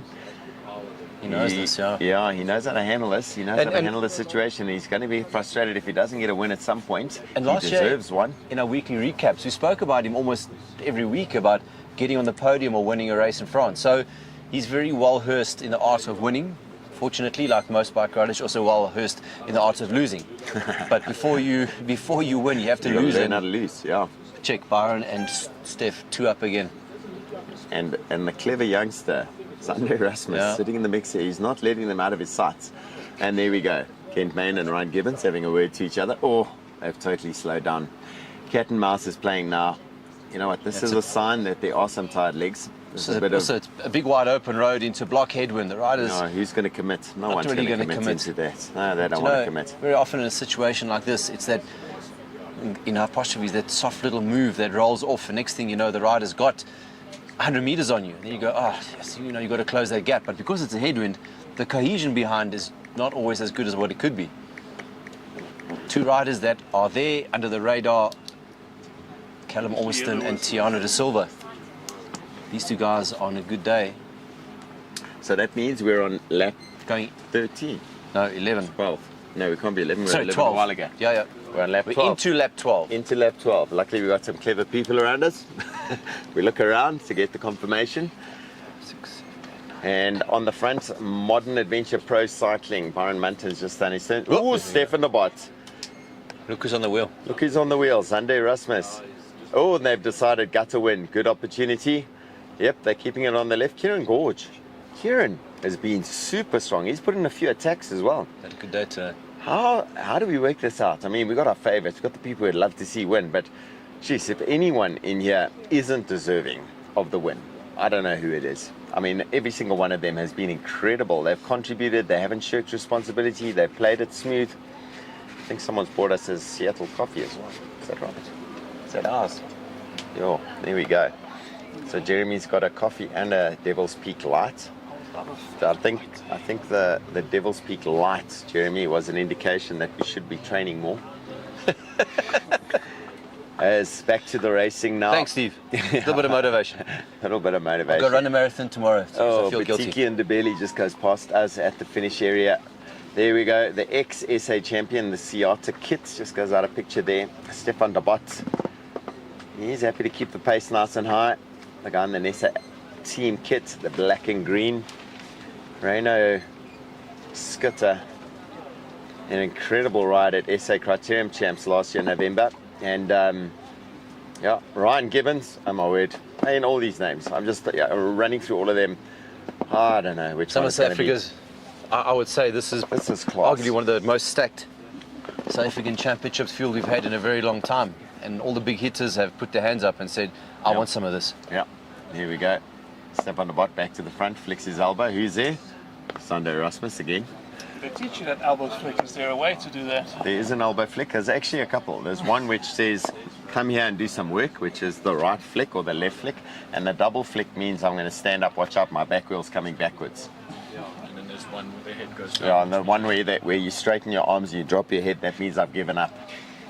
When the guys drop their heads and the arms straighten out, that's it. They've had enough for the day. They've quit. It's like when you lie down on the floor in a bar fight. It means you've had enough. Okay. Tyler Langer on the front. I was just saying Tyler Langer at the back all the time, and then Tyler Langer goes to the front. And that's the end of my Tyler Langer at the back. This is a very dangerous section. The riders are going to turn left at the Aloe Ridge School Road. The winner's going to be Gutto wind again. Who's going to be at the front? I would suggest. Oh, that's potentially Cramps there. Cramps coming. Is that Callum? Callum or Tiano? No, it's Callum. Tiano's. Which one is it? No, Tiano. I can't actually differentiate. 39 is Callum. 14 is Tiano. Tiano 14. Yep, 14 Tiano de Silva. 39 Callum Orniston. Teammates, look at them talking to each other. Another lesson for so many of the riders out there. You need teammates. You need teammates not only to help you physically, but to help you mentally as well.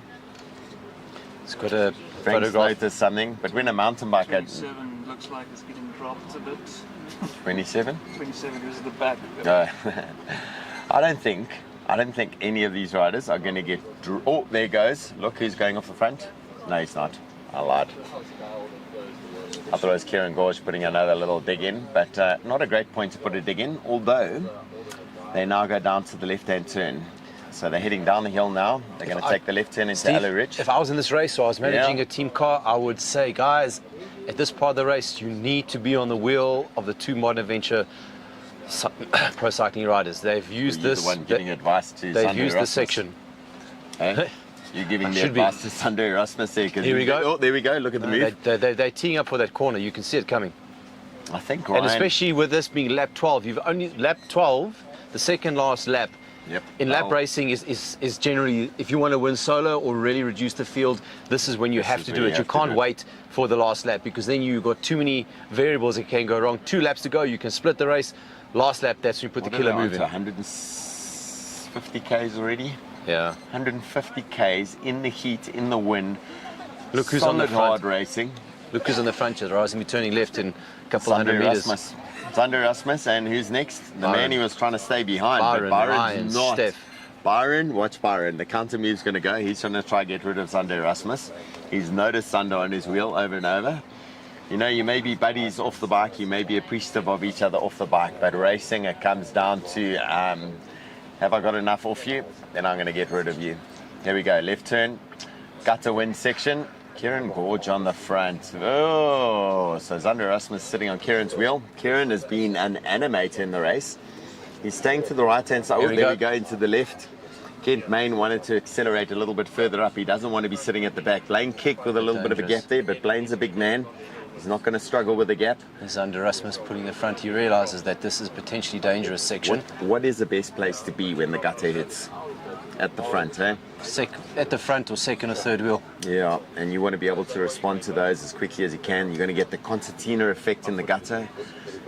But no one here is really committing. But it just goes to show we're deep in the race. I think a lot of riders are, the legs are saying, how's it? How's that speed? Blaine Pick pulls the bottle out to have a drink in the gutter at 65 k's an hour.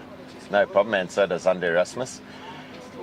The ex-SA champion, Danielle Matthews, looking comfortable. Kieran Gorge in that purple top. Stretches it back a little bit. Put a little dig in there earlier. Kent Main at the back, playing policeman right now. And Stefan de Bot sitting comfortable. Byron Munton leaving the gap. Why is Byron Munton leaving the gap? He's going to call, he's going to get a bottle. It's a bit of a, not the best time to do it, or unless he's queuing up to come flying through that dip. Guys, we got a crowd gathering around here, so we want to give them a little bit of space. The guys can squeeze in if you want. Everyone in the world heard that one. There we go. On the front, Kieran Gorge, Tyler Langer, Tyler says, no thanks, I don't want to be doing this work. I'm a sprinter, you guys are going to get rid of me. Ryan Gibbons getting some fluids in. Malcolm Langer just sent me a texture. Malcolm's asking how many laps is the race in total? And 13. They're on 13 laps. There are 13 laps to do, and they are currently just under halfway through lap 12.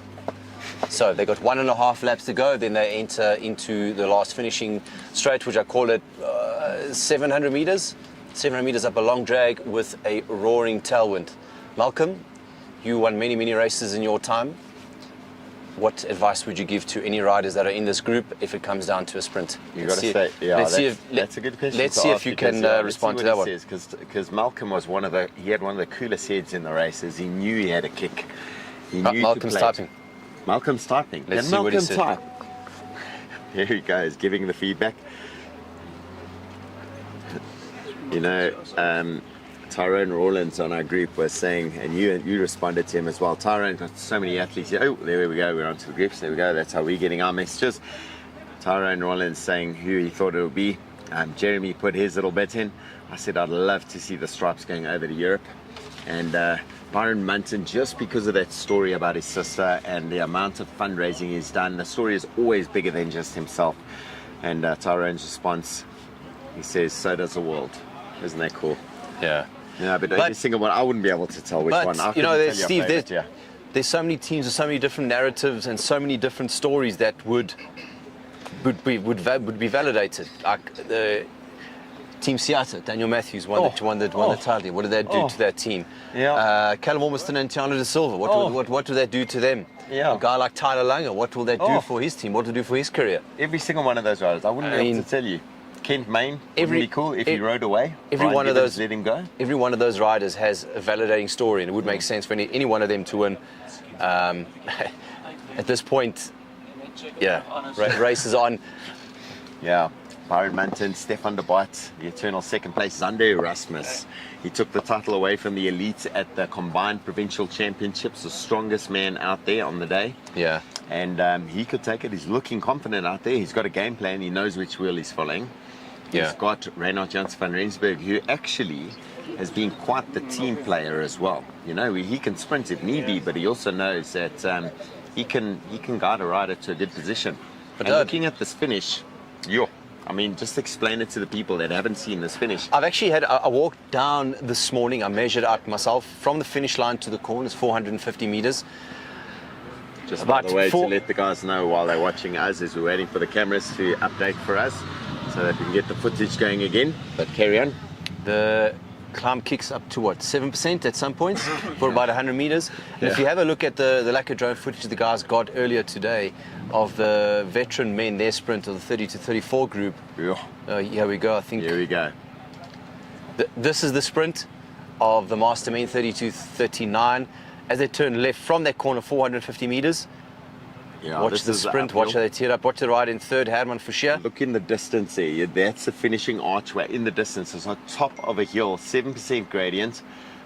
Look how hard they're pushing into the gutter. Look at that footage. Oh my hat, Herman, the Boksburg bomber. Oh, he comes around. No one's going to keep up with him. He takes the win. Wabba. Yo, how's that drone footage? Guys, is Frank Mayer not the man of the match as far as drone footage goes? He's going to try to do that for the finish. Okay, he's going to try to do that for the finish. Oh my word. I'm going to have a mental breakdown watching this one. So we're trying to get an update on what's happened with the camera out there. We've got a technical. We can't have a technical now, but the footage that would be from. So let's go through that list quickly again of those riders. You're going to give me a little bit of insight on each one. Daniel Matthews. We all know the reigning South African, the outgoing South African road race champion, still in the mix. Ryan Gibbons. Name needs no introduction. Yeah. It is fantastic. Okay, come off the international scene. Stefan de Bot. In the international. A little known fact about the riders. We all know who he is, but would you know that he finished 8th under 23 time trial world champs? Byron Munton. Same thing, hot off a second place in the Queen Stage in the Lula Tour. Also, 8th under 23 World Time Trial Champs. Racing for his sister's well-being, fundraising to keep his sister in treatment. By the way, guys, go and check out Byron's feed on that one. A cause well worth supporting.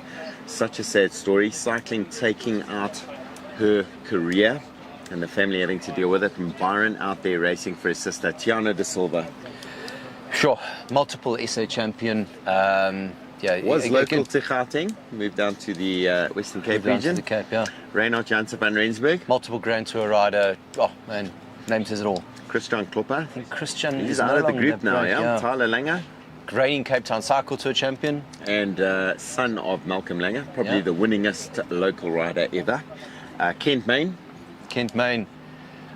It seems like he's been around in the pro cycling scene in South Africa for 10 plus years. Phenomenal rider. He's won a hell of a lot of races. Cape Town Cycle Tour 2 years ago. Yep. Blaine Kick. Another one of those guys that's been around for a long time. He's won multiple national championships. Very good rider, strong rider. Yeah, there he is. Zande Rasmus. The lighty of the group, the new up-and-comer, the new kid. Into under 23? 5 weeks, 5 weeks under 23. From the junior side. The new up-and-coming guy, man. Very, very good. The current South African Criterium champion, under 23 rider. He won Criterium champs on a finish very similar to this. He's played the race under the radar, very similar to this. Don't cut Reino out. And last one is Kieran Gorge. Let's cross. Just hit spacebar. Kieran Gorge, okay, we're Trying to catch up. back on the race. I think this could be the second group. Kieran Gorge back into the race. Let's see if we can cross over. Is this the second group or is this, where are we? No, that's the first group. There's the car Stefan de Bod. Yeah. Blue car, and I think it's... So they're heading up to get the bell now. Is this bell? Yeah, this And then would, on to- this they're would on be the final last... lap. I can't remember where we are. No, that's the team car of ASAP. That's Crispin Fourie in the back there. Nessa Pro Cycling. Jaco Scholz is going to be going mad listening to your ding, ding, ding. that is the front end of the race. Jaco Venter. Was it I'm Jaco racing with Jaco Venter as a lighty. Lighty. I like that term. For those guys overseas, what does lighty mean? Youngster. If we are South Africans, we speak. Malcolm Langer, you're a legend, man. We need you on the mic doing this stuff with Jeremy. The amount of experience we got amongst the riders here, those who finished with their racing career, those that are still in their racing career, they've gone over the intersection, take the sweeping right-hander now. The group is still together. Oh, Marco trying to catch up, the motorbike trying to catch up. The feed is back to us. And around the bend, onto the straight, up to the top end of the course. They're going to take... Still going into their last lap. Yes. Yeah. So they're going to get the bell now, the we had a proverbial bell. There's no bell ringing there, but it means last lap. We had a little bit of a break there, but No, it's not a breakaway. that group is still all together. Don't see any splits. I think I'm doing what you did earlier. There's the cows I was talking about. Check. Our shepherd's arrived with his cows. He doesn't even speak English. Right, going into the last obviously. lap, we see Tyler Lang is there, Daniel Matthews is there, Stefan de Bod is there, Blaine Kick is there, Kieran Gorge. Kieran Gorge had a bloody good race today. Not scared to throw it down, not intimidated by Tiana De any of Silva. these internationals. Tiana De Silva, Callum Ormiston. Yeah. Callum had a bloody good Cape Town Cycle Tour last year. Got so close to winning it, getting away at the end, but unfortunately, yeah, riders coming over him. Little known fact about Tyler Langer. He won the Cape Town Cycle Tour, but there's a background story to this. In the last 2.5, 3Ks, as you come off the road that takes you past Clifton, you drop down into Sea Point at the circle. Yes. There was a crash. Yes. Tyler was caught up in that crash. And he closed the gap. He can thank Jaco Venter and Sasha Weber for closing the gap for him. Yeah. They just got on to, as the sprint started, Tyler moved up on the outside, got his sprint just right. You know that saying, when the stars align and it's your time, Yeah, it's your time. And at that point, you would have been thinking, oh my word, it's all done, it's over, it's over, it's over, and it wasn't over. So the guys on to their final lap now. This is the last time they're going to be doing this section. There's Byron Munton, rider number 8 in that maroon kit at the front. Kieran Gorge in the purple kit. Sunday Rasmus onto the front, keeps pacing the newbie, the lighty, as Jeremy says, in the Chanolo Pro Team kit. He has been phenomenal. Ooh, Stefan de Bot. Stefan de Bot uses the motorbike, attacks, almost knocks Marco off the bike as he accelerates past. This is going to stretch the legs of the riders. No one's going to want to do this acceleration. Stefan will be 100% committed to Ryan, this. He knows Ryan, that this is his shot. chase onto the Who's gonna wheel? close it? There's a gap there now. This is going to be difficult because now the headwind is equal for everyone. The strongest man on the time trial day, he's got a gap. Who's going to? Oh, it's Kent Main. Kent Main burying himself for Ryan. Man of the match so far. And he's That's done. him. He's done. He's out. That's Blaine how hard kick. they're going. Blaine kick. No, that's Zander Rasmus bringing it back. Ooh, Stefan de Bot's got to be quite impressive by the quality of the riders in the southern. Oh, Kent Main is done. Kaboom! Explosion. Legs finished. He's emptied the tank. Ryan Zander Gibbons owes him a Erasmus. beer or three. Zander Rasmus had a bloody good race. He was the one who closed Steph. How incredible has Zander Erasmus been? I mean, he's only just come out of the junior ranks. You know, Five, 6 weeks into under 23. Into under 23. He's already won the combined title at our provincial champs. He took it away from the elites. The He time takes trial under 20 and the road race. Time trial and road race. Insane what he's achieved. Still at the front there. Where's Byron Munson? I think Stefan de Bot is now doing the work for Byron. I think This that's would- what's happening here. But 15 seconds ago would have been that moment to go again. The You riders know are what? They're more not swung going over. slowly because they're still in a line. Zander quite happy to do some pacing. Ryan Gibbons knows he has to keep it rolling. It's the easiest way to manage the race. Keep it rolling. Blaine kick in the green top there. Blaine kick. Another one of those All the I'd riders love to looking see. over. Yeah. And Reno Skitter. I mean, how many times have we said this? We made the mistake of not watching him at Criterium Champs. He rolled through on everything. He had no problem responding to anything there. And then he punched them to take the win there. He won convincingly, yeah. Yeah, and Byron Munson. Byron's looked like he's on a little training ride with the guys. But you would And think that how's Byron, how's that possible? if he wants to attack and ride away, you wouldn't expect him to be rolling through, doing the same work everyone else. He'd be cagey at the back, looking for that gap. Do you think they're playing this? Byron goes to the front, gets him pedaling, everyone's contributing. Steph takes a moment, and the little punch on the right-hand side gets sure. him on the blind side, slows it down. No one wants to come through. But Steve, Oh, there goes a move. Someone on. Oh, and That's it's Ryan Ryan Gibbons. Straight onto the motorbike. That And was the guess- acceleration to get out the way. Who's on his wheel? Zander Rasmus. Who's on his wheel? Is there anyone else who's responding? This to looks like the everyone? riders. See the gaps forming in the back there? Yeah. There's a split there.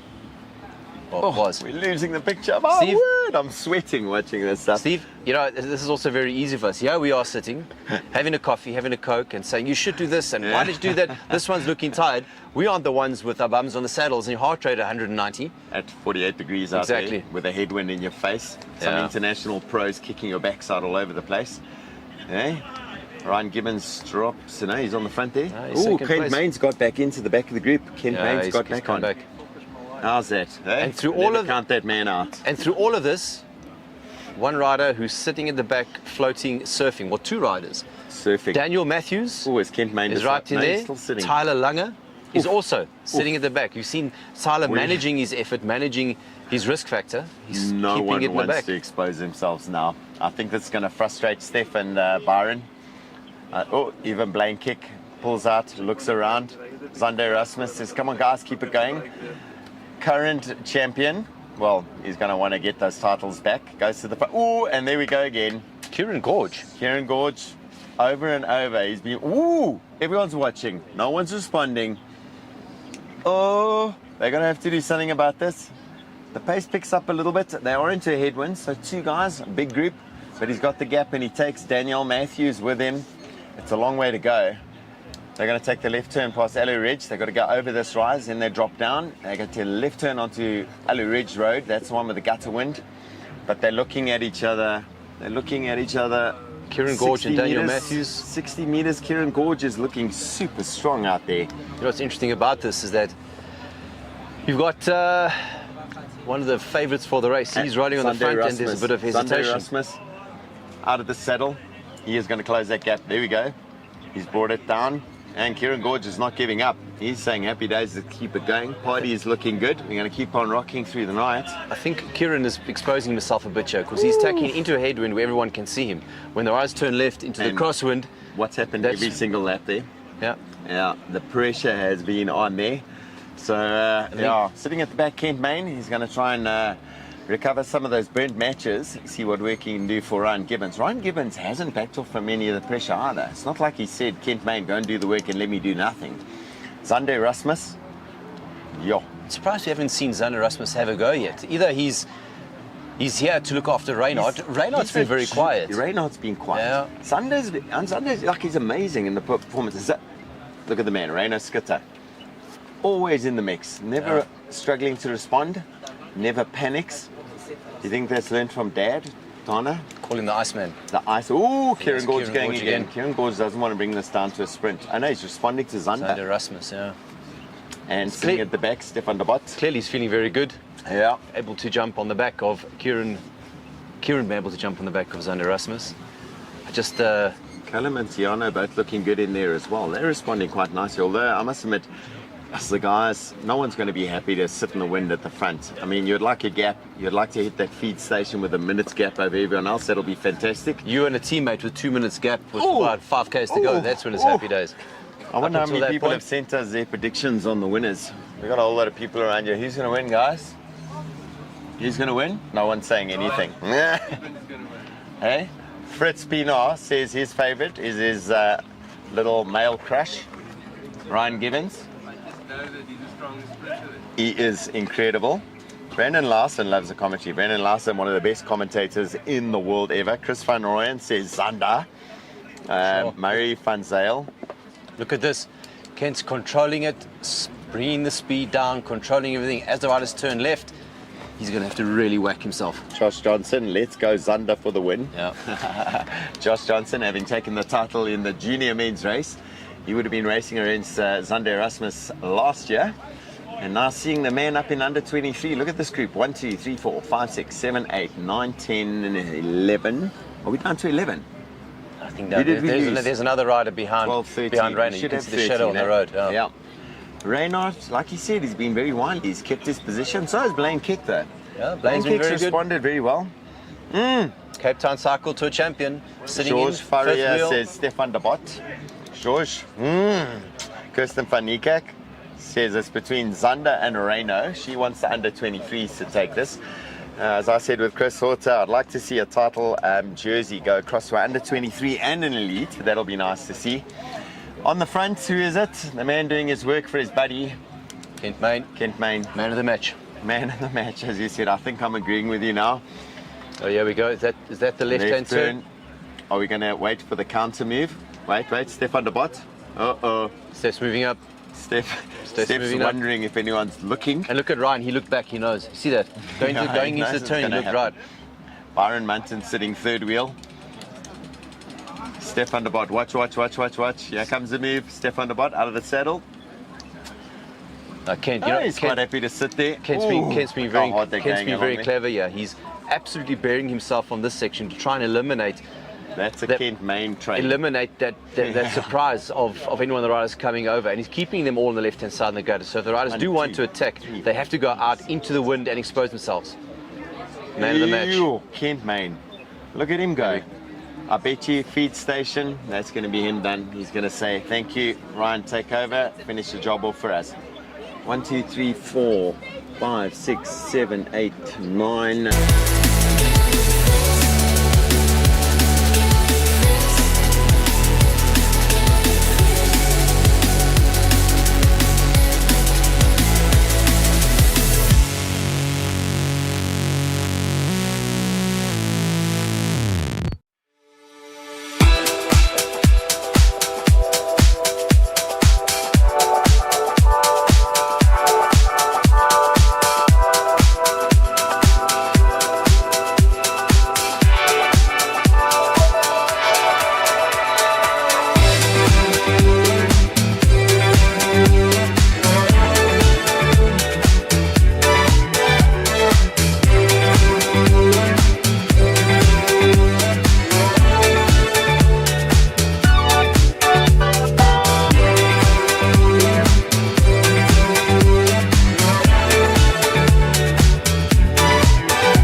Yeah, I mean, it was hot. Everyone knew from the start that the course was going to be, challenging because it was up to us to make the race hard. The route wasn't super selective, but at the right moments, the right guys hitting it, you just had to make sure you were there. Up until what we all expected the final to be a big group finish. And yeah, I mean... Take us through your last 2 laps. A lot of stuff changed in the last 2 laps. What happened with you not having teammates behind you? Yes, so I had to be a lot more clever about my efforts, considering I didn't have any teammates. What I did realize though is that there were only 3 under-23s left, and the rest were all elites. And the elite race hadn't been sorted out yet, so I knew I'm still in it for the overall title. In those last 2 laps, I was like, okay, well, how the attacks have been playing out and how they were being closed down, I knew no one was going away solo. It was coming down to the right move at the right time with whoever's got the most left. So I made sure that on the final 2 laps, I was never the person having to close anything down or chase anyone back. And yeah, I feel like I just positioned myself deep enough but close enough to the front coming into the final sprint that yeah, when it feels right I need to go, and it felt right, so I went and I never looked back. Thanks, man.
So heading to the final section, it's the race to the T-junction. They're not going to turn left, they're going to turn right now.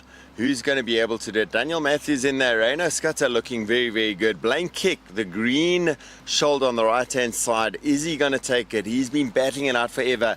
On the left-hand side, Chanolo, Reino, Janse van Rensburg, Kieran Gorge in the purple. And at the front there, looking to the right, I think that's Stefan de Bot. 7, yes, Stefan de Bot at the front. Blaine Kick first round the corner. Is it going to be the move?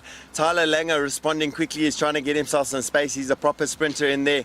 Ryan Gibbons is at the front as well. It looks like Ryan Gibbons in first. No, he's not in first. Oh, whoa, the gap has opened up. It's Blaine Kick on the front. He's put the afterburners in. He is looking forward. He's not looking back. He's putting the power down on those pedals. He's a strong man. Ryan Gibbons can't close the gap. Oh my word, it looks like they're sprinting out for a mountaintop finish. Blaine Kick takes it. Ryan Gibbons second. Tyler Langer third. Oh my hat. Reino Janse van Rensburg in there as well. Reino Skitter. Holy smokes. Oh, look at this coverage. The drone over the top of Blaine Kick. Look at the power he's putting down. We say he can't sprint, he's a power rider, but oh my word, that is, look at that, like 10 bike lengths to Ryan Gibbons. How do you do that with a World Tour rider? Recently retired, Ryan Gibbons. Yeah.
Okay, if we can get Van Gibbons, Paula Langer, Renault Dancer van Rensburg, Byron Munson, Blaine.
Okay, thank you for your patience, ladies and gentlemen. We're going to go into the prize giving ceremony shortly, but there's two special people I'd like to call up onto the stage quickly, just for them to say a thank you to you and for us to say a thank you to them. CSA hosting this event, hosting this championships, making sure all the rules are in place, all the protocols are in place. Remember, CSA is all of us. We are CSA, but we also have to operate to government instructions. We have to operate to UCI instructions, and that all comes together through the CSA. So I'm going to call up shortly the president of CSA, actually I'm going to ask Fritz Pienaar to do that, and our municipal manager from the Midvaal local municipality. The most important person is the man from Plus 27 Events. This is being coordinated by Plus 27 Events. This man has represented South Africa in mountain biking, road. He's raced at pro level, and he's been an event organizer throughout the years. If you can put your hands together while I call him up, it's Fritz Pienaar.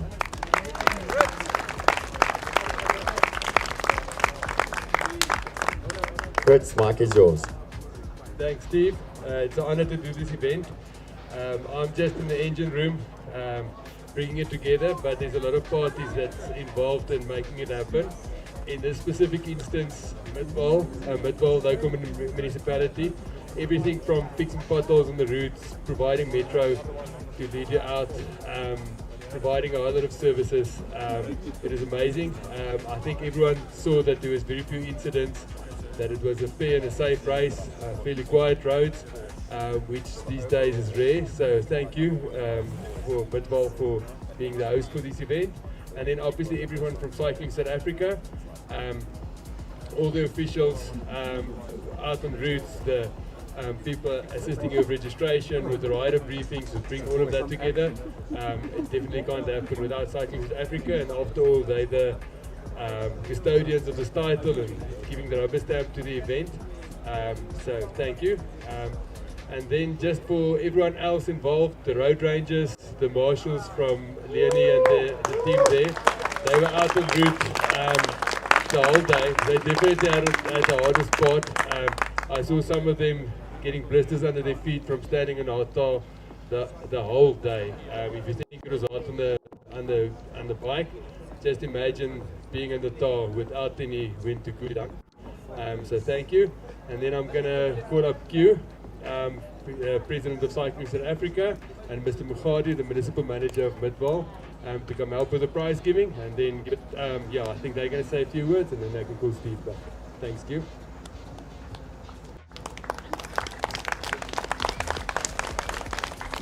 Thank you very much. It's a lovely afternoon. We are very proud to have hosted this event of this magnitude, and very hopeful that we are going to see the impact of hosting everyone who was part of this event, and very hopeful that very soon some of you will want to move to Midvaal.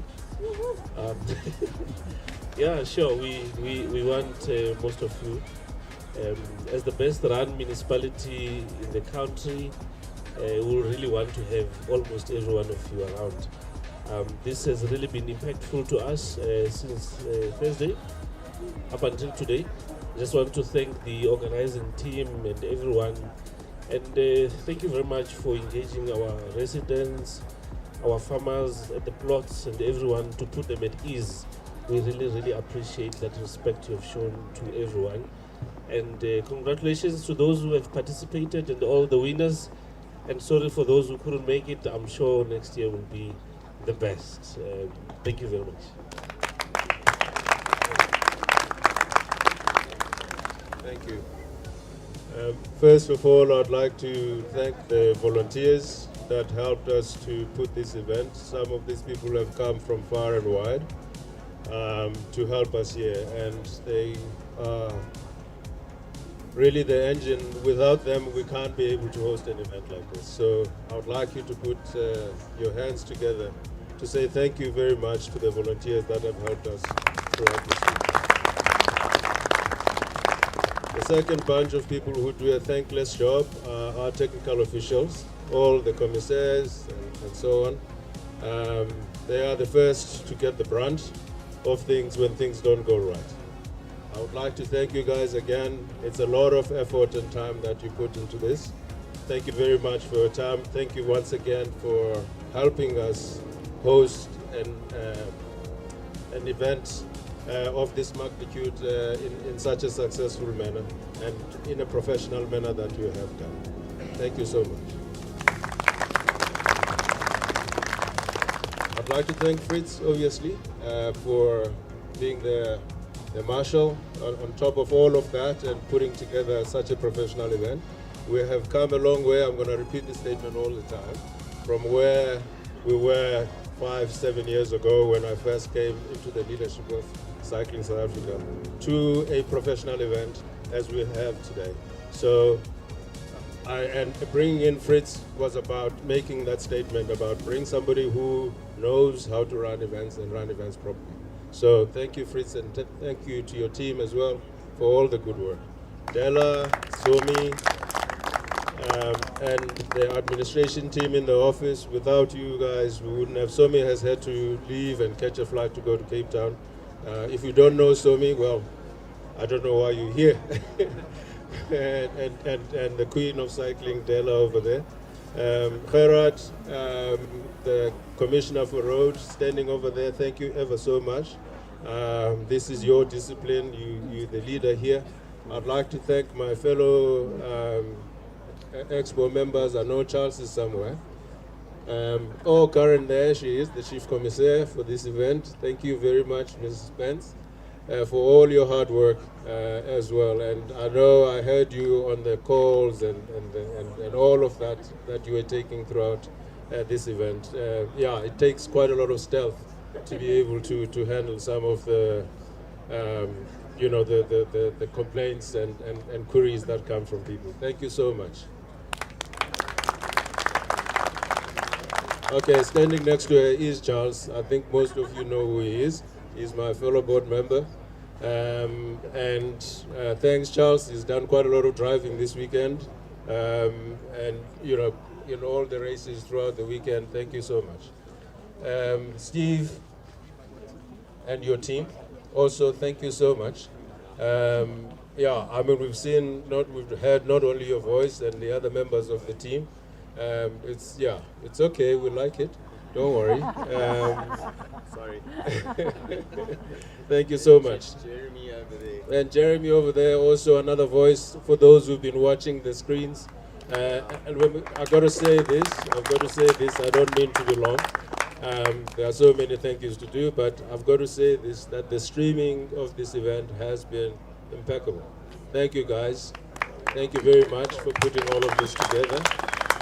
It's taken the event beyond these shows where we are now. So long may that continue. Let me thank Midval for being a good partner over the last 3 years and hopefully, you know, going forward. We committed, yeah, no, sorry, sir. Yeah, so thank you very much, I could say. And please extend my word of thanks to the mayor as well, and for coming and gracing us with his presence on this occasion. Thank you.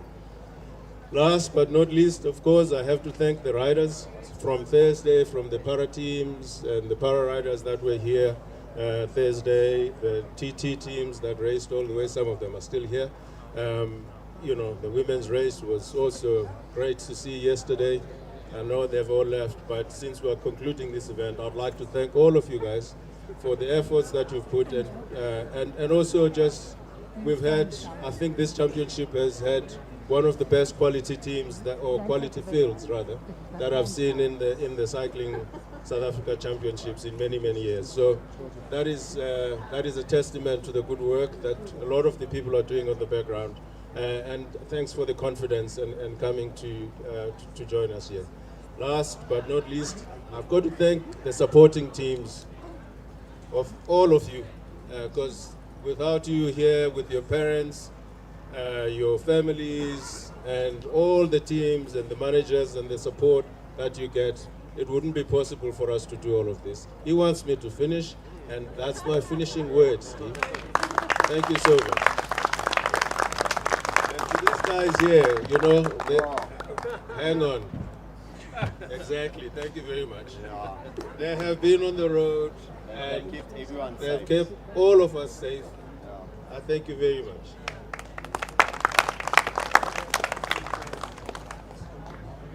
Thank you, Mr. President. Thank you, Mr. Municipal Manager. You guys are amazing. I'm going to keep you guys up on the side here. You're going to be handing out the prizes. I'm going to get out of the way.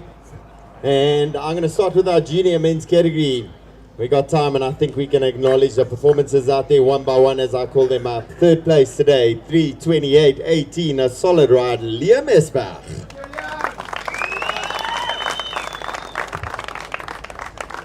In second place, the three of them, well, actually these two attacked the rubbish out of absolutely everyone. International representation. The local man did what he could to control them, did a very admirable job of getting that bronze medal. Silver medal, almost went down in a crash, lost the gap to the wheel, ended up working really hard, couldn't quite contain the man who took the win, but a phenomenal result. Nonetheless, getting the silver medal today, Dean Woolley.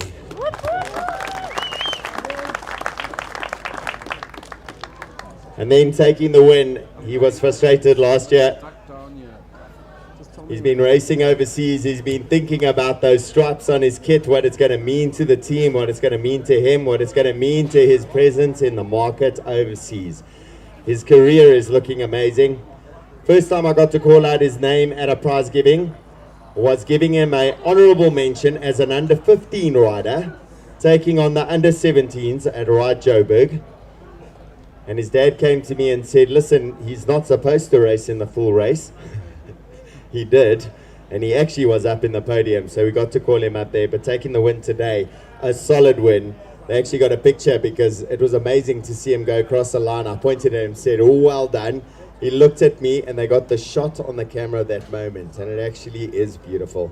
The man who takes the win today, 3:27.12, the title, Junior Men's Road Racing Champion for 2026 for South Africa. Your winner, Josh Johnson.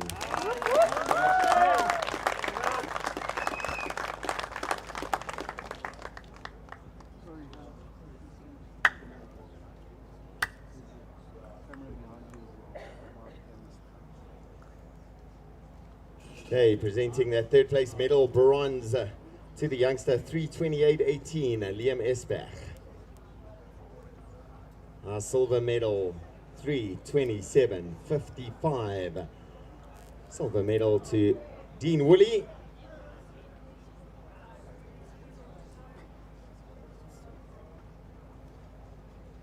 And asking him to don the white national champions jersey. He's going to put those stripes onto his Grenica kit for the rest of the season to represent South Africa so proudly. Taking the title, gold medal, top step on the podium. Your winner for the junior men's event for 2026. Ladies and gentlemen, put your hands together for Josh Johnson.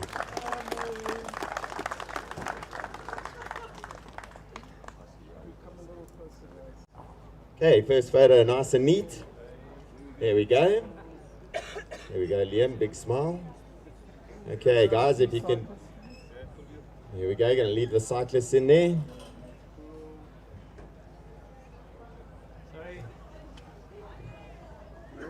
And I need a little victory salute or something like that. Love it. So there we go, our junior men's podium. Josh Johnson taking from Dean Woolley and Liam Esbach. Right, on to our under 23 podium. If I can call forward, please. Yo, we all watched that live stream. It was incredible, the racing that went on out there. The man who got third place, one of the animators in the race. I said earlier to him, I think I'd said his name maybe 10 times before in my opportunities to acknowledge how good a rider he is. I confused him for Alan Hatley in the time trial. Then someone made me confuse him for Jose Kleinsmith. I'm never going to confuse him ever again. An incredible ride out there. I think for anyone who watched the live stream, you'll believe what I'm just said there. Time of 4 hours, 8 minutes and 55 seconds. Third place, Kieran Gorge.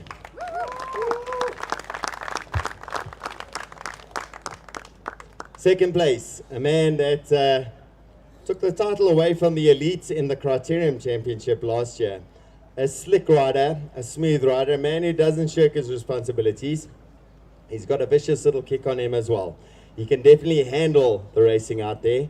Got a dad who's done a good job with a kid as well. Second place, silver medal, 4 hours. I didn't bring my glasses. 8 minutes, 54 seconds, Reno Skitter. And taking the win for the under 23 category, he takes a win overall. They actually dominate all the performances. They're special privileges for under 23 men. He took the sprint first across the line, 4 hours, 8 minutes and 51 seconds. I'm not going to spend too much time on him because I'm going to rave about him shortly. Blaine Kick.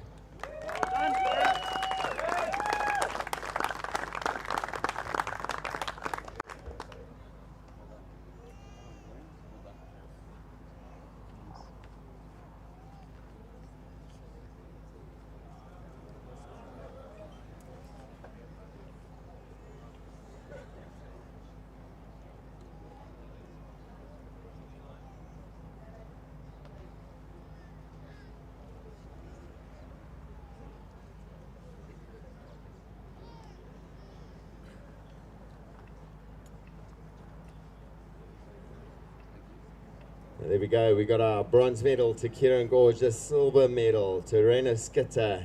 And donning the jersey, he's been working so hard for this one. He's been representing overseas. He gets to wear the stripes overseas for this season. We mention him week in and week out about the results in the criteriums over in France. He's going to be super proud to do this. Taking the win in the under-23 men's event is Plain Kick. That's his mom and it's her birthday.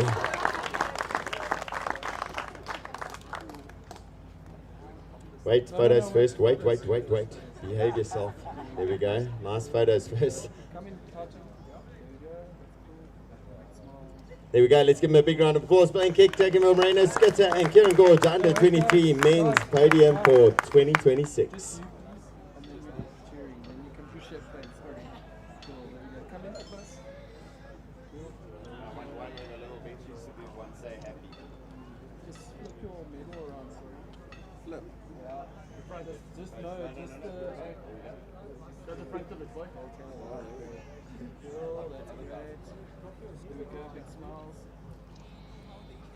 Hands in the air. Hands in the air, a little victory salute. Victory salute. Cool, there we go. Okay, anyone want some champagne? Shake it. Whoa. Let's give him a round of applause. Under 23 men's podium. He emptied the whole bottle already. You get to practice again just now. Okay, we're going to go into the elite men's podium. Under the rules of cycling, if an under 23 wins, they get the title both as the elite and the under 23. So it's a phenomenal result for this man to be able to do. It does kick down all our elites, all our older riders, our senior members of the cycling fraternity, but it does acknowledge the phenomenal ride that this man has done. We're going to call up our top 5 riders overall at the finish line. In 5th place, to acknowledge the number of attacks he put out there. Phenomenal ride that he put out at Alula Tour. 2nd place on the Queen stage up that big mountain. Always racing for someone other than himself, mostly for Jesse. Byron doing an incredible job now racing for the Modern Adventure Pro Cycling Team. 2nd place in the time trial. 5th place overall, Byron Munton.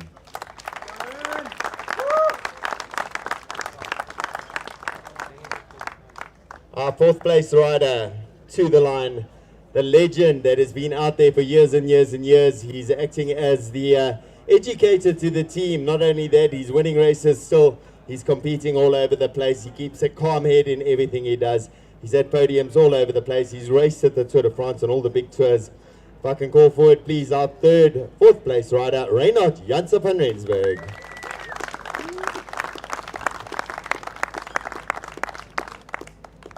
Our 3rd place rider, Cape Town Cycle Tour winner, a sprinter by his own description, with the ability to ride hard for very long periods of time. He's got genetics with a dad who's won a huge number of races. I think he's on track to maybe match, if not outdo that. An incredible ride out there today to take 3rd place overall, Tyler Langer.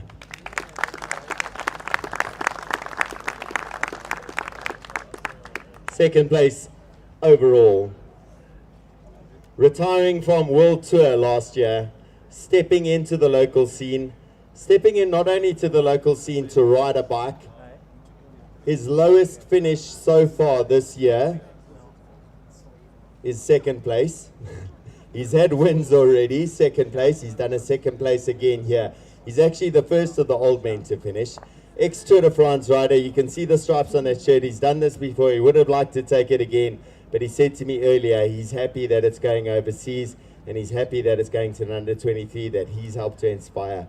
Please, ladies and gentlemen, put your hands together for Ryan Gibbons.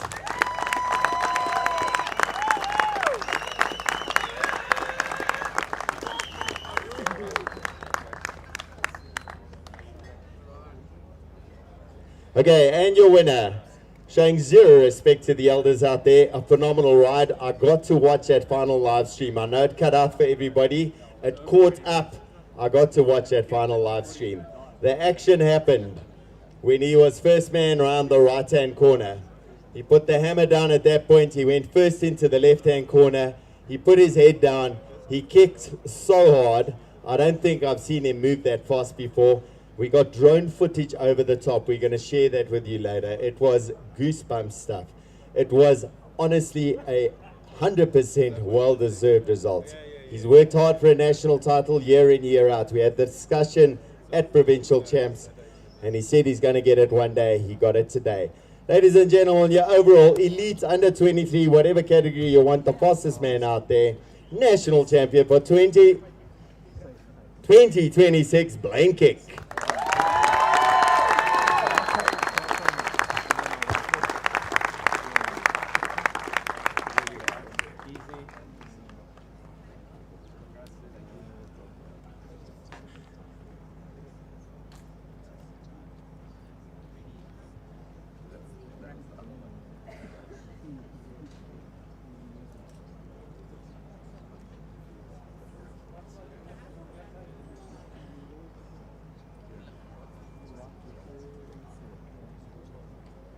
It's a special moment, a special podium with some incredible athletes on there.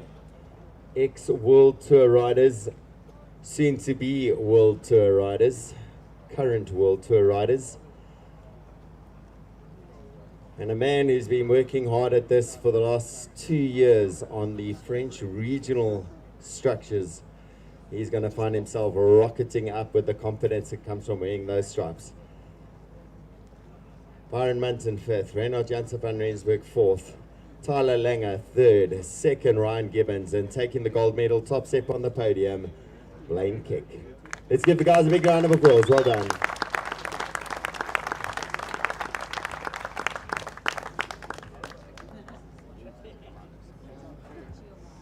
come in closer, guys, squeeze in there. Yeah, that's lekker. Big smile. Okay, just the 5 riders, please. Thank you. Yeah. Hands in the air. Cheering. Okay, guys, if you want a little hands up, fist in the air, a little victory salute, all of you, because you're amazing. Bit tired. There we go. Let's give him a round of applause. Well done, guys. That bottle of champagne. Blaine, we want to see a better show this time. Ryan,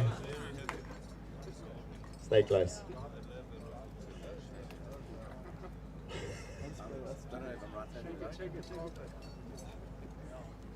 Okay, that's enough shaking. Does anyone want to help him? Oh, there we go, there we go. Okay, guys, that wraps it up for our 2026 National Road Championships. I'm going to ask all the guys from the podiums just to join for one very casual photo, and then we're done. To all of you out there, you guys made this championship. I'm going to ask you guys to give yourselves a round of applause from me to you, actually. That wraps it up.